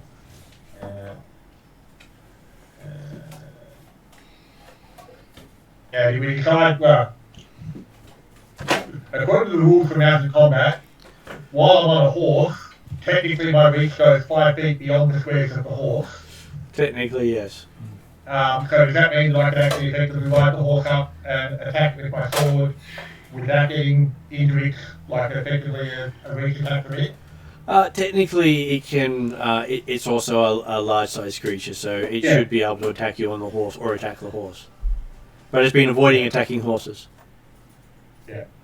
But no, so yeah, the point being whether I can get close enough to attack it with the broadsword or the bastard sword without attacking AO, do we know? Or think unlikely? Well, the only way you think you get an AO is... Oh, you can get up to it and right next to it without getting an AO. Because Doomsday did that. Yeah. I will then move up and attack it with the broadsword. Sorry, bastard sword. 11, AC 30. AC 30 is another hit. Or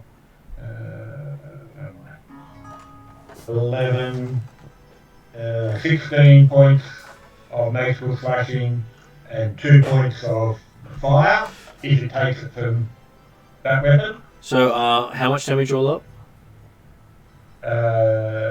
I just got a message at the same time from Peter. Yeah, 16 points of magical slashing Yep. and 2 points of fire. Okay, you don't think the fire has any effect. That's right, not surprising. So, And that gives you 1 action left. yep, and I will take a flick out with the whip as well.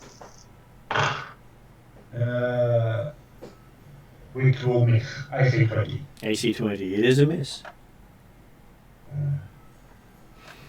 But you did well.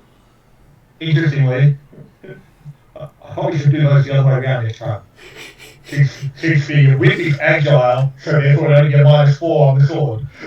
No, it's the agile applies to the penalty for the weapon. So if you did the whip second, it gets a -4. Where if you did the sword second and the sword's not agile, it gets a -5. Oh, okay. Right. I mean, not that makes it like 21 instead of 20, but it makes it less. All good.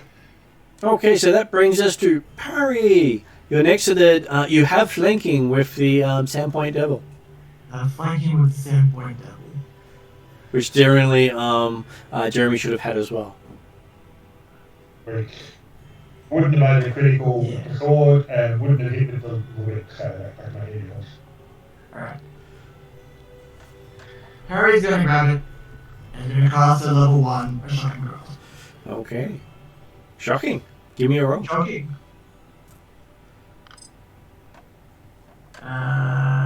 32. 32 is a hit. 2D. Even with the second and the flanking. Yeah. I was pretty sure they. Oh, Cancel each other I'm out. assuming they cancel each other out. Don't They did, yes. Then it's 30 then. So how much damage did you do? Just about to find out. But a second. Oh, it doesn't matter. I hit anyway, man. It's not gonna make all the difference.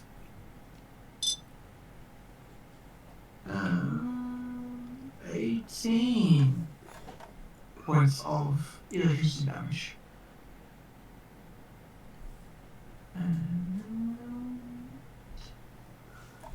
Persistent electricity damage off as well. We're adding all the elements to this thing. Takes 3. Okay. So that would be 2 actions, I'm assuming. And what's your third action? Yep. My third action is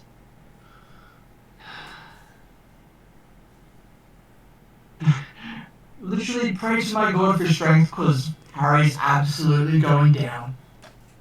Okay, now we're on to...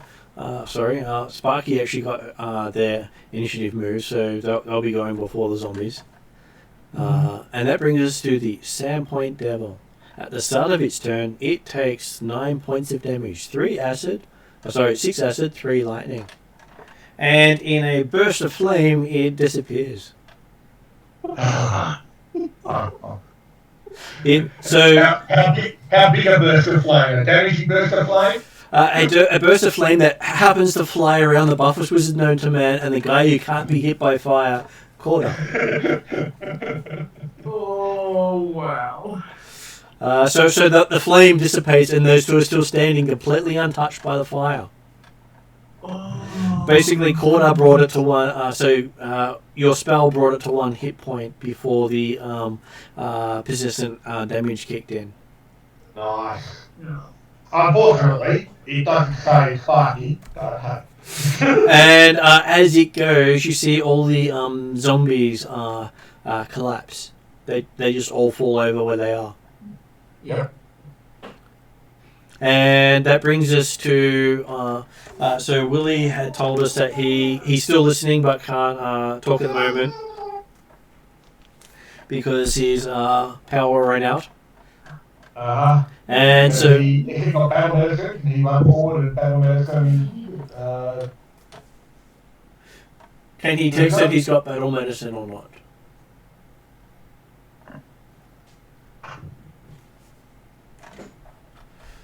I'm not sure if he can. Yeah. Okay. I do, but I'm not. No, that's not right. But it's pretty cool. I mean, I think of the fact that I know a lot of people in the party have battle medicine, so I didn't know that he was not. So that brings us to Dusa, who gets to make a dying saving throw.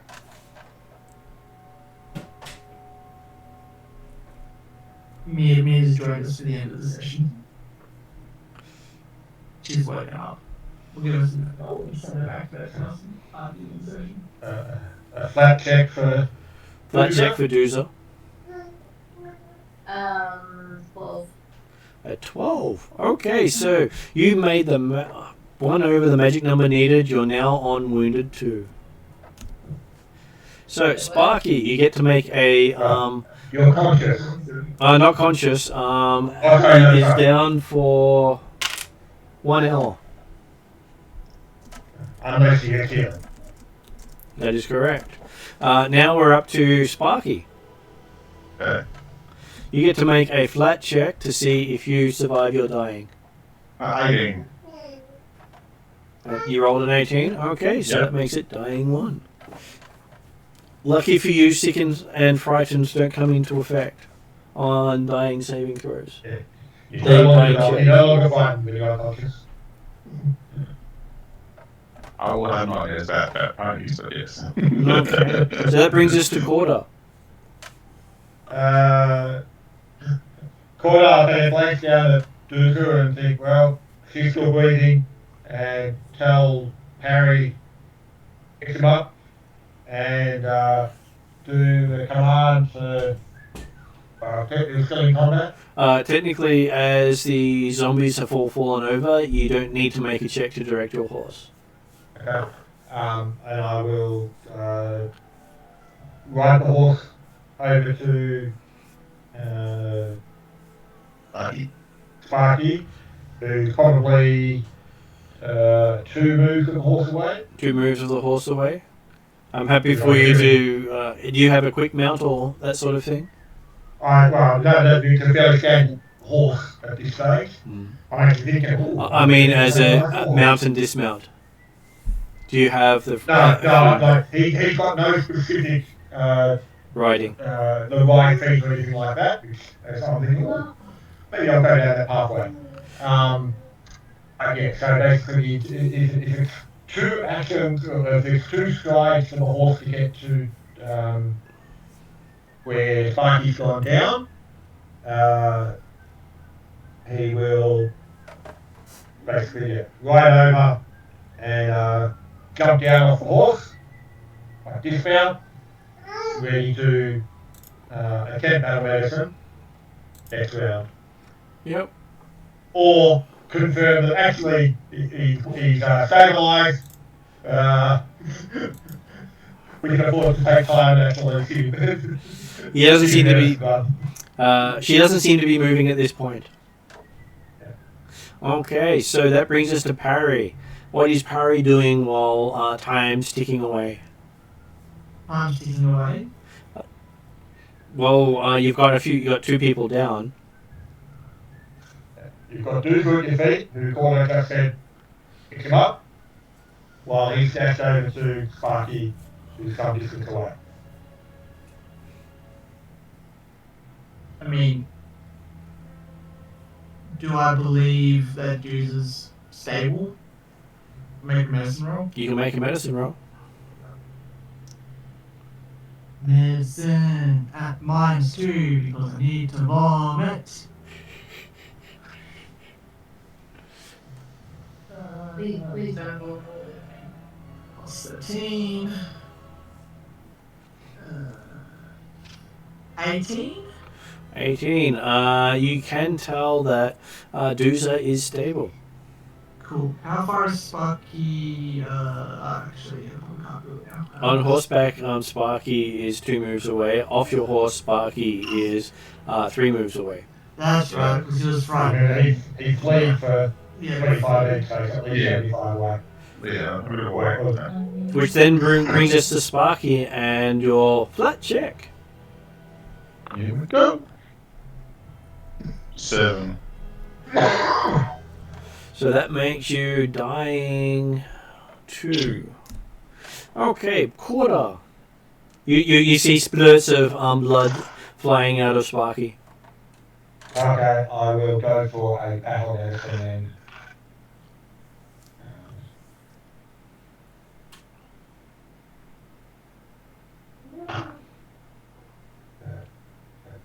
12 plus medicine, 20 total. 20, so you get to do 2d8 healing. 6 points.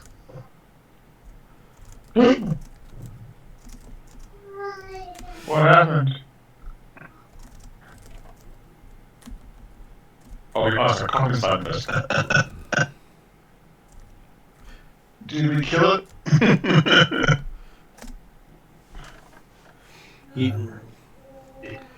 He's gone, the zombie's gone, apparently you lost your pony. I don't want to see another pony my entire life. It's very cool. Yeah. Corner doesn't realise the pony turned into the demon. He never saw it. Okay, and considering it is 11:30 at this stage, I'm going to say it's a good time for us to call it for a night and pick up next session from the fact that you've managed to take out the curse that was affecting Willie. No, not Willie, Sparky. And Dooza may have an interesting word with his god next session. Okay, thank you, ma'am. I thought the TV show come on. It'll be well. Hey, it was close. That's right. All I've lost tonight is a $10 scratchy to somebody in Melbourne. That's it. Yeah, unfortunately, you're going to find out that $10 scratchy wins them 10,000. And Oh, now well. everyone can definitely say Parry is the buffest wizard known to man. I can't believe you managed to avoid most of the bad effects. Hell yeah, because Parry's amazing. By all means, I have my second character sheet already, and Parry just doesn't want to go away. Uza is not gonna Duza's not gonna live this one down. Well, you didn't get to see like the best bit because you went down. I know, that's what I mean. I'm not gonna live this down because you're gonna brag about little body. And the dogs are still eating zombies. So there you go. Or whatever left over zombies. So. Parry's gonna like make up a song like Doozer ate the dirt. Parry killed the demon. And just so you know, Deuce is going to have some horseshoe marks over his body. Yeah, that's fine. And Sparky will have one on the butt.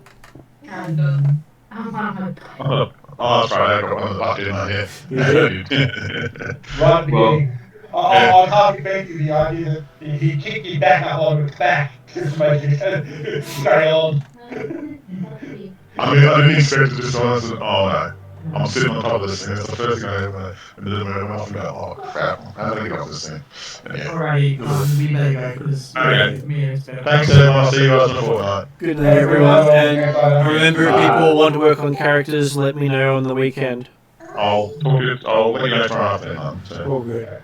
I might go for Sunday, but otherwise I will see you on Tuesday next week. That sounds good. Yep. Okay, so good night, everyone. Thanks very much. Bye now. Bye for now.